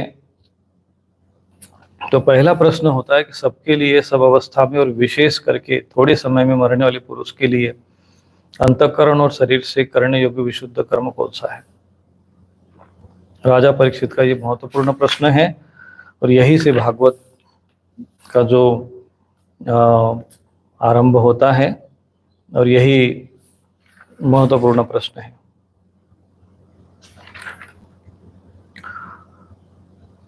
सर्वात्मना प्रियमाणेश्य कृत्यम शुद्धम च तत्र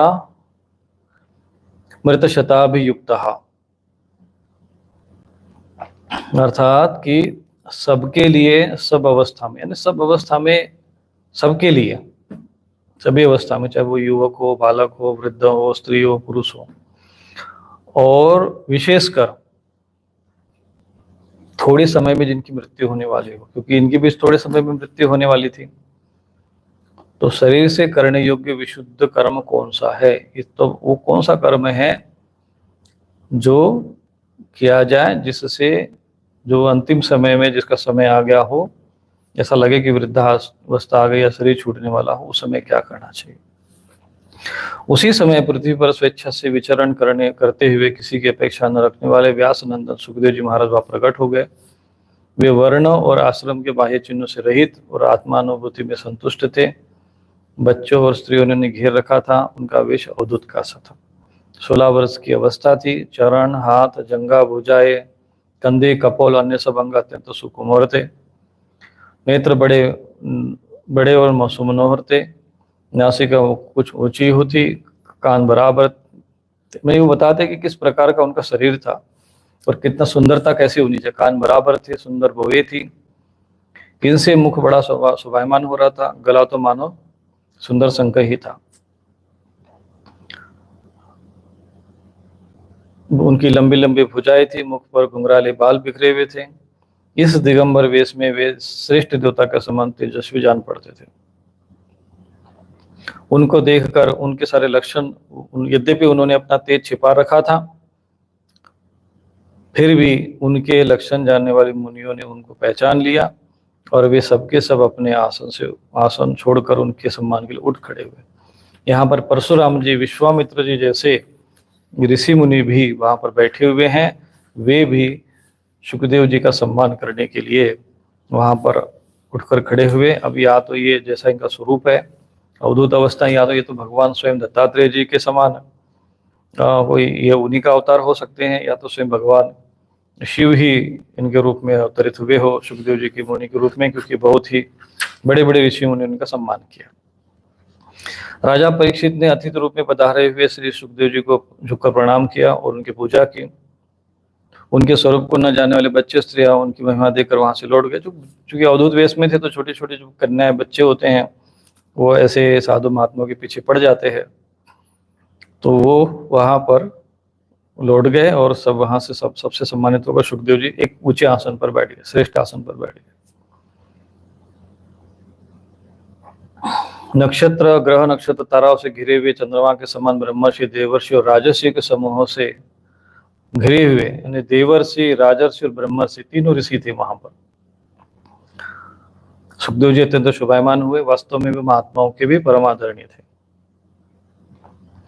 तो परीक्षित ने उनको प्रणाम किया, उनको पूजन किया, प्रणाम किया, प्रश्न किया उनको कि ब्रह्म स्वरूप भगवान, आज हम बड़भागे हुए, अपराधी होने पर भी हमें संत समागम का अधिकारी समझा गया। आज कृपा पूर्वक अतिथि रूप में पधार कर आपने हमें तीर्थ के तुल्य पवित्र बना दिया। आप जैसे महात्माओं के स्मरण मात्र से गृहस्थों के घर तत्काल पवित्र हो जाते हैं।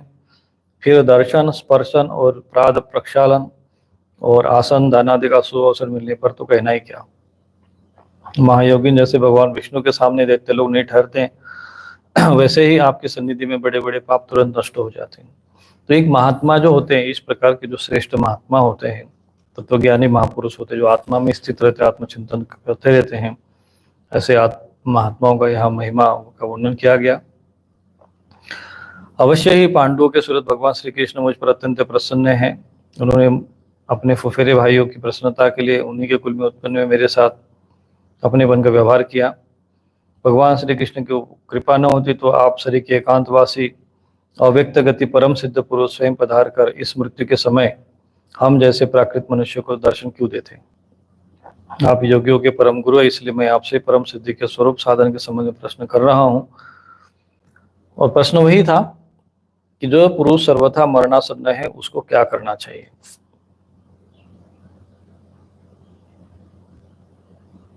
ये आप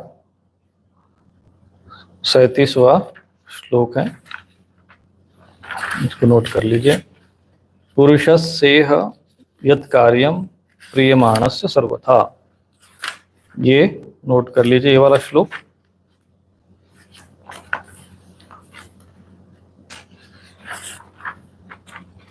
अठारहवां अध्याय है, नहीं 19वां अध्याय है ये।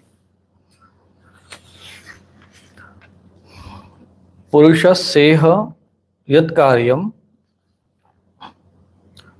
म्रियमाणस्य सर्वथा। म्रियमाणस्य माने म्रियमाण का अर्थ होता है जो मरणासन्न हो, जो भी मरने वाला हो। पुरुषस्येह यत् कार्यम म्रियमाणस्य सर्वथा, अर्थात कि जो पुरुष मरणासन्न हो, जिसको मृत्यु होने वाली हो, या उसको क्या करना चाहिए। साथ ही यह भी बतलाइए कि मनुष्य मात्र को क्या करना चाहिए। अभी तो 2 प्रश्न यहाँ पे आए हुए हैं, ध्यान रखना है। भागवत का जो आधार है ये 2 ही प्रश्न है। इन 2 प्रश्नों को समझोगे तो पूरे भागवत महापुराण समझ में आएंगे। पहला प्रश्न ये है, म्रियमाणस्य, यानी जो मृत्यु के जिनकी स्थिति में पहुंच गया हो। अब कौन कब मृत्यु में जाएगा वो तो कह नहीं सकते, परंतु जिसको लगता है कि नहीं भाई हमें अब समय आ गया, वृद्धावस्था आ गई हमारी, ऐसे पुरुष को क्या करना चाहिए। ये तो अभी किसी को पता नहीं। बहुत से लोग जो खूब धनवान है, विदेशी लोग खूब पैसा कमा लेते हैं, तो वो भी सोचते हैं कि अब तो शरीर छूटने वाला है, तो वो प्रयत्न में लगे हुए हैं। पता नहीं कौन सी वो थेरेपी वगैरह बनाकर वो सोचते हैं कि हमें नया शरीर मिल जाएगा, या ये मर जाएगा शरीर तो फिर जीवित हो जाएंगे। ये सब धनवान तो है, लेकिन बहुत बड़े मद वाले लोग हैं ये। भागवत महापुराण में जो कलयुग का जो वास माना गया, जात रूप मदान विधेय सा शब्द आया है कि जो जाति से ही है ना, स्वभाव से ही जो जिसका जो जाति जैसे स्वर्ण है, जो मद उत्पन्न करता है, अहंकार उत्पन्न करता है, तो ऐसा धन जो है नहीं होना चाहिए। और ऐसा धन यदि आप अपने जीवन में आपके पास है, जो आपके अंदर अहंकार उत्पन्न करता है, घमंड उत्पन्न करता है, दूसरों को नीचा दिखाने का भाव अगर आपके मन में आता है, तो समझ लेना चाहिए कि इसमें कलयुग वास किया हुआ है। जो धन आजीविका के लिए होता है, व्यवहार के लिए होता है, शरीर की शोभा के लिए होता है, परिवार की शोभा के लिए होता है, वो धन शुभ माना जाता है, वो धर्मयुक्त होता है। तो ऐसे जो मनुष्य हैं, जो कलयुग में जब शरीर छूटना होता है, तो उनको समझ में नहीं आता क्या करना चाहिए। राजा परीक्षित ने तो एक झटके में, चूंकि पूर्व जन्म के संस्कार थे, भगवान का भक्त था, तो राजा होते हुए भी भगवान का भक्त था। इसलिए जैसे ही उसको ज्ञान होगा कि हमारा अब 7 दिन के बाद ये तक्षक सर्प आएगा और ये शरीर को नष्ट कर देगा, जो गंगा जी के तट पे चला। तो अभी भी बहुत से बुद्धिमान लोग होते, गंगा जी के किनारे आकर अपना निवास करना शुरू कर देते हैं। तो जो म्रियमाण जो शब्द है आया है कि म्रियमाण से सर्वथा, जो ऐसे लोगों को क्या करना चाहिए। दूसरा प्रश्न है कि मनुष्य मात्र को क्या करना चाहिए। वो किसका श्रवण, किसका जप, किसका स्मरण, किसका भजन करे और किसका त्याग करे। भगवत स्वरूप मुनिवर आपका दर्शन अत्यंत दुर्लभ है, क्योंकि जितनी देर एक गाय दुही जाती है गृहस्थों के घर पर, उतनी देर भी तो आप नहीं ठहरते हैं। तो ये तो गृहस्थों के घर में ठहरते नहीं है, तो आप 2 ही प्रश्नों का उत्तर दे दीजिए। क्योंकि उनको लगा राजा परीक्षित जी को कि भाई ज्यादा दिन तो रुकने वाले, ज्यादा देर ठहरने वाले है नहीं, ये तो अवधूत है, तपस्वी है, तो इनसे शॉर्टकट में 2 प्रश्न कर देते हैं, अपने लिए भी और जगत कल्याण के लिए भी। तो जो ज्ञानी पुरुष होते हैं, यहाँ पर उन्होंने अपने लिए प्रश्न किया, और अपने जैसे जो लोग हैं जो मरणासन्न है, उनके लिए भी प्रश्न कर दिया कि भाई उनको क्या करना चाहिए, और फिर मनुष्य मात्र को क्या करना चाहिए। क्योंकि किसका श्रवण करे, किसका जप करे, स्मर्तव्यम भजनीयम वा गुरुहि यद्वा विपर्ययम।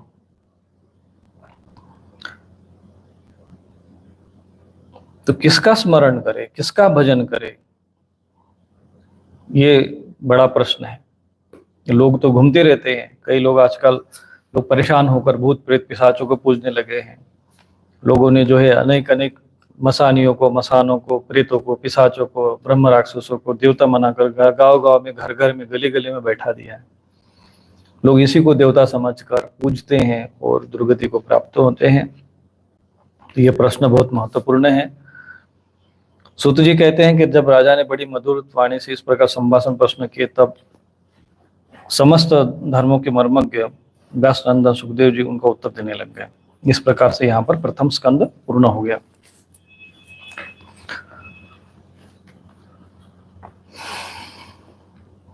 इति श्रीमद् भागवते महापुराणे वैयासिकायाम् अष्टादशसहस्रायां पारमहंस्यां संहितायां प्रथम स्कंदे शुकगमनम नाम 19वाध्यायः इति प्रथम स्कंद समाप्त। तो ये प्रथम स्कंद की कथा यहाँ तक आती है। अब द्वितीय स्कंद में वास्तविक जो भागवत महापुराण है उसकी पूरी भूमिका प्रथम स्कंद में है।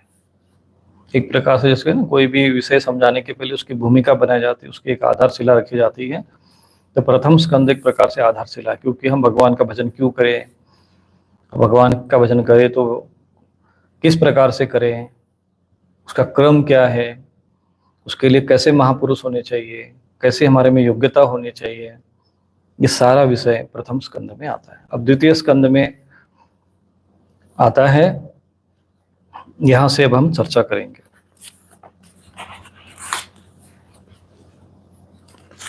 राजा परीक्षित के इस प्रकार प्रश्न करने पर सुखदेव जी ने कहा कि हे परीक्षित, लोकहित के लिए किया हुआ तुम्हारा प्रश्न बहुत उत्तम है। देखो यहाँ पर लोकहितम, देखो यहाँ राजा तो है लेकिन लोगों का हित, क्योंकि मनुष्य मात्र के लिए प्रश्न किया। राजा होने के नाते प्रजा का हित, लोगों का हित कैसे हो, ये बराबर उनके मन में रहा। केवल अपने बच्चे परिवार तक को सीमित नहीं रहे। मनुष्य के लिए जितने भी बातें सुनने, स्मरण करने, कीर्तन करने की, उन सब में ये श्रेष्ठ हैं। आत्मज्ञानी पुरुष ऐसे प्रश्न का बड़ा आदर करते हैं, क्योंकि जो आत्मज्ञानी महापुरुष होते हैं उनके सामने जब ये लोक कल्याण की, जगत कल्याण की, आत्म कल्याण की बात आती है तो उन प्रश्नों को आदर करते हैं। बाकी साधारणतः लोग अपने ही काम धंधे में ज्यादातर परेशानियों में उलझे रहते हैं, उन्हीं चीजों में। और आप कितना भी प्रयत्न कर लो, संसार में खूब प्रयत्न करके देखते हैं, सभी लोग प्रयत्न कर रहे हैं, लोग लगे हुए खूब पैसा कमाने में, खूब धन कमाने में, इतना एकत्रित कर ले कि बस एकत्रित ही कर ले, करना क्या है, उसका क्या होगा कुछ वो भी पता नहीं होता है। और लोगों जिन्होंने एकत्रित कर लिया है, अडानी अंबानी जैसे भी लोग हैं, उनके पास इतना पैसा है कि अगर वो सात जन्म 7 पीढ़ी भी जो उनकी कुछ न करे तभी भी उनको खाने की कमी न रहे, फिर भी वो भी लगे हुए दिन रात। तो वो प्रकृतिवश लोग लगे रहते हैं, परंतु इसका अंत क्या होगा इस विषय पर कोई चर्चा चिंतन नहीं करता है, और इसलिए अंत में उनकी दुर्गति होती है। इतने सारे धनवान होकर भी आज वो अपने लिए 2 दिन की, 1 दिन की आयु नहीं खरीद सकते, न वो कहीं से रक्त अपने लिए व्यवस्था कर सकते हैं, किसी फैक्ट्री में बना सकते, न कहीं प्राण बना सकते हैं। पर वो क्या है कि अज्ञानता और अहंकार उनके ऊपर इतना हावी है कि वो कभी ज्ञानी महापुरुषों के शरणागत जाकर वास्तविक सत्य को जानने का प्रयत्न भी नहीं करते हैं। कि हे राजन, जो गृहस्थ घर के काम धंधों में उलझे हुए अपने स्वरूप को नहीं जानते, उनके लिए तो हजारों बातें कहने सुनने करने के लिए हैं। उनकी आयु यूं ही बीत जाती है। उनकी रात्रि नींद या तो स्त्री प्रसंग से कटती है, दिन धन के हाय हाय और कुटुंब के भरण पोषण में समाप्त हो जाता है। संसार में जिन्हें अपना अत्यंत घनिष्ठ संबंधी कहा जाता है, वे शरीर, पुत्र आदि कुछ नहीं, असत्य हैं, परंतु जीव उनके मोह में ऐसा पागल हो जाता है कि दिन रात उनको मृत्यु का ग्रास होते देखकर भी चेतता नहीं है। इसलिए हे परीक्षित, जो अभय पद को प्राप्त करना चाहता है, क्योंकि पहले प्रश्न का उत्तर दे रही है कि जो मरणासन्न हो मृत्यु का, ऐसे लोगों को क्या करना चाहिए। तो कहते हैं परीक्षित, जो अभय पद को प्राप्त करना चाहता है उसे सर्वात्मा भगवान हरि, यहाँ पर भगवान श्री कृष्ण शब्द जो इन्होंने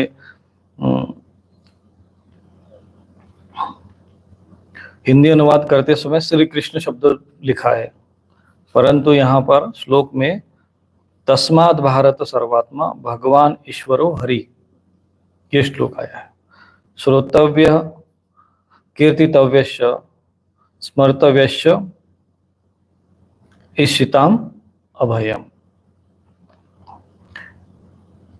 तस्मात् भारत सर्वात्मा भगवान ईश्वरो हरि, हरि यानी भगवान विष्णु। यहाँ पर यह भगवान विष्णु के सभी जो स्वरूप है, चाहे श्री कृष्ण भगवान का स्वरूप हुआ या भगवान राम या अन्य भी रूप है, वो सब लोग आ गए। सर्वात्मा,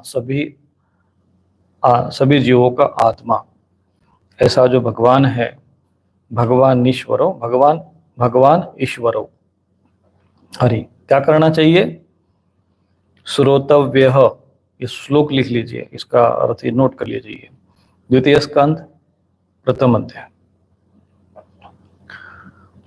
यदि आप इच्छिताम अभयम, यदि जीवन में अभय चाहते हैं, निर्भयता चाहते हैं, भविष्य को सुखमय बनाना चाहते हैं और वर्तमान जीवन में भी भगवान की कृपा चाहते हैं, तो आपको क्या करना चाहिए? श्रोतव्यः कीर्तितव्यश्च। अब यह कीर्तितव्य का अर्थ कीर्तन समझते हैं। श्रोतव्य का मतलब होता है, यह कीर्तितव्य शब्द आया है, इन्होंने यहाँ पे कीर्तन जोड़ दिया। श्रोतव्य का अर्थ होता है भगवान की कथाएं का श्रवण करना, और कीर्तितव्य का मतलब जो भगवान ने जो उनकी जो कीर्ति है, यश है, उनका गान करना, यशों का गान करना। उसके लिए कई प्रकार के, जैसे आजकल तो लोग कीर्तन भी करते हैं या भजन आदि जो गाए जाते हैं, जो संत महापुरुषों के जैसे मीराबाई के आदि जो भगवान के जो दिव्य जो भावयुक्त जो भजन होते हैं, उनको सुनना। श्रोतव्य यानी उनकी कथाओं का श्रवण करना, और स्मर्तव्य अर्थात भगवान का स्मरण करते रहना। ये तीन बातें बताइए। ये भागवत महापुराण में शॉर्टकट। अगर आप जो बुद्धिवान है, विवेकवान है, जिनको केवल जीवन का सार समझना है, कम समय में समझना है, तो ये प्रथम स्कंद के जो ये अंत में जो श्लोक आए हुए हैं, राजा परीक्षित ने जो प्रश्न पूछे गए, पुरुषस्येह यत् कार्यं म्रियमाणस सर्वथा, ये जो प्रश्न है उसका ये उत्तर है कि यदि आपका जो भले ही आपको मरण होने वाला हो, शरीर छूटने वाला हो, फिर भी हे भारत, तस्मात् भारत सर्वात्मा, हे जो परीक्षित, भारत शब्द अर्जुन के लिए भी आया, भारत शब्द परीक्षित के लिए भी आया, कि सर्वात्मा जो भगवान ईश्वर हरि है, उनका श्रोतव्य कीर्तव्य और स्मर्तव्य इष्यताम अभयम। अगर तुम आप निर्भय होना चाहते हो, अभय चाहते हो, तो भगवान का, अब यहाँ भगवान माने सब लोग आ गए, ईश्वरो हरि, हरि में जो विष्णु स्वरूप में है वही लेते हैं। यहाँ साधारणतः लोग कृष्ण भी मान सकते हैं, और भगवान श्री कृष्ण के जितने भी स्वरूप है, भगवान श्री विष्णु के जितने भी स्वरूप है, उनको भी आप इसमें लेना चाहिए। एतावान सांख्य योगाभ्याम स्वधर्म परिनिष्ठया जन्म लाभ परम पुंसाम अंते नारायण स्मृति। ये 6वां श्लोक है द्वितीय स्कंद का प्रथम अध्याय का। इसको आप नोट कर लो, और नोट नहीं करना है, इसको रट भी लेना है, याद भी कर लीजिए। इस श्लोक को कैसे पढ़ना है? एतावान सांख्य योगाभ्याम स्वधर्म परिनिष्ठया जन्म लाभ पर पुंसाम अंते नारायण स्मृति। इसको आप इस प्रकार से बोलेंगे, इसको याद कर लीजिए, कंठस्थ कर लीजिए। ये श्लोक यदि आपने समझ लिया, इसको कंठस्थ कर लिया, जो आप समझ लेना चाहिए कि आपने पूरे भागवत महापुराण का सार समझ लिया। पूरे महाभारत इसमें भागवत महापुराण का अंतिम सार है, एतावान सांख्य योगाभ्याम स्वधर्म परिनिष्ठया जन्म लाभ पर पुंसाम अंते नारायण स्मृति। इसका अर्थ क्या हुआ कि मनुष्य जन्म का यही इतना ही लाभ है। मनुष्य जन्म मिल गया तो इसका इतना ही लाभ है। क्या लाभ है? चाहे जैसे भी हो। एतावान, एतावान का मतलब होता है चाहे जैसे भी हो। सांख्य योगाभ्याम, सांख्य माने ज्ञान मार्ग से, योग मार्ग से। स्वधर्म परिनिष्ठया, स्वधर्म अर्थात कर्मयोग के माध्यम से या अपने धर्म का पालन करते हुए। परिनिष्ठया, अपने स्वधर्म में निष्ठा रखते हुए। कर्मयुग से भी हो सकता है, और निष्ठा का अर्थ ये श्रद्धा या भक्ति, ये भी ले सकते हैं। जन्म लाभ पर पुंसाम, तो मनुष्य जन्म का ये इतना ही लाभ है। क्या लाभ है? जीवन को ऐसा बना लिया जाए। कैसे? कि मृत्यु के समय भगवान की स्मृति बनी रहे। अंते नारायण स्मृति, बस इतना है। श्रीमद् भागवत महापुराण का सार कि मृत्यु के समय भगवान की स्मृति अवश्य बनी रहे। ये बहुत महत्वपूर्ण है। अंत काले च मामेव स्मरण मुक्ता कलेवरम यह प्रयाति तजम देयम स याति मद्भावगतः। तो वो मुझे ही प्राप्त होता है जो अंत काल में मेरा स्मरण करता हुआ शरीर छोड़ता है। ये भगवान का शॉर्टकट सूत्र है। मान लीजिए कोई ऐसा व्यक्ति है जीवन में भजन नहीं किया, पूरा जीवन लगा दिया उसने, जैसे राजा परीक्षित भी रहे कि तपस्या नहीं कर पाए, साधना नहीं कर पाए, भक्ति नहीं कर पाए, जीवन ऐसे ही निकल गया, समझ में नहीं आया कि हमें एक ऐसा जीवन जीना चाहिए, पैसे के पीछे भागे रहे, बताने वाला कोई रहा नहीं। अब मृत्यु सामने आ गए, क्योंकि आप चाहे बिल गेट्स बन जाओ, अडानी अंबानी बन जाओ, चाहे आप कोई भी कितने भी बड़े धनवान बन जाओ, लेकिन तीन चीजें आपका पीछा कभी नहीं छोड़ेगी: मृत्यु, जरा और व्याधि। मृत्यु, बुढ़ापा और व्याधि, ये चीज आपका कभी पीछा नहीं छोड़ेगी। और रोग का तो इलाज चलो मान लो औषधि है, उसके लिए बहुत बड़े बड़े हॉस्पिटल बना लिए, उसका इलाज हो जाएगा। बुढ़ापे का कोई इलाज नहीं है। हो सकता है उसको थोड़ा बहुत रोग भी लोगे कुछ समय के लिए, लेकिन मृत्यु से कौन बचेगा? मृत्यु से कोई नहीं बचता है। राजा परीक्षित इतना बड़ा भक्त, इतना बड़ा तपस्वी, राजर्षि होने के उपरांत भी उसको भी 7वें दिन उसको सर्प तक्षक सर्प काटेगा, और वही शरीर उसको मृत्यु जो होती है वो शरीर की ही होती है। नश्वर शरीर के प्रति अज्ञानता के कारण हम लोग इस शरीर को, वो जो वस्त्र हैं उसको मैं मान लेते हैं। जो जीवात्मा हमारा स्वरूप है उसका हमें पता नहीं है।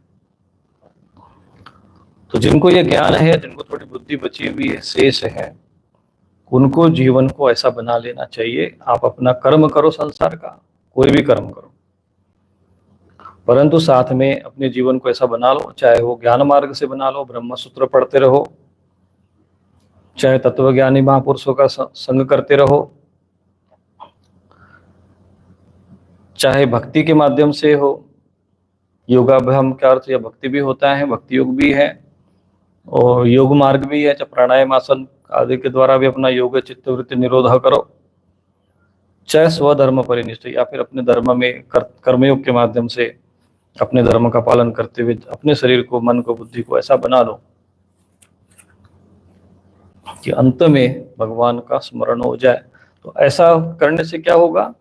तो भगवत गीता में भगवान ने भी इसमें कहा गया, वही सूत्र समझा रहे हैं यहाँ पे सुखदेव जी, क्योंकि इनके पास समय तो ज्यादा था नहीं कि तुम जाओ तपस्या करो, ये अनुष्ठान करो, ये मंत्र लो, फिर इसका 40 दिन का अनुष्ठान करना, 21 दिन का अनुष्ठान करना। ये मंत्र भी दे देते, उसको चाहते तो मंत्र भी दे सकते थे, परंतु उसको मंत्र की आवश्यकता थी नहीं वैसे विशेष रूप से, क्योंकि बस महापुरुष तो अपने दृष्टिपात मात्र से सारा उसको स्थिति में पहुंचा देते हैं, समाधिस्थ पहुंचा सकते थे, क्योंकि वो पात्र था और ये भी सक्षम थे। तो उन्होंने कोई ज्यादा मंत्र वगैरह चक्कर भी नहीं पड़ा अनुष्ठान, क्योंकि उसका समय भी नहीं था और परिस्थितियां भी वैसे नहीं थी। बस उनको ये कहा कि अंत काल में भगवान का स्मरण होना चाहिए, अंत्य नारायण स्मृति। ये पूरे भागवत का सार है।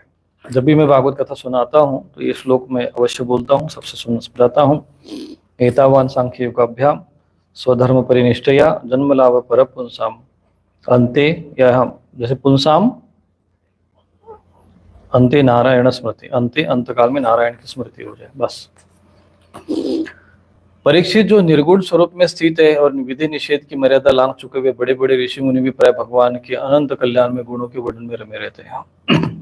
परीक्षित को कह रहे हैं कि जो निर्गुण स्वरूप में स्थित है, विधि निषेध की मर्यादा को लांघ चुके, मतलब जो विधि निषेध धर्म, ये नियम वो नियम उनके ऊपर लागू नहीं होते, जो निर्गुण स्वरूप में स्थित हैं, ऐसे बड़े बड़े ऋषि मुनि ब्रह्मज्ञानी महापुरुष भी भगवान के गुणानुकथने हरे, यहाँ पर भगवान हरि शब्द आया है, जिन्होंने यहाँ पे भगवान अनंत, भगवान के लिखा है। तो ये हिंदी अनुवाद करने वाले थोड़ी थोड़ी गलतियां कर देते हैं। भगवान हरि शब्द आया है, गुणानुकथने हरे ऐसा शब्द आया, तो इनको यहाँ पर भगवान हरि ऐसा लिखना चाहिए था। भगवान भी लिखा तो कोई इसमें दोष नहीं है, फिर भी यह हरि शब्द आया है।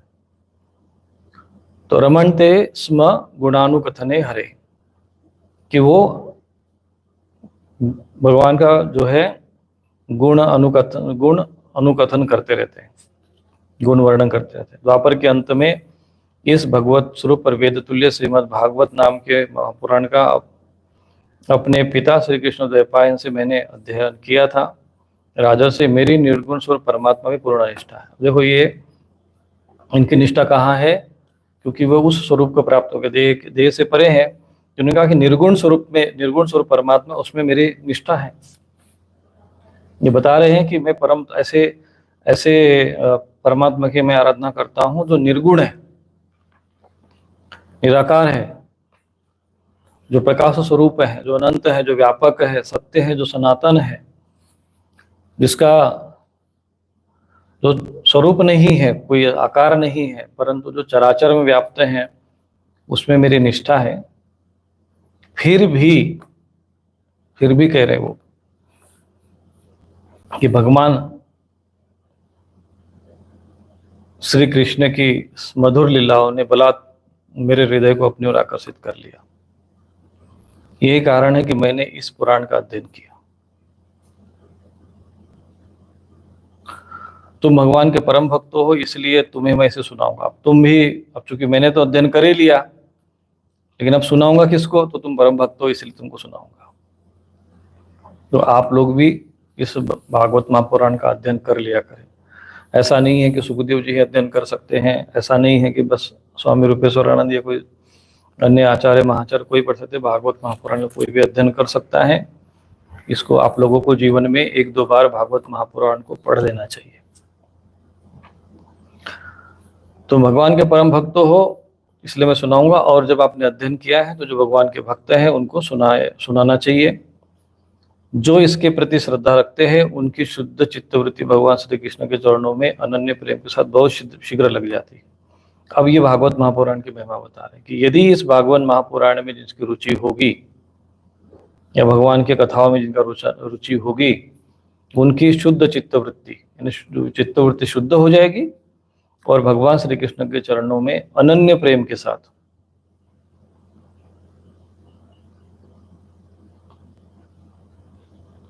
बहुत शीघ्र लग जाएगी, भगवान के चरणों में लग जाएगी। लोग बोलते हैं भगवान में प्रेम कैसे हो? भगवान का प्रेम होने का मार्ग है या तो भगवान की चरित्रों को सुन लीजिए या पढ़ लीजिए। जो लोग परलोक की किसी भी वस्तु की इच्छा रखते हैं या इसके विपरीत संसार में दुख का अनुभव करके जो उसमें विरक्त हो गए हैं और निर्भय मोक्ष पद को प्राप्त करना चाहते हो, उन साधकों के लिए तथा योग संपन्न सिद्ध योगानियों के लिए भी समस्त शास्त्रों का यही निर्णय है कि वे भगवान के नामों का प्रेम से संकीर्तन करें। यहाँ पर भगवान के नाम का संकीर्तन, हरे नामानुकीर्तन, योग्य नाम कीर्तन करना चाहिए, प्रेम से कीर्तन करना, संकीर्तन करना चाहिए। कीर्तन करने का मतलब ये होता है कि अब जैसे आजकल कीर्तन शब्द के पीछे ज्यादातर आता है तो वही ढाल झोल लेकर भगवान के नाम का उच्चारण करते हुए नाचना गाना, वो भी एक कीर्तन का भाग हो सकता है। लेकिन फिर उसके बाद धीरे धीरे वहां पर डीजे और ये और अधर्म चीजें, अशांत वाली चीजें आ गई है। वो चीजें नहीं होना चाहिए। सात्विक भाव से भगवान के जो नाम है उनका स्मरण करें। जैसे विष्णु नाम भी अगर आप पढ़ते हैं, विष्णु सहस्त्र नाम भी पढ़ते हैं, तो वो भी भगवान के नाम का कीर्तन है। शतनाम स्तोत्र पढ़ते तो भी भगवान के नाम का कीर्तन है। केवल आवश्यक नहीं है कि आप, क्यों कीर्तन का मतलब उनकी कीर्ति, यश का वर्णन करना, भगवान के नाम का वर्णन। जैसे हम किस भगवान को वासुदेव कहते हैं तो इसी सिद्ध समझ में आता है कि वसुदेव के पुत्र हुए। देवकी नंदन कहते हैं, जो वो सब सारे भगवान के नाम का, उस नाम के पीछे उनकी कीर्ति, उनके यश। भगवान को कंस मर्दन कहते हैं तो इससे उनका महिमा समझ में आती। तो ऐसे नामों का हमें स्मरण करना चाहिए। तो जो विष्णु सहस्त्र नाम है या शतनाम स्तोत्र हैं भगवान के, उनका भी कीर्तन किया जा सकता है। दूसरे भगवान के जो ये हरे राम हरे कृष्ण ऐसे जो नाम हैं, शिव है, दुर्गा है, ये सारे भगवान के नाम है। कृष्ण कृष्ण करते रहो और राम राम न करो और शिव शिव न करो, ऐसा यह अर्थ नहीं बनता है। भगवान का मतलब सभी आ गए इसमें। तो उनको कीर्तन करना चाहिए, उनका ध्यान करना चाहिए। अपने कल्याण के साधन की ओर असावधान रहने वाले पुरुष की वर्षों लंबी आयु भी अनजाने में व्यर्थ बीत जाती है। उससे क्या लाभ? सावधानी से ज्ञान पूर्वक बिताई हुई घड़ी दो घड़ी श्रेष्ठ है, क्योंकि उसके द्वारा अपने कल्याण की चेष्टा तो की जा रही है।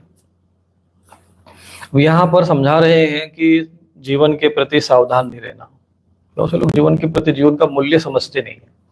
शरीर मिल गया, बचपन तो यूं ही निकल जाता है, फिर युवावस्था आती है तो स्त्री पुरुषों में परस्पर आकर्षण, फिर घर मकान चाहिए, फिर संतान हो, फिर उसी में ही जीवन ऐसा व्यतीत हो जाता है। तो इनका कोई, वो कहते हैं कि ये आयु ऐसे नष्ट हो जाएगी, आपको पता भी नहीं चलेगा। आपको पता नहीं चलेगा आप कब 50 के पहुंच गए, कब 60 में पहुंच गए, कब 70 में पहुंच गए, कब 80 में पहुंच गए, और कब जो है मरणासर जो है पहुंच गए, कुछ पता ही नहीं चलेगा। क्योंकि ये अज्ञानता पूर्वक बिताया हुआ समय होता है, उसका समय पता नहीं चलता है। परंतु सावधानी में, यदि सावधानी पूर्वक घड़ी दो घड़ी ही सही, यदि अपनी कल्याण जो है सावधानी पूर्वक बिताई जाए तो वो श्रेष्ठ है, क्योंकि उसके द्वारा अपने कल्याण की चेष्टा की जा सकती है। राजर्षि खटवांग अपनी आयु की समाप्ति का स्मरण जानकर 2 घड़ी में सब कुछ त्याग कर भगवान के अभय पद को प्राप्त हो। राजा खटवांग के बारे में कहते हैं कि उन्होंने 2 घड़ी में ही आत्मज्ञान प्राप्त कर लिया था। अभी तो तुम्हारे जीवन की अवधि 7 दिन की है, इस बीच में भी तुम अपने परम कल्याण के लिए जो कुछ करना चाहो सब कर लो। तो ये यहाँ पर सुखदेव जी समझा रहे हैं ये विषय।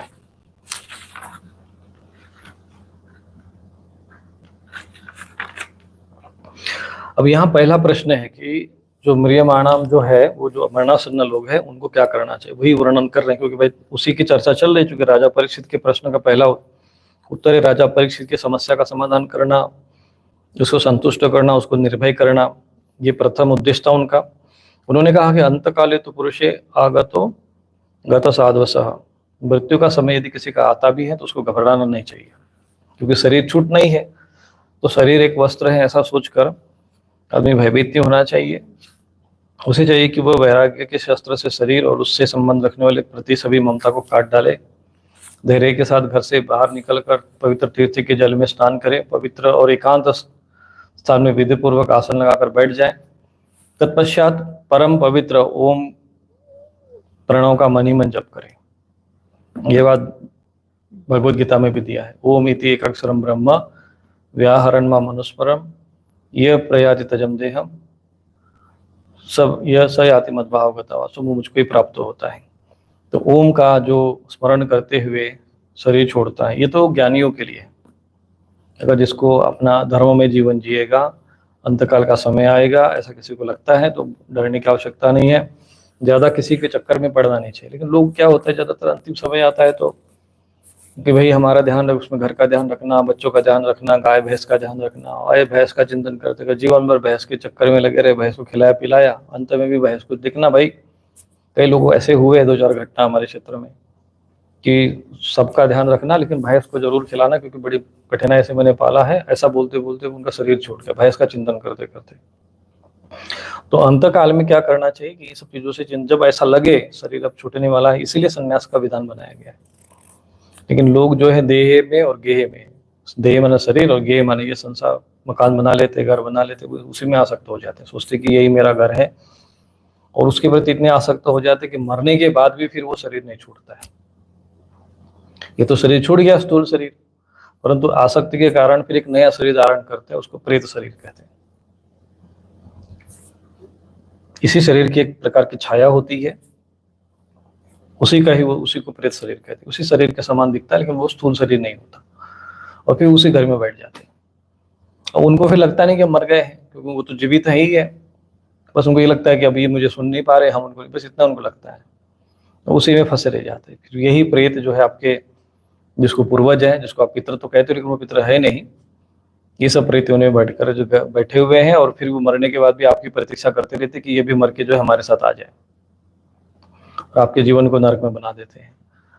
तो जो भी ज्ञानी पुरुष है ऐसी कोई स्थिति में पहुंच गया है, उनको तत्काल में ऐसा लगे कि शरीर अभी छूटने वाला है, तो उनको तत्काल अपना ये शरीर, इस संसार, घर परिवार को त्याग देना चाहिए, और कैसे किसी ऐसे एकांत स्थान पर रहना चाहिए जो पवित्र तीर्थ हो, वहां पर एकांत स्थान में विधि पूर्वक आसन लगाकर अपना साधना भजन करना चाहिए। एकांत कुटिया बना लेनी चाहिए गंगा जी किनारे, और वही बैठकर अपने आप को भगवान के जो ये पवित्र जो मंत्र है ओम, उसका स्मरण करना चाहिए। इसलिए सन्यासियों को मंत्र दीक्षा के जो कारण जो मंत्र दीक्षा दी जाती है, तो उनको ओम की दीक्षा दी जाती है, सोहम मंत्र की दीक्षा दी जाती है। वास्तव में ये आत्मज्ञानियों का मंत्र है, परंतु इसका चिंतन मनन करना पड़ता है। आजकल सन्यास भी लोग लेते हैं, साधु वस्त्र पहनाते, लेकिन उनको मंत्र भी नहीं बताया जाता ठीक से। वास्तव में सन्यासियों का मंत्र एक ही है, और वो है प्रणव, ओम। ओम का ही जप करने से आदमी को ज्ञान और वैराग्य की प्राप्ति होती है। दुर्भाग्यवश सन्यासी जो है सन्यास के मूल उद्देश्य को भूल गए हैं। ये सन्यास का मतलब संसार के सभी भावनाओं को त्याग करके परमात्मा का चिंतन करना, परमात्मा का ध्यान करना, और उसमें ओम में स्थित हो जाना। तो ये ओम का जाप मन ही मन करते रहना चाहिए। प्राणवायु को वश में करके मन का दमन करें, फिर एक क्षण के लिए भी प्रणव को न भूले। बुद्धि की सहायता से मन के द्वारा इंद्रियों को विषयों से हटा ले, मतलब ये ध्यान की प्रक्रिया बता रहे हैं। और ऐसा करते करते जब ध्यान की स्थिति हो जाए, प्रणव का ध्यान करते करते, तब घबराए नहीं और धैर्य के साथ योग धारणा के द्वारा इसे वश में कर लेना चाहिए, क्योंकि धारणा उक्त लोगों की दोषों को मिटा देती है। धारणा स्थित होने पर ध्यान में जब योगी अपने परम मंगल में आश्रय भगवान को देखता है, तब उसे तुरंत ही भक्ति की प्राप्ति हो जाती है। यहाँ पर भक्ति योग शब्द है, लेकिन योग की प्राप्ति हो जाती है।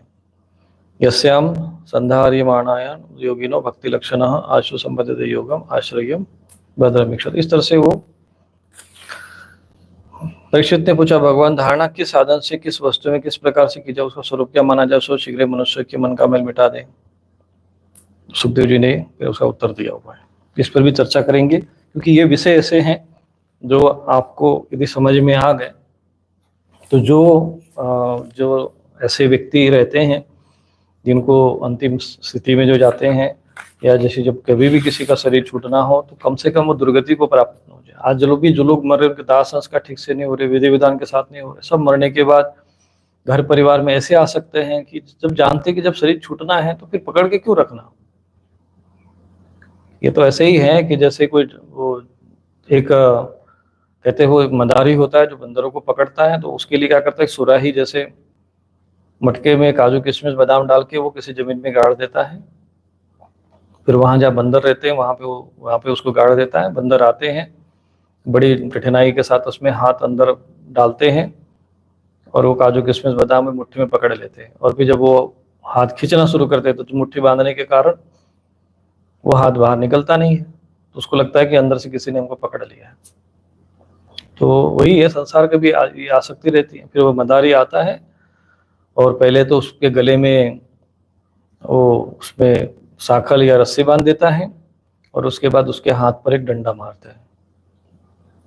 डंडा मारने के कारण तो उसका जो मुट्ठी छूट जाती है और वो हाथ बाहर आ जाता है उसके बंदर का। तो यही गति जीव की होती है।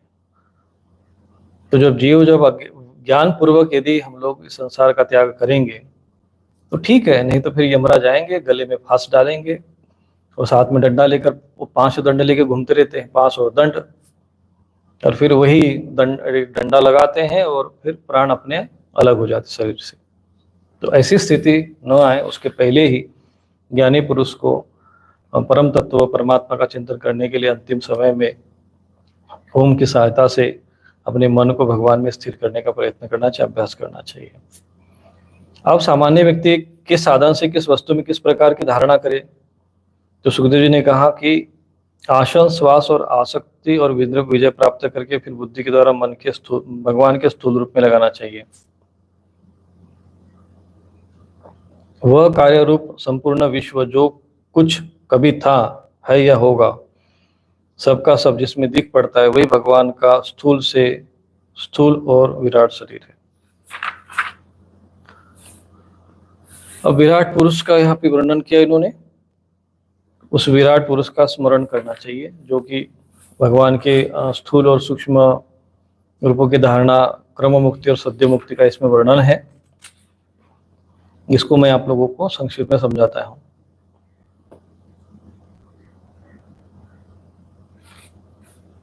कहते हैं कि जब योगी पुरुष इस मनुष्य लोक को छोड़ना चाहे तब देश और काल में मन को न लगाए। हम किस देश में हैं, किस समय में है, ऐसा मन न लगाए, सब इंद्रियों का संयम करें, तब अपने अंतरात्मा क्षेत्र के अंतरात्मा में इसका चिंतन करें और ये शरीर में ही नहीं ऐसा भाव करें।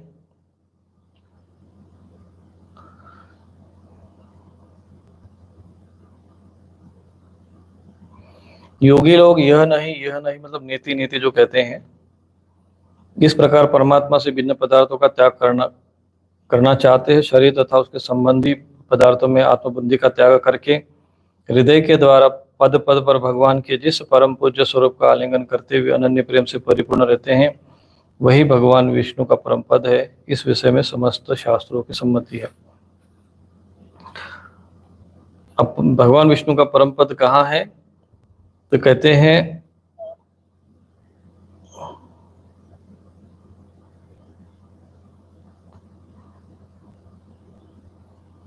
कि जो योगी महापुरुष नेति नेति के द्वारा, कभी ये संसार में शरीर संसार ये परमात्मा नहीं आत्मा नहीं है, इस भाव से त्याग करते हुए फिर एक आत्मबुद्धि में स्थित हो जाते हैं, परम जो आत्मस्वरूप में स्थित हो जाते हैं और उसका जो अनुभव करते हैं, वही पर भगवान विष्णु का परम पद है।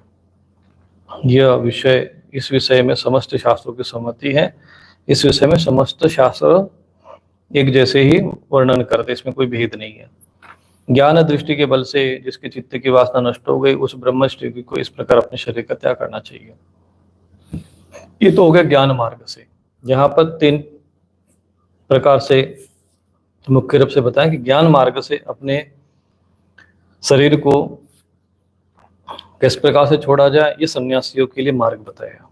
जो ज्ञानी है सन्यासी, उनको ओम का ध्यान करना चाहिए, मन इंद्रियों का संयम करते हुए चिंतन करना चाहिए, पवित्र गंगा जी के तट पर थोड़ा सा अभ्यास करना चाहिए। जैसे मान लीजिए किसी के पास आयु अभी रिटायरमेंट आ गया है, 60-70 वर्ष की आयु पहुंच गई, तो फिर इसके बाद घर में रहने का और देह में आसक्त रहने का मतलब ये है कि आपने मरने के बाद प्रेत योनि की तैयारी कर ली है। जिनको आसक्ति रहेगी घर गृहस्थी में दुनियादारी से, तभी मरने का अवस्था आ गई, वृद्धावस्था आ गई, फिर भी वो आसक्त है, तो उनकी दुर्गति होनी है निश्चित रूप से। ऐसे लोगों के लिए गृहस्थाश्रम हो गया, अब वानप्रस्थाश्रम और संन्यासाश्रम में अपना आगे बढ़ना चाहिए। कोई एकांत स्थान गंगा जी के तट पर या कोई भी एकांत स्थान देखकर वहां पर एक समय भोजन करो, और या तो फिर ऐसा अल्पाहार करो जहाँ पर सहज में भोजन प्राप्त हो जाए। वैसे भी जो भगवान की भक्ति करते हैं, थोड़ा साधु का वस्त्र पहन लो, एकांत में कहीं बैठा हो, तो उसको भोजन अन्न जल तो वैसे भी समाज ला कर देगा। नहीं भी देगा तो शरीर छूटना है, तो वो ये भाव बना लो कि भाई शरीर छूटना है तो छूटेगा, रहना होगा, शरीर का प्रारब्ध होगा तो 2 रोटी अपने पास आएगी। सन्यासी का स्वभाव ऐसे होना चाहिए। हम भी आरंभ में यहाँ आए गंगा जी के तट पर साधना करने के लिए, तो हमने ये नहीं सोचा कि भाई अब हम यहाँ आए हैं, पैसे वैसे तो हमारे पास थे नहीं, तो अब हमारा खर्चा कैसे चलेगा, कौन हमें खिलाएगा, कौन ला कर देगा। लेकिन जिस भाव से निकले तो भगवान पूरा ध्यान रखते हैं, देवता भी ध्यान रखते हैं ऐसे लोगों का। लेकिन हमें विश्वास नहीं होता है, हमको लगता है कि अरे रुपया नहीं है, पेंशन नहीं है तो कैसे चलेगा। अरे पेंशन होकर भी जीवन में टेंशन है, और जिनके जीवन में पेंशन नहीं है, जो भगवान पे आश्रित होते हैं, वही संत महापुरुष बिना टेंशन के जीते हैं।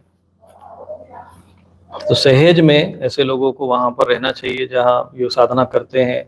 ऐसी जगहों पे चले जाओ, अपना एकांत में रहो, फिर अपना सहज में अपना भजन करते रहो, तो धीरे धीरे कोई ना कोई एक समय तो भोजन कोई लाकर देगा ही देगा।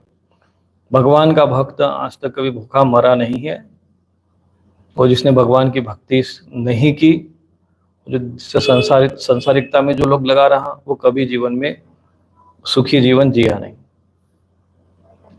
तो इसलिए ऐसी जगह पर जाकर अपना ध्यान करना चाहिए और ओम का जाप करना चाहिए। अब यहाँ प्रश्न आ रहा है किसका जाप करें? तो जो ज्ञानी पुरुषों को, जो थोड़ा सा बौद्धिक है, ज्ञानी है, वो केवल ओम की उपासना करें। सन्यासियों के लिए ओम का ही आराधना बताए। लेकिन दुर्भाग्य की बात है हमारे सन्यासियों को, जो आजकल कई साधु संतों को देखा, गुरुजी ने कोई मंत्र दिया है? बोले नहीं, गुरुजी ने मंत्र ही नहीं दिया है, बस मुंडन करा दिया और गिरवा कपड़ा पहना दिया। तो उन विचारों की भी दुर्गति होती है, ऐसे साधु सन्यासी भी भटक रहे हैं। तो ऐसा सन्यास बेकार है। इससे अच्छा है कि कहीं कम से कम एकांत कुटिया में जाकर, एक जगह एकांत में कुटिया, जैसे भी हरिद्वार जैसी जगह पे है, बहुत से लोग हरिद्वार में जाते हैं, वहाँ पर क्या अन्न क्षेत्र का अन्न मिलता है, बस वह खाए और पड़े रहे। तो वो अन्न क्षेत्र का अन्न में शुद्ध नहीं माना जाता है, भिक्षा अन्न शुद्ध होता है। अधिकांश जो ऐसे लोग जो अन्न खाते हैं वो तामसी होता है, खूब ज्यादा मात्रा में खाते हैं, खा के सो जाते हैं, भजन नहीं कर पाते हैं। इसलिए जो सन्यासी है, साधु है, उनको केवल एक समय भोजन करना चाहिए, और ज्यादा से ज्यादा बहुत, अगर 2 रोटी भी आदमी जीवन 2 रोटी भी खा लेगा तभी भी उसका जीवन निर्वाह हो जाएगा। बहुत ज्यादा होगा तो 4 रोटी थोड़ी सब्जी एक समय मिल गया, इससे ज्यादा किसी की आवश्यकता ही नहीं है। 7 रोटी तो वैसे बताया गया सन्यासी के लिए, 7 रोटी की भी आवश्यकता नहीं है। मैंने देखा है जीवन में, अगर सच में साधना तपस्या करो तो उसका भोजन अपने आप कम हो जाता है, उसकी आवश्यकता कम हो जाती है, और तब आप भजन कर पाओगे। अब होता क्या है, हरिद्वार में जाते खूब सन्यासी वस्त्र पहन, अन्न क्षेत्र में है, ये पर्ची मिल गई, बढ़िया बढ़िया भोजन मिल रहा है, चलो भाई, घर में तो खाने को मिलता नहीं था, अब तो साधु बनने के बाद खाने को मिल रहा है। गृहस्थों को लगता है हमने दुनिया भर के पाप कर्म किए हुए हैं, अब क्या करें, उसका प्रायश्चित क्या करें, तो बोले चढ़ाओ इन महात्माओं के माथे पर पाप, तो खूब खिलाते पिलाते रहते हैं। अब देखा कि भोजन बढ़िया मिल रहा है, दक्षिणा भी मिल रही है, तो दबा दबा कर ठूस ठूस कर खा रहे, और फिर घर आश्रम में जाकर सो रहे। ये भजन नहीं होता। ऐसे में ये भोजन जो आहार पर जो, या तो आप साधु बन पाओगे या तो सवादु बनाओ, दोनों में से एक। सवादु की दुर्गति होती है और साधु की सदगति होती है। तो अधिकांश मैंने देखा है कि लोग सवादु के चक्कर में ही जीवन, साधु की जगह सवादु का जीवन जी रहे हैं। और यही सब चीजें हमने भी देखी है, हमने अपने जीवन में देखा, इसलिए हमने समझ में आया कि नहीं भाई, यहाँ से निकलो चुपके से। एकांत में गए, भजन किया, थोड़ी स्थिति अच्छी बन गई, थोड़ा अनुभूतियां हो गई, और थोड़े आत्मा में स्थित हो गई, तो थोड़ा मन को शांति मिली कि चलो कम से कम इतना बड़ा घर त्याग दिया तो कुछ तो प्राप्त हो जाए। तो इस तरीके से जो है वो साधना किया तो कुछ न कुछ लाभ मिलता है।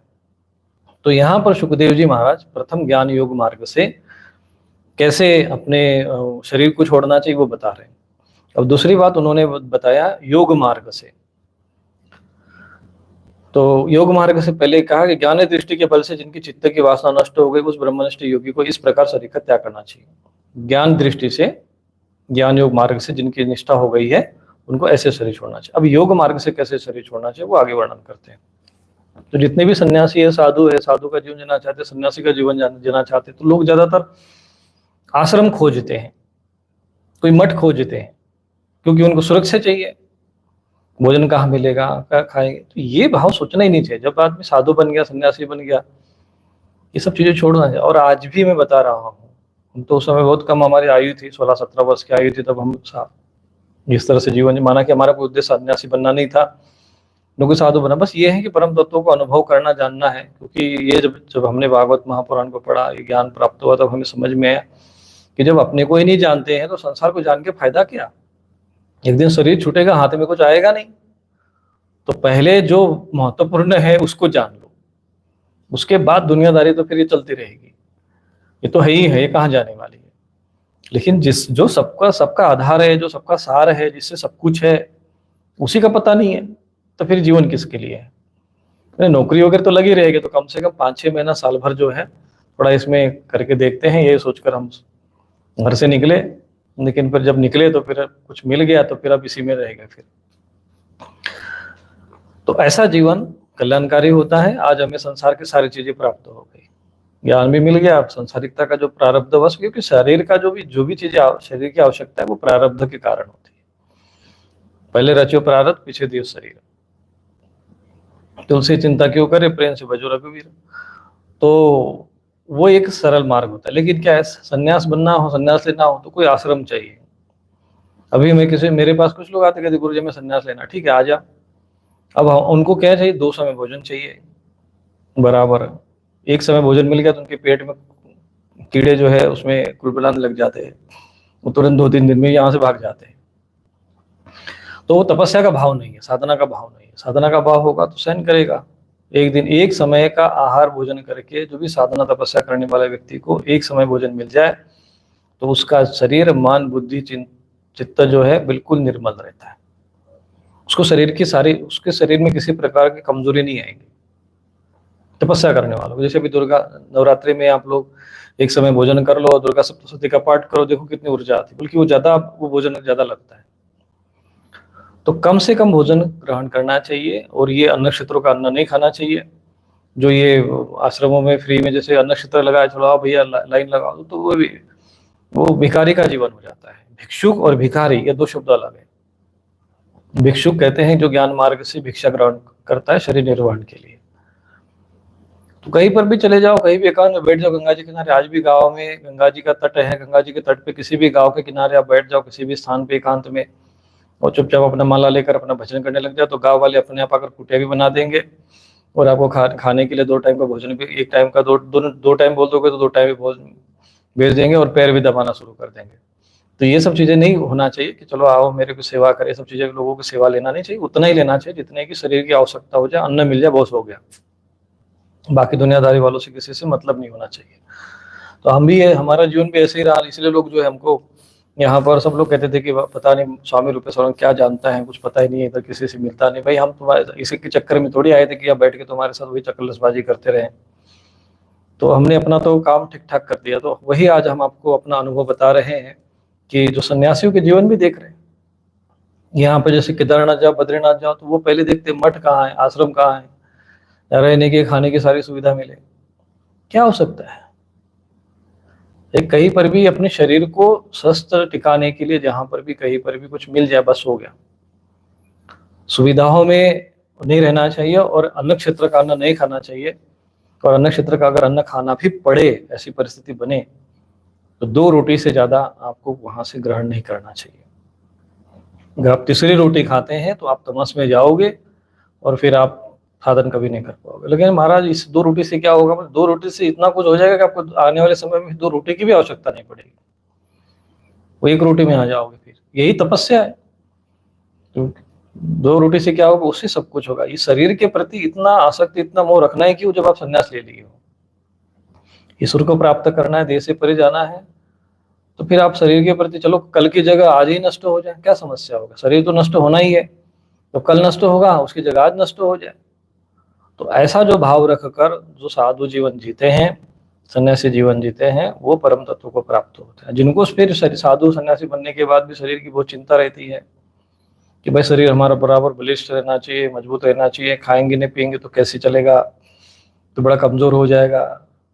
कई लोग भी है, जैसे हम लोग भी किसी के जाते हैं, घरों में भी जाते तो कहते हैं गुरु जी ये खाइए वो खाइए, तो खा, पर चलो ठीक है भावनाओं के लिए कि अपने कोई ग्रहण कर ले। लेकिन आवश्यकता जो है जीवन की इतनी ही है, इससे ज्यादा जो कोई आवश्यकता रखता है मन में, तो वो साधु नहीं बन सकता, वो साधना को प्राप्त नहीं हो सकता, सिद्धि को प्राप्त नहीं हो सकता।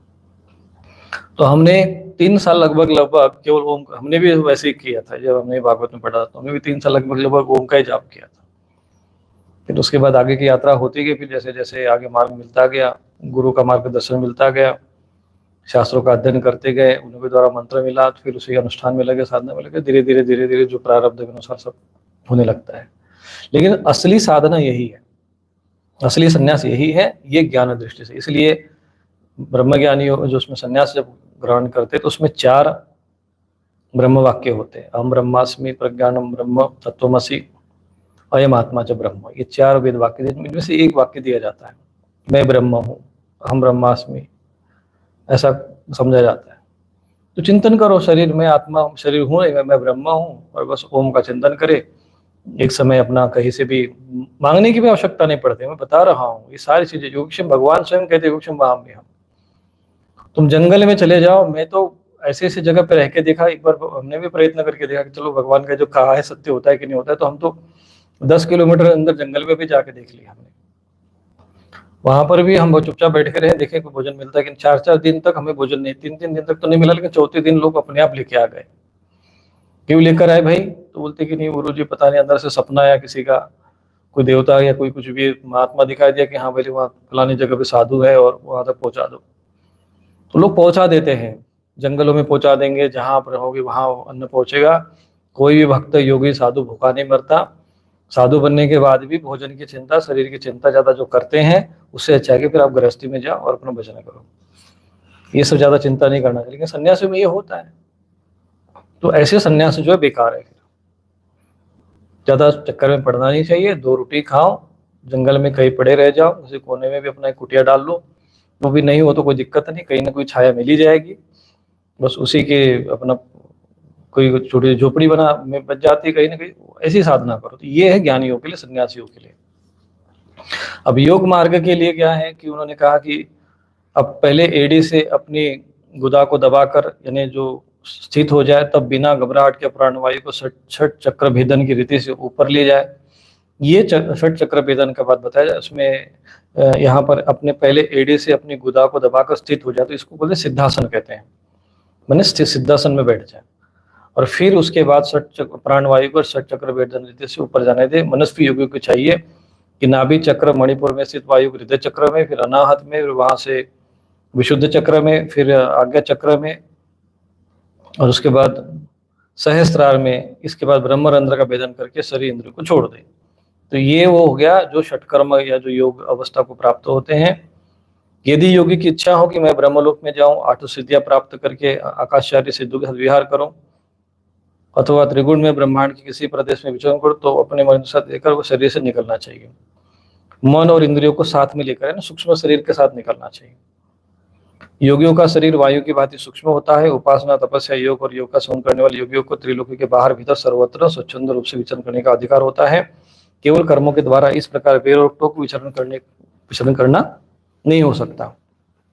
तो जो लोग योग मार्ग से साधना करते हैं, यहाँ पर भागवत महापुराण में इतना गूढ़ रहस्य और गूढ़ ज्ञान छुपा हुआ है, लेकिन लोगों को लगता है भागवत कथा मतलब क्या है, वही जो है भगवान कृष्ण, राधा जी और कृष्ण जी, और बस वही नाच, यही सब गाने और वही कीर्तन, यही सब चलता है।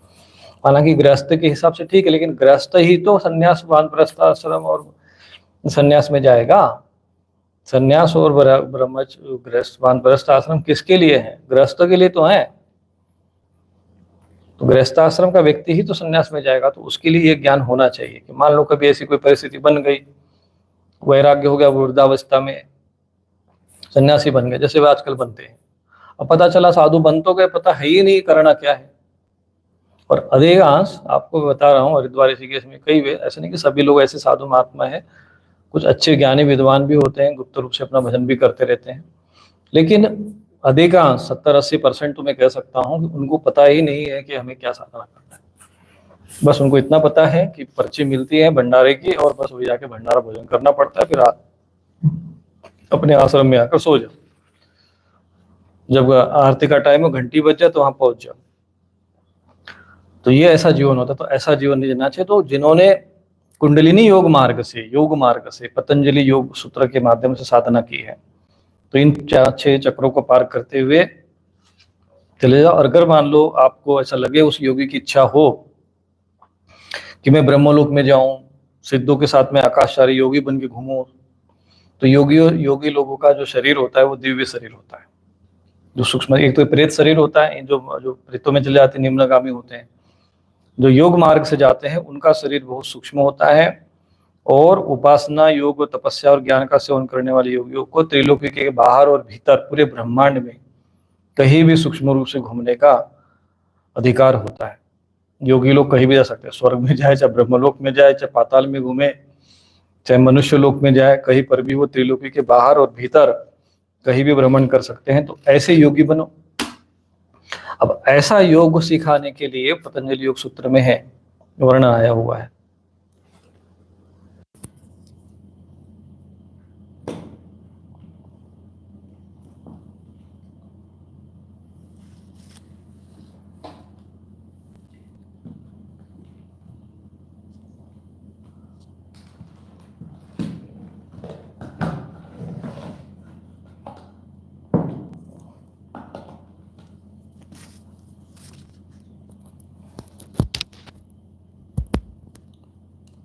परंतु अधिकांश ये होता है कि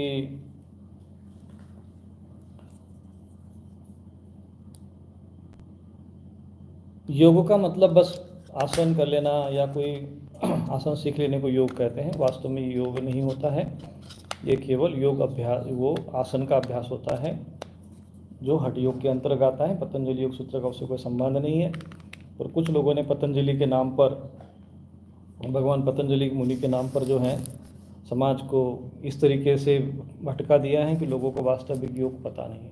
योग कहते हैं योग चित्तवृत्ति निरोधः, और ये कुंडलिनी योग जो है, यानी 6 चक्रों को पार करना, षट चक्र भेदन को योग कहते हैं। तो ऐसे जो गुरु होते हैं योगी पुरुष होते हैं जिनको ये कुंडलिनी योग का ज्ञान होता है, ऐसे योगी महापुरुषों के शरण में जाकर ये ज्ञान सीखना चाहिए जो योग मार्ग से अपना शरीर छोड़ना चाहते हैं। और ये शरीर छोड़ने का जो सामर्थ्य होता है योगियों में स्वतः आ जाता है और वो स्वेच्छा से अपना शरीर त्याग सकते हैं। ये शरीर छोड़ते समय किसी भी प्रकार का कष्ट नहीं होता है और उसके बाद उनको ये शरीर छूट जाता है और एक दिव्य शरीर प्राप्त होता है, योग में शरीर प्राप्त होता है, जिसको आप चाहे तो ब्रह्मलोक में चले जाओ, विष्णु लोक में चले जाओ, साकेत लोक में चले जाओ, चाहे आप स्वर्ग लोक में चले जाओ, आपको कहीं भी किसी भी लोक में आने जाने की मनाही नहीं होती है योगियों के लिए। ये भागवत महापुराण में सुखदेव जी महाराज बता रहे हैं कि ऐसे योगियों को कहीं पर भी बेरोक टोक जाने का अधिकार होता है। तो जिन लोगों को कुंडलिनी योग से साधना करने का अवसर मिल रहा है, जिनको ऐसे गुरु मिले हैं, ऐसे गुरु की कृपा मिली है, तो वो इस संसार के सबसे भाग्यशाली लोग हैं। तो पहले तो हो गए ज्ञान मार्ग वाले, दूसरे हो गए योग मार्ग वाले। यानी ये जो भागवत महापुराण में केवल भक्ति की बात नहीं है, ज्ञान की बात है, योग की भी बात है। लेकिन योग का मतलब क्या समझाया गया? बस भैया तुम लोग वहाँ पर वो बटरफ्लाई करो और वो उछल कूद मचाओ और फिर आप जो पैर को जो है किसी सिर पे टांग दो तो फिर उल्टा कर दो तो सीधा हो जाओ, इसी को योग लोग समझते। वास्तव में ये है विभिन्न प्रकार के आसनों का अभ्यास जो हठ योग के अंतर्गत आता है, जिसके ऋषि महर्षि घेरण माने गए। और घेरण संहिता नाम का एक ग्रंथ है, उसी में ही ये कपालभाति, ये नेति धोती क्रिया, इसका वर्णन उस घेरण संहिता के अंतर्गत आता है। पतंजलि योग दर्शन का उससे कोई संबंध नहीं है। पतंजलि में आसन का मतलब इतना ही होता है, स्थिर सुखम आसनम, स्थिर और सुखपूर्वक बैठना। स्थिर मतलब चंचल नहीं, आड़ा टेढ़ा नहीं बैठना है, और सुखपूर्वक बैठना है। ये नहीं कि जो अपने पैर को अपना सिर पे चढ़ा दिया, आड़ा टेढ़ा बैठ गए तो सुखपूर्वक तो हुआ नहीं। और स्थिर मतलब इधर उधर दौड़ते रहेंगे, चंचल करते रहेंगे, शरीर में क्रिया होती रहेगी तो स्थिर हुआ नहीं।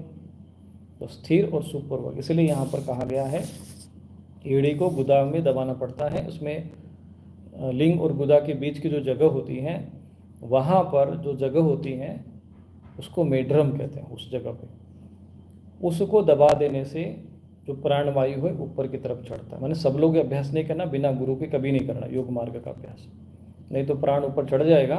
तो तुमको उस प्राणों पर नियंत्रण करने का सामर्थ्य केवल समर्थ गुरु के पास होता है।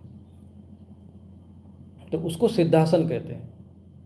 इस सिद्धासन का अभ्यास करना चाहते योगी पुरुष उसको सिद्धासन कहते हैं। तो पद्मासन होता है या तो सिद्धासन, ये दो ही आसन ऐसे होते हैं जिसका अभ्यास करने के लिए पतंजलि योग सूत्र में कहा गया है। पतंजलि योग सूत्र के अनुसार केवल ये दो ही आसन की आवश्यकता है। उसमें भी केवल सिद्धासन की आवश्यकता है, पद्मासन भी उसमें विशेष आवश्यक नहीं है। परंतु कोई पद्मासन में बैठे या सिद्धासन, पद्मासन में जब अभ्यास होगा सिद्धासन, तब उसको आसन सिद्ध माना जाता है। उसके बाद आप प्राणायाम कर सकते हैं। और ये परीक्षित योगी ज्योतिर्मय मार्ग सुषुम्ना के द्वारा, सुषुम्ना है ना ये ईड़ा पिंगला और सुषुम्ना, जब ब्रह्मलोक के लिए प्रस्थान करती है तब वह पहले आकाश मार्ग से अग्निलोक में जाता है। अब ये कैसे जाता है वहाँ पर? अब योगी महापुरुष की मोक्ष कैसे होता है? ये तो ज्ञानियों का बता दिया कि ओम के द्वारा है, तो भगवान को निर्गुण ब्रह्म में चले गए। अब जो योगी पुरुष हैं वो कैसे जाते हैं, कहाँ जाते हैं? तो योगी जो हैं वो ज्योतिर्मय मार्ग के द्वारा, सुषुम्ना के द्वारा पहले ब्रह्मलोक को जाते हैं, फिर वहाँ से आकाश मार्ग से अग्निलोक में जाते हैं। अग्निलोक में जाने पर क्या होता है, वहाँ उसके बचे खुचे मल जल जाते हैं। अब जो कुछ भी संसार का थोड़ा बहुत पाप दोष, जो कचरा पट्टी जो रहती हैं, जो उस महात्मा के शरीर में आ जाते, क्योंकि लोगों का जो है दीक्षा दे दिया या लोगों ने पैर छुए, तो उसके जो कर्म दोष गुरु के ऊपर चढ़ जाते हैं। तो वो जो मल रहता है, जो दोष रहता है, वो अग्निलोक में जल जाता है। उसके बाद वो वहाँ से ऊपर भगवान श्री हरि के शिशुमार नामक ज्योतिर्मय चक्र पर पहुँचता है, या भगवान हरि का जो धाम है शिशुमार नामक चक्र है, वहाँ पर घूमता रहता है, वहाँ पहुँचते हैं। ये शिशुमार चक्र पर विश्व ब्रह्मांड के भ्रमण का केंद्र है। कहते हैं ये ब्रह्मांड भगवान विष्णु का शिशुमार चक्र जो है विश्व ब्रह्मांड के भ्रमण का केंद्र है। केंद्र बिंदु एक चक्र होता है जहाँ पे ब्रह्मांड का केंद्र होता है, उसमें वहाँ तक योगी पहुँच जाता है। उसका अतिक्रमण करते अत्यंत सूक्ष्म और निर्मल शरीर में वह अकेला योगी महरलोक में चला जाता है। तो 7 लोक होते हैं, उसमें एक महर्लोक आता है, महर्षियों का लोक आता है। वह लोक ब्रह्मवेत्ताओं के द्वारा भी वंदित है और इसमें महर्षि लोग रहते हैं। तो जो ब्रह्मज्ञानी पुरुष है वो भी उनको वहाँ प्रणाम करते हैं, और उसमें कल्प पर्यंत जीवित रहने वाले देवता विहार करते हैं, और वहाँ पर देवता भी रहते हैं, ऋषि महर्षि भी रहते हैं। ये देवता उन ऋषि मुनि की सेवा करते हैं, वो एक अलग तरह का लोक होता है। और वहाँ पर ये योगी पहुँचता है, उस समय वहाँ उसमें वास कर सकते हैं महरलोक, यानी भूर्भुव स्वः स्वर्लोक हो गया, तपलोक, महरलोक, ये ऐसे लोग होते हैं। महरलोक का मतलब महर्षियों का लोक। फिर जब प्रलय का समय आता है तब नीचे के लोगों को शेष के मुख से निकली हुई आग के द्वारा भस्म होते देख वो ब्रह्मलोक में चला जाता है, जिस ब्रह्मलोक में बड़े बड़े सिद्धेश्वर विमानों पर निवास करते, उससे ऊपर सबसे ब्रह्मलोक। उस ब्रह्मलोक की आयु ब्रह्मा की आयु के समान ही 2 परार्ध की होती है। वहाँ न शोक है, न दुख है, न बुढ़ापा है, न मृत्यु। फिर वहाँ किसी प्रकार का उद्वेग या भय तो हो ही नहीं सकता। वहाँ यदि दुख है तो केवल इस बात का कि इस परम पद को न जानने वाले लोगों के जन्म मृत्यु में अत्यंत घोर संकट होकर दयावश लोगों के मन में बड़ी व्यथा तो होती है। तो जो ये योगी पुरुष होते हैं वहाँ रहते तो हैं, लेकिन उनको किसी प्रकार का दुख तो नहीं रहता है। लेकिन एक दुख उनके मन में रहता है, कितना श्रेष्ठ, इतना परम पद, इतना बड़ा ज्ञानवान, इतना बड़ा उच्च कोटि का आनंद और आत्मा स्वरूप होने इस जो है आत्मा है, और ये संसार में ऐसे ही भटक रहा है, जो नश्वर है, ये सब चीज़ों में उलझा हुआ है, और इसी में आसक्त होकर के प्रेत योनि में घूम रहा है, तो कोई प्रेत पितृ योनि में घूम रहा है, इसी में चक्कर काट रहा है। ये देवों की दुर्गति देखकर वो बड़ा उनको मन में दुख व्यथा होती है। इसी को ब्रह्मलोक को ही सत्यलोक कहते हैं। सत्यलोक में पहुँच क्योंकि सत्यलोक में पहुँचने के बाद पश्चात वो ये निर्भय होकर अपने सूक्ष्म शरीर को पृथ्वी में मिला देता है, और फिर उतावली न करते हुए 7 आवरणों का भेदन करता है। पृथ्वी से जल को, जल से अग्नि को, आवरणों को प्राप्त होकर ज्योति रूप से वायु आवरण में आ जाता है। वहाँ से समय पर ब्रह्म के अनंतता का बोध करना आकाश रूप आवरण की प्राप्त करता है। इस प्रकार स्थूल आवरणों को पार करते समय उसकी इंद्रियां भी अपने सूक्ष्म अधिष्ठाता में लीन हो जाती है, यानी उसका जो स्थूल तत्व और सूक्ष्म तत्व लीन हो जाते हैं। योगी पंचम योगी का जो शरीर होता है, सूक्ष्म शरीर जो लेकर सूक्ष्म शरीर लेकर चलता है, तो उसका कुछ सूक्ष्मता वहाँ रहती है, उसको नष्ट कर देता है वो।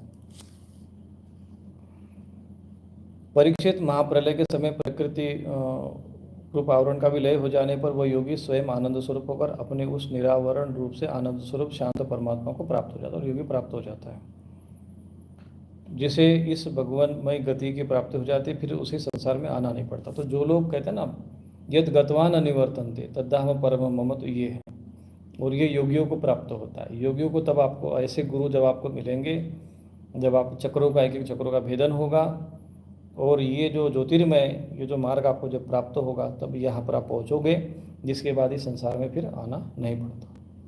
ये परीक्षित, तुमने जो पूछा था उसके उत्तर में मैंने वेदोक्त विविध सनातन मार्ग सद्यो मुक्ति और क्रम मुक्ति दोनों का वर्णन किया। तो ये होते सद्य मुक्ति और क्रम मुक्ति। पहले ब्रह्मा जी ने भगवान वासुदेव की आराधना करके उनसे जब प्रश्न किया था, तब उन्होंने उत्तर में इन्हीं 2 मार्गों की बात ब्रह्मा जी से कही थी। ये भगवान जो वासुदेव, यानी यहाँ वासुदेव का अर्थ है यहाँ पे भगवान कृष्ण ने, क्योंकि उसमें तो भगवान कृष्ण थे ही नहीं, तो फिर वो कौन से वासुदेव की बात हो रही है। वासुदेव का अर्थ होता है जो सबके हृदय में, अंतकरण में, आत्मरूप में वास करते हैं। तो वो यहाँ पर भगवान नारायण की बात कह रहे हैं कि उन्होंने ब्रह्मा जी ने जब आराधना कर, भगवान नारायण की आराधना करके जब उनसे प्रश्न किया था कि सद्य मुक्ति क्या है, क्रम मुक्ति क्या है। सद्य मुक्ति कहते हैं ओम के द्वारा तत्काल जैसे आत्मज्ञान प्राप्त हो जाना, सद्य मुक्ति हो गई, और योग मार्ग से क्रम मुक्ति हो गई। संसार में पड़े मनुष्य के लिए जिस साधन के द्वारा उसे भगवान श्री कृष्ण की अन्य अन्य प्रेममय भक्ति प्राप्त हो जाए, उसके अतिरिक्त कोई अन्य कल्याणकारी मार्ग नहीं है। ब्रह्मा जी ने सारे वेदों का 3 बार अनुशीलन करके अपनी बुद्धि से यही निश्चय किया कि जिसे सर्वात्मा भगवान श्री कृष्ण के प्रति, ये भगवान श्री कृष्ण शब्द आता है लेकिन यहाँ पर ऐसा शब्द श्लोक में नहीं है, फिर भी ये लोगों ने हिंदी अनुवाद करते समय ऐसा लिख दिया। तो जिसे सर्वात्मा भगवान के प्रति अनन्य प्रेम प्राप्त हो जाए वही सर्वश्रेष्ठ धर्म है। भगवान ब्रह्म ऐसा शब्द आया है यहाँ पर।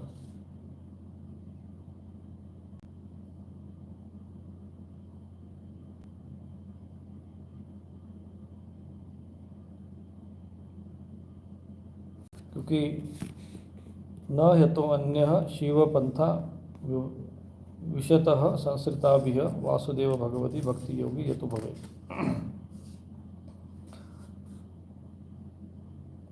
वासुदेवे भगवती भक्ति योगे यतो भवेत्, जिससे भगवान वासुदेव में भक्ति हो जाए उसके अधिक शिव माने कल्याण का मार्ग अन्य कोई नहीं है, ये इसका अर्थ बनता है। कूटस्थो रतिरात्मवान, यानी कूटस्थ भगवान, यानी कूटस्थ के ना शरीर को, कूटस्थ जो आत्मा में स्थित है, ईश्वर सर्वभूता नाम जो कहते हैं, ऐसे आत्मा में जिनकी रति है उसमें स्थित हो जाए, यही ध्यान दिया। तो ये 2-3 मार्ग हैं, आपको समझना है, योग मार्ग से ज्ञान मार्ग से। अब एक मार्ग जो बचा है, कहते समस्त चर अचर प्राणियों में उनके आत्मा रूप से भगवान श्री कृष्ण लक्षित होते हैं। ये यहाँ पर हरि शब्द आया है, इन्होंने उसका अनुवाद करते समय श्री कृष्ण कर दिया है। तो कई लोग क्या है, हिंदी पढ़ते संस्कृत पढ़ते नहीं है। भगवान सर्वभूतेषु लक्षितः स्वात्मना हरि ही, तो यहाँ हरि से संबंध है, वो परब्रह्म परमात्मा भगवान नारायण, फिर उन्हीं के स्वरूप भगवान श्री कृष्ण, लेकिन इन्होंने अर्थ लगाते समय उसको श्री कृष्ण मान लिया। तो ये लोग क्या करते हैं, जब भी जो जिस परंपरा का होता है, यदि कोई यही वाक्य इसी श्लोक का किसी राम भक्त को अगर लगाना होगा तो वो भगवान राम लिखेगा। भगवान सर्वभूतेषु लक्षित स्वात्मना हरि, तो वो जो राम भक्त होगा वो कहेगा कि इसका अर्थ राम है। जो कृष्ण भक्त होगा कि इसका अर्थ कृष्ण है, जबकि उसका अर्थ राम भी है, उसका अर्थ कृष्ण भी है, उसका अर्थ दत्तात्रेय भी है, उसका अर्थ जो है ऋषभदेव भी है। तो ये वहाँ पर श्लोक में हरि का मतलब जो होते हैं, जो हमारे समस्त पापों का ज्ञान का जो हरण करते हुए हरि है, वैसे भगवान का वर्णन यहाँ पर आया हुआ है। तो हमें तस्मान् सर्वात्मना राजन हरि सर्वत्र सर्वदा, यहाँ पर हरि शब्द का बार बार वर्णन आया है, जिसमें जो हरे राम में जो शब्द आया है वो हरि को ही हरे कहते हैं। तस्मात् सर्वात्मना राजन हरि सर्वत्र सर्वदा श्रोतव्य कीर्तितव्य स्मर्तव्य भगवान ऋणाम। इसलिए मनुष्य को चाहिए कि वो सब समय सब स्थितियों में अपनी संपूर्ण शक्ति से भगवान श्री हरि का, अब यहाँ पे श्री हरि शब्द का इन्होंने अनुवाद किया है, ऊपर इन्होंने श्री कृष्ण लिखा। तो यहाँ पर क्या है कि जब हिंदी अनुवाद पढ़ते हैं, सामान्य लोग से जो पढ़ते हैं, तो कहते हैं कि गुरुजी ये तो सब भगवान कृष्ण के बारे में लिखा है, लेकिन मेरी रुचि तो भगवान नारायण में है, मेरी रुचि तो भगवान राम में है, तब हम उसको कैसे रूप में लें। तो वहाँ पर यहाँ जो बताया गया है, वो जो निराकार परब्रह्म स्वरूप जो भगवान विराट स्वरूप में है, उन्हीं ने ही जो रूप धारण किए हुए हैं, तो सब एक ही है, उसमें कोई भेद नहीं करना चाहिए। और जो जिस भाव से जिसमें आपकी निष्ठा है, उसी इष्टों को यहाँ पर हरि के रूप में उसका अर्थ लगाना चाहिए।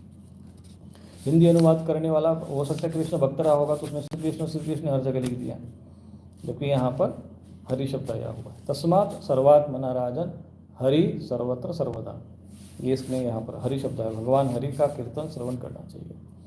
यहाँ पर श्री कृष्ण लक्षित होते हैं, भगवान सर्वभूतेषु लक्षित स्वात्मना हरि, यहाँ हरि है, लेकिन इन्होंने फिर भी यहाँ पर श्री कृष्ण ही लक्षित है, जबकि भगवान हरि शब्द ऐसा लिखना चाहिए था। तो कभी कभी ये जो हिंदी अनुवाद होता है, क्योंकि सामान्य लोग संस्कृत तो पढ़कर समझेगा तो नहीं, वो हिंदी ही पढ़ेगा, तो फिर वहाँ पर वो थोड़ा सा कंफ्यूज हो जाता है। तो मैं आप लोगों का ये सारा कन्फ्यूज़न इसमें दूर कर दे रहा हूँ। हे राजन, संत पुरुष आत्मजन भगवान की कथा का मधुर अमृत बांटते रहते हैं, तो वो अपने कान के दोनों में बरबर में पान करते, उनके हृदय में विषयों का विषैला प्रभाव चला जाता है, वो शुद्ध हो जाता है, और वे भगवान के चरण कमलों के उनको सानिध्य प्राप्त कर लेते। पुनः विरजंती तत्शरणम सरोगिहांति भगवान आत्मनस्ता। इस प्रकार से ये वर्णन आता है। तो आज हमने अब यहाँ पर सुखदेव जी ने कहा कि परीक्षित, तुमने मुझसे जो पूछा था कि मरते समय, देखो पहला प्रश्न था कि मरते समय मनुष्य का, बुद्धिमान मनुष्य को क्या करना चाहिए। तो सुखदेव जी ने कहा, यहाँ पे 2 प्रश्न हैं। मैंने पहले भी कहा था, भागवत को समझना है तो 2 प्रश्नों को समझना पड़ेगा। एक तो जो मरते समय मनुष्य को क्या करना चाहिए, और जिसका अभी मृत्यु अभी आने वाले बहुत दूरी पर है, अभी जल्दी नहीं आएंगे, 10, 20, 50 साल के बाद आएंगे, तो उनको क्या करना चाहिए। यहाँ पर 2 प्रश्न यहाँ पर है। तो कहते हैं कि तुमने मुझसे जो पूछा था कि मरते समय बुद्धिमान मनुष्य को क्या करना चाहिए, उसका उत्तर मैंने तुम्हें दे दिया। अब जो सांसारिक लोग हैं, किस उन्होंने दूसरा प्रश्न किया था कि मनुष्य को क्या करना चाहिए। अब ये तो हो गया जो मरणासन्न हैं या जो संन्यास आश्रम में हैं, जो अभी एकदम वृद्धावस्था को प्राप्त हो गए, जिनको लगता है कि अब हमारा 5-10 वर्षों में हमारा काम या शरीर छोड़ना पड़ेगा हमको, ऐसे लोगों के लिए जो ज्ञान मार्ग, योग मार्ग, ऐसे लोगों को चुनना चाहिए। और बाकी जो दूसरे सांसारिकता में जी रहे हैं, अब उनका मार्ग हो। इसलिए भागवत कथा का श्रवण करते समय बैठे होते हैं गृहस्थी लोग, तो उनको ये तो उस समय जब सुनते कहते अरे ये तो हमारे बस का काम ही नहीं है। भाई तुम्हारे बस का काम नहीं तो किसके काम बस का काम है। अभी तुम लोग गृहस्थ के उसमें हो। जैसे कोई छोटे बच्चे को कहा जाए कि भाई तुमको इतना ये पढ़ना पड़ेगा, ये करना पड़ेगा, कंप्यूटर ऐसे। जब छोटा बच्चा अरे अभी तो हमें तो ABCD नहीं आते, तो हमारे बस का काम नहीं है। तुम्हारे बस का है ही नहीं है, क्योंकि अभी तुम्हारी उतनी आयु नहीं है। जब तुम उस अवस्था को चले जाओगे तो तुम्हारा ही कर्म है। ऐसे ही संन्यास और वानप्रस्थाश्रम है तो गृहस्थों के लिए ना। संन्यास आश्रम, संन्यास वानप्रस्थाश्रम में किसको जाना चाहिए? जो गृहस्थ आश्रम में होता है। तो जब उस अवस्था में पहुंचोगे, वृद्धावस्था में पहुंचोगे, तब के लिए ये विषय होता है। परंतु अब हम गृहस्थ में हैं तो फिर उसके लिए उपदेश अलग होता है। योगी के लिए उपदेश अलग है, भक्ति मार्ग के लिए अलग है, योग मार्ग के लिए अलग है, जो गृहस्थ में उनके लिए अलग है, जो ब्रह्मचर्य आश्रम में उनके लिए अलग है, जो वानप्रस्थ आश्रम में उनके लिए अलग है, जो संन्यास आश्रम में अलग है। परंतु यहाँ पर भागवत महापुराण में समस्त श्रेणी के, समस्त आश्रम के, समस्त वर्ण के लोगों के लिए कल्याण के लिए हैं। इसीलिए जब इसमें से सारी बातें आ रही है तो उसमें जो हमारे काम की लगे, जिसको हम कर सकते हैं, जिसका हम आचरण कर सकते हैं, जो हमारे लिए सहज है, जो हमारी प्रकृति है, जो हमारे जो जिस आश्रम में हम स्थित हैं, उसके अनुसार ग्रहण कर लेना चाहिए। अब सोचेंगे भाई हम तो ओम तो जपते नहीं, ओम तो हमें मिला ही नहीं मंत्र, हम ओम कैसे जपें। तो कई लोग जो है ऐसे कुतर करने लग जाते हैं और उसमें उलझ जाते हैं, क्योंकि उलझना जो है ये गृहस्थ में जीवन में बड़ा शब्द रहता है। तब अब गृहस्थों के लिए बताया गया है। अब ये तो हो गया ज्ञानी पुरुषोत्तम, ये तो तुमको उपदेश दे दिया मैंने, यहाँ पर उनका चैप्टर क्लोज हो गया। तुमने मुझसे जो प्रश्न पूछा था कि मरते समय बुद्धिमान मनुष्य को क्या करना चाहिए, उसका उत्तर मैंने तुम्हें दे दिया। इनका चैप्टर क्लोज। अब जो लोग गृहस्थ में हैं, अब उनके लिए बता रहे कि जो ब्रह्म तेज का इच्छुक हो उसको बृहस्पति की, क्योंकि उन्होंने प्रश्न क्या था कि जो मरणासन्न का एक प्रश्न ये हुआ, दूसरा प्रश्न था कि जो मनुष्य मात्र को क्या करना चाहिए। तो कहते हैं कि जो ब्रह्म तेज का इच्छुक हो उसको बृहस्पति की, जैसे इंद्रियों की विशेष शक्ति कामना हो इंद्र की, संतान की लालसा हो तो प्रजापति की, जिसे लक्ष्मी चाहिए वो माया देवी की, जिसे तेज चाहिए वो अग्नि को, जिसे धन चाहिए वह वसुओं की, और जिस प्रभावशाली पुरुष को वीरता की चाह हो उसको रुद्र की उपासना करनी चाहिए। जैसे बहुत अन्न प्राप्त करने की इच्छा हो अदिति का, क्योंकि ये तो आगे गृहस्थ लोग। अब यहाँ पर तुम्हें ये मन में होता कि हमको किस, उसमें प्रश्न था ना कि हमें किस देवता की उपासना करनी चाहिए, किसका जप करना चाहिए, किसकी आराधना करनी चाहिए। ये प्रश्न दूसरा प्रश्न था। पहला प्रश्न का चैप्टर क्लोज हो गया, यहाँ पर वो समझा दिया, जो परीक्षित का मैटर था वो समझा दिया। अब जगन के कल्याण के लिए ये सारा विषय समझा रहे हैं। तो किसकी उपासना करनी चाहिए? लोग बोलते हैं हमें किसकी पूजा करनी चाहिए। कई लोग का कल प्रश्न के दिन क्या था कि भाई फलाने कोई मसानी है, उसका हमें कोई कवच दे रहा है, क्या उसको पहनना चाहिए, क्या उसको करना चाहिए क्या हमें, क्योंकि सांसारिक कामना ग्रसित लोग रहते हैं। तो ऐसे लोगों को किसकी उपासना करनी चाहिए, तो ये नोट करके रखना, ये बिंदु है। फिर इस पर हम साधना, इस पर हम लोग क्या करेंगे, इसमें एक जो भी है सुन रहे हैं वो एक इसमें वो बना लीजिए, क्या कहते हैं कि विषय बना लीजिए। फिर मैं आपको ये सारी साधनाएं बाद में लाइव में सिखाऊंगा, बताऊंगा इसका कैसे साधना की जाती है। ये सब नोट करते जाइए। जो ब्रह्म तेज से लिखिए, मतलब ये तृतीय अध्याय है द्वितीय स्कंद का, ये लिखते जाइए। रुद्र की उपासना, जिनको वीरता चाहिए उनको रुद्र की उपासना चाहिए। जिसको अन्न की इच्छा हो अदिति का उपासना करें। जो स्वर्ग, ये सारे देवी देवता हैं, ये जो देवता हैं ये हैं जिसकी उपासना करनी चाहिए। ये तुम लोग जो ये नए बालाजी तो फिर फलाने देवता तो फलाना, मैं नाम लेके फिर किसी को अभी मैं आक्रमण नहीं करना चाहता, क्योंकि भागवत कथा का विषय चल रहा है तो अभी हम वो विषय नहीं रखेंगे। लेकिन देवता क्या है, किसकी उपासना करनी चाहिए, वो हम आपको जो भागवत महापुराण में दिया हुआ है वो समझा रहे हैं। बाकी इतने सारे देवता हैं कि उनका वर्णन करते सारी कामनाओं की, तो गृहस्थ होता है कामनाओं के वशीभूत होता रहता है, तो उनको कैसे कामना चाहिए। बाकी जो ज्ञानवान वाले हैं उनको ये सब चक्रव्यूह में नहीं पड़ना चाहिए। जो सांसारिक कामनाओं के चक्कर में, भूत प्रेत पिशाचों के चक्कर में पड़ते हैं, उनके लिए है। ज्ञानवान वालों को ज्ञान मार्ग मिल गया, अगर आपको कुंडलिनी योग मार्ग मिल गया तो अपने उसी में लीन हो जाओ। ज्ञान मार्ग अगर आपको समझ में आ रहा है तो उसमें अपने ज्ञान मार्ग से अपना आराधना करते रहो। आपको कोई गुरु मिल गया है, इष्ट मंत्र मिल गया तो आप उसी में लगे रहो। परंतु यदि आपकी कोई सांसारिक कामना अपूर्ण है और आप साधना उपासना करना चाहते हैं तो आपको एक वैकल्पिक देवताओं की आपको उपासना यहाँ पे दी गई, जिसमें स्वर्ग का कामना हो, अदिति के पुत्र देवताओं का, जिसे राज्य की अभिलाषा हो वो विश्वदेवों का, जो प्रजा को अपने अनुकूल बनाने की इच्छा रखता है उसे साध्य देवों का आराधना करना चाहिए। आयु की इच्छा रखने वालों को अश्विनी कुमारों का, पुष्टि की इच्छा रखने वालों को पृथ्वी का, प्रतिष्ठा की इच्छा रखने वालों को लोकमाता पृथ्वी और आकाश का सेवन करना चाहिए। सौंदर्य की इच्छा रखने वालों को गंधर्वों की, पत्नी की प्राप्ति के लिए उर्वशी अप्सरा की आराधना करनी चाहिए। ये भी नोट कर लीजिए भाई, जिनको पत्नियां नहीं मिलती है उनको उर्वशी अप्सरा की आराधना करें। और उन सबका स्वामी बनने के लिए, सबका स्वामी बनने ब्रह्मा जी की आराधना करनी चाहिए। जिसे यश की इच्छा हो यज्ञ पुरुष की आराधना करे, जिसे खजाने की लालसा वरुण की उपासना करे, जमीन में गढ़ा हुआ धन किसी को चाहिए तो वरुण की उपासना करे, विद्या प्राप्ति की आकांक्षा हो तो भगवान शंकर की, और पति पत्नी में परस्पर प्रेम बनाए रखना हो तो पार्वती की उपासना करनी चाहिए। अगर आपके पति पत्नी में परस्पर प्रेम नहीं है, किसी कारण में आपस में पटती नहीं है, तो आप पार्वती पंचक का, क्योंकि आपको मैं बताऊंगा ना फिर पार्वती की उपासना कैसे करनी चाहिए, तो पार्वती पंचक पढ़ी है तो पति पत्नी में परस्पर प्रेम बना रहेगा। बहुत से लोग क्या करते हैं इसके चक्कर में यहाँ वहाँ भटकते हैं, तो ये नोट करके रखेंगे तो हम आपको बड़ा लाभ हो जाएगा। ठीक है, तो पार्वती की उपासना करनी चाहिए। धन उपार्जन के लिए भगवान विष्णु की, वंश परंपरा की रक्षा करने के लिए पितरों की, बाधाओं से बचने के लिए यक्षों की, बलवान होने के लिए मरुत गणों की आराधना करनी चाहिए। राज्य के लिए मनवंतरों के अधिपति देवों की, अभिचार के लिए निवृत्ति की, भोगों के लिए चंद्रमा को, और निष्कामता प्राप्त करने के लिए परम पुरुष नारायण को भजना चाहिए। और जो बुद्धिमान पुरुष है, अब यहाँ पर कह रहे हैं कि ये तो ठीक है उनकी उपासना करो, परंतु जो बुद्धिमान पुरुष है वो तो जो कामनाओं में ग्रसित है वो लोग इस तरह से उपासना करते हैं।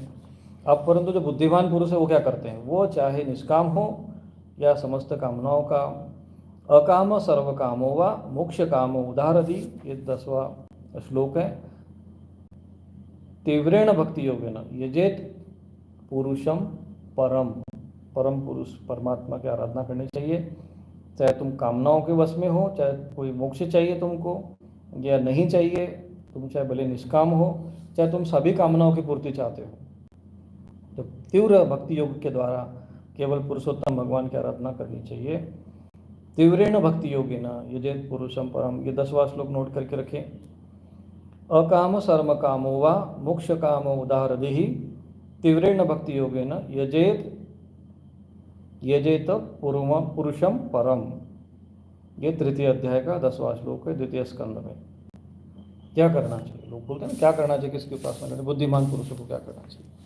बाकी ये लोग कामना और वासनाओं की वशीभूत होकर चाहे तो अब इनकी उपासना करना चाहो, गंधर्वों की करो, उर्वशी की करो, यक्षों की करो, गंधर्वों की करो, सब उपाय है भगवान ने कहा कि ठीक है तुम कर सकते हो इनकी उपासना, तामसी व राजसी लोग कर सकते हैं। लेकिन जो बुद्धिमान लोग होते हैं वो तीव्र भक्ति योग के द्वारा भगवान की आराधना करने से उनकी कामना, जितने भी उपासक है उनमें उनका सबसे बड़ा हित इसी में है कि वे भगवान के प्रेमी भक्तों का संग करके भगवान में अविचल प्राप्त कर ले। जो भगवान के उपासक हैं वो भगवान में जो प्रेम रखते हैं, ऐसे जो महापुरुष हैं उनका सानिध्य करना चाहिए। ऐसे पुरुषों के सत्संग में जो भगवान की लीला कथाएं होती हैं उस दुर्लभ ज्ञान की प्राप्ति होती है, जिससे संसार की त्रिगुणमयी तरंग मालाओं के थपड़े शांत हो जाते हैं, हृदय शुद्ध होकर आनंद का अनुभव होने लगता है, इंद्रियों के विषय में आसक्ति नहीं रहती और कैवल्य मोक्ष का सर्वसम्मत मार्ग भक्तियों के द्वारा प्राप्त हो जाता है।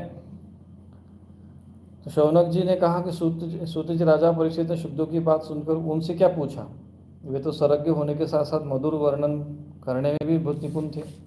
अब शौनक जी ने कहा कि तो वही सुखदेव जी जो बिल्कुल अपना ये तो खूब उपासना बता रहे हैं, तो फिर शौनक जी ने बीच में प्रश्न कर दिया। तो सूत जी ने कहा कि ठीक है आप तो सब कुछ जानते हैं, हम लोग उनकी बातचीत बड़े प्रेम से सुनना चाहते हैं, आप कृपा करके सुनाइए। अब शौनक जी के मन में ये हुआ कि भाई ये तो चलो ठीक है, लेकिन अब भगवान कृष्ण की बातें हो जाए यहाँ पर। जो मनुष्य भगवान की कथा, जिनकी कथा नहीं सुनता, उसे कान बिल के समान है। जो जीव भगवान की लीलाओं का गान नहीं करती, वो मेढक के समान टर्टर करने वाली है, उसका न रहना ही अच्छा है। जो सिर कभी भगवान के चरणों में नहीं झुकता, वो बोझ मात्र हैं। तो ऐसा इन्होंने कहा। सूत जी कहते हैं, सुखदेव जी के वचन भगवत तत्व का निश्चय करने वाले थे। तद उत्तरानंदन राजा परीक्षित ने उन्हें सुनकर अपनी शुद्ध बुद्धि भगवान चरणों में अनन्य भाव से समर्पित कर दी। अब भगवान ने ये नहीं कि चलो भाई हमें मृत्यु से बचना है, तो कोई राजा परीक्षित ने ये प्रश्न नहीं किया कि चलो भाई हम 7 दिन हमारी मृत्यु होने वाली है, सारे उपाय आपने बता दिया, तो उनकी भी बता दीजिए कि भगवान कि हमारी मृत्यु से हमारे अमर हो जाए, ऐसा कोई उपाय बता दिए। तो वो प्रश्न उन्होंने नहीं किया। उन्होंने भगवान श्री कृष्ण भगवान के चरणों भगवान कृष्ण के चरणों में अनन्य भाव से अपनी बुद्धि को समर्पित कर दिया। यह भगवान कृष्ण शब्द आया है श्लोक में भी, उपधार्य मतिम कृष्ण। शरीर, पत्नी, पुत्र, महल, पशु, धन, भाई, बंधु और निष्कंटक राज्य में नित्य के अभ्यास के कारण उनकी दृढ़ ममता हो गई थी। एक क्षण में ही उन्होंने उस ममता का त्याग कर दिया। शौनक आदि ऋषियों, महामनस्वी परीक्षित ने अपने मृत्यु का निश्चय समय जान लिया था, इसलिए उन्होंने धर्म, अर्थ, काम से संबंधित इच्छा रखने वाले जितने भी कर्म थे उनका संन्यास कर दिया। अब यहाँ पर राजा परीक्षित ने संन्यास ले लिया। भले ही उसमें गेरुआ पहनना आवश्यक नहीं होता है, मन से सब चीज़ों का त्याग करना ही वास्तविक संन्यास है, ये ध्यान रखना। इसके बाद भगवान श्री कृष्ण में दृढ़ आत्मभाव को प्राप्त होकर बड़ी श्रद्धा से उन्होंने भगवान श्री कृष्ण की महिमा सुनने के लिए भगवान श्री सुखदेव जी से प्रश्न किया, जिसे आप लोग मुझसे पूछ रहे हैं। तो राजा परीक्षित ने पूछा है, तो ये कल हम इस पर चर्चा करेंगे। आज इतना ही विषय लेंगे कि राजा परीक्षित ने क्या प्रश्न किया है।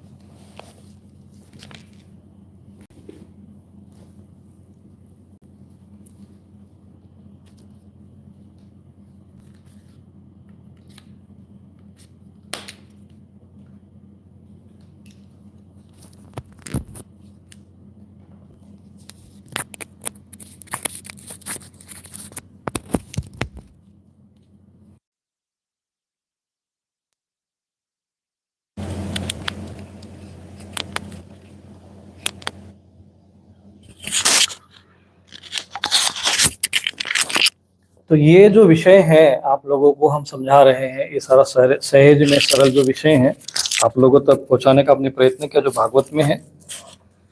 और ये विषय इतना सहज है, सरल भी है, क्योंकि उसमें सरल रूप में लिखा हुआ है, लेकिन उसमें कुछ गूढ़ रहस्य, गूढ़ तत्व छुपा हुआ है, जो आप लोगों को समझाना बहुत आवश्यक था। इसलिए मैंने इतने विस्तार के साथ समझाया है। आने वाले और भी समय में भगवान की कथाएं आएगी।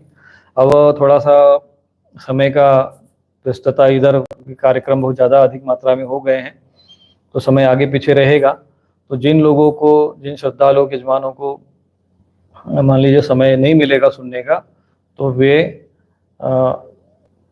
इसको बाद में भी सुन सकते हैं, उनको उसका फल मिलेगा।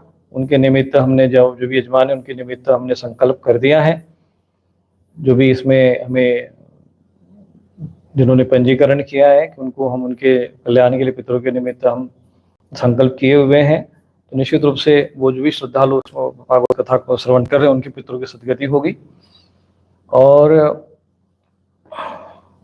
आप भी सुन लीजिएगा, क्योंकि जब भी ये समय मिलेगा, आप रात में जब भी समय मिले, कुछ की थोड़ा कथा है तो थोड़ा लंबा समय चलेगा। 2 सत्र हमने सोचा था, हमें 3 भी लेना पड़ सकता है, क्योंकि हमें 7 दिन में भागवत महापुराण को पूर्ण करना है। तो अभी तो क्या है कि आरंभ हुआ है, अब ये तीव्र गति पकड़ेगी। 7 दिन में हम इसको पूर्ण करने का पूर्ण प्रयत्न करेंगे। तो भागवत महापुराण के जो रहस्य हैं वो समझना बहुत आवश्यक है। जब तक आप भागवत महापुराण का स्वयं अध्ययन नहीं करेंगे, या जो इस प्रकार से तत्व को समझते हुए, जो हम जिस तत्व के हिसाब से आपको समझा रहे हैं, एक एक रहस्य को समझा रहे हैं, इस हिसाब से समझेंगे नहीं, केवल हम कथा वो सारी व्यवस्था बनाए, हारमोनियम रखे और ये सब चीज़ें गाए और ये सब चीज़ें करते रहें, तो उससे आपको फिर वास्तविक भागवत महापुराण समझ में नहीं आएगा और उसका लाभ भी नहीं होगा। अधिकांश समय में जो 7 दिन की भागवत जो होती है, 3-4 घंटे की कथाएं होती है, उसमें 2-4 घंटा तो उसमें नाचने गाने में चला जाता है, फिर इधर उधर की उसमें चला जाता है। लोगों को लगता है चलो अच्छा हुआ, भगवान का कार्य होता है, भगवान की भक्ति होती है, थोड़ा मन को शांति मिलती ही है। लेकिन वास्तविक कल्याण तब होगा जब आपको ज्ञान प्राप्त होगा, और उससे जब आपको भागवत महापुराण सुनने के बाद जब आपको ज्ञान होगा, तो उस ज्ञान का नहीं ज्ञान सदृशम पवित्रम इह विद्यते, कि ज्ञान के समान कोई पवित्र करने वाला नहीं है। तो जब ज्ञान आपको प्राप्त हो जाएगा तो उस ज्ञान के पवित्रता से, उसके पुण्य से आपके जो पितृगण हैं उनको भी उसका लाभ प्राप्त होगा, उनको भी आत्मज्ञान होगा, उनको भी लगेगा कि हाँ हमें भी भगवान की भक्ति करना चाहिए, वो भी भगवान से उनकी प्रेम करेंगे, भगवान के प्रति आराधना करेंगे, उनका भी चिंतन मनन स्मरण करने लगेंगे। इस प्रकार से उनका सद्गति होने का विधान है। और निश्चित रूप से भगवान की कथा का श्रवण करने का अपना महत्व है, उसका पुण्य है, उसका एक फल होता है, जैसा कि शास्त्रों में दिया हुआ है, उसका आपको निश्चित रूप से लाभ मिलेगा। तो हम यथाशक्ति आपको, जैसा भी समय काल परिस्थिति का थोड़ा सा समस्या तो आ ही जाती है, क्योंकि कलयुग का प्रभाव है, विघ्न इतने अधिक है। प्रथम दिन तो ऐसे विघ्न आए कि आप कल्पना से परे विघ्न आए। तो अब उसका हम यहाँ पे वर्णन नहीं करना चाहते, परंतु जैसा भी है ये कथा आप लोगों तक पहुँचाने का मैं प्रयत्न कर रहा हूँ। आप इसको श्रवण करें और इसका लाभ उठाए, ज्ञान से मतलब रखिए। उसका जैसे आम होता है तो आम में जो रस होता है उससे लेना देना होना, छिलकों में और गुठलियों में ज़्यादा नहीं जाना चाहिए। जो ऐसा ही जो ज्ञान का विषय है, भक्ति का विषय है, वो आप उसको ग्रहण करें, बाकी विषय को ज़्यादा उसको महत्व मत दीजिए। और बाकी ये सारे विषय जो मैं आपको बताया कि इसको नोट करके रखना चाहिए, आप इसको नोट करके रखिएगा। जैसा और वो श्लोक हमने बताया था कि एतावान सांख्य योगाभ्याम स्वधर्म परिनिष्ठया जन्म लाभ पर पुंसाम अंति नारायण स्मृति, ये इसको थोड़ा नोट करना, ये भागवत का सार है।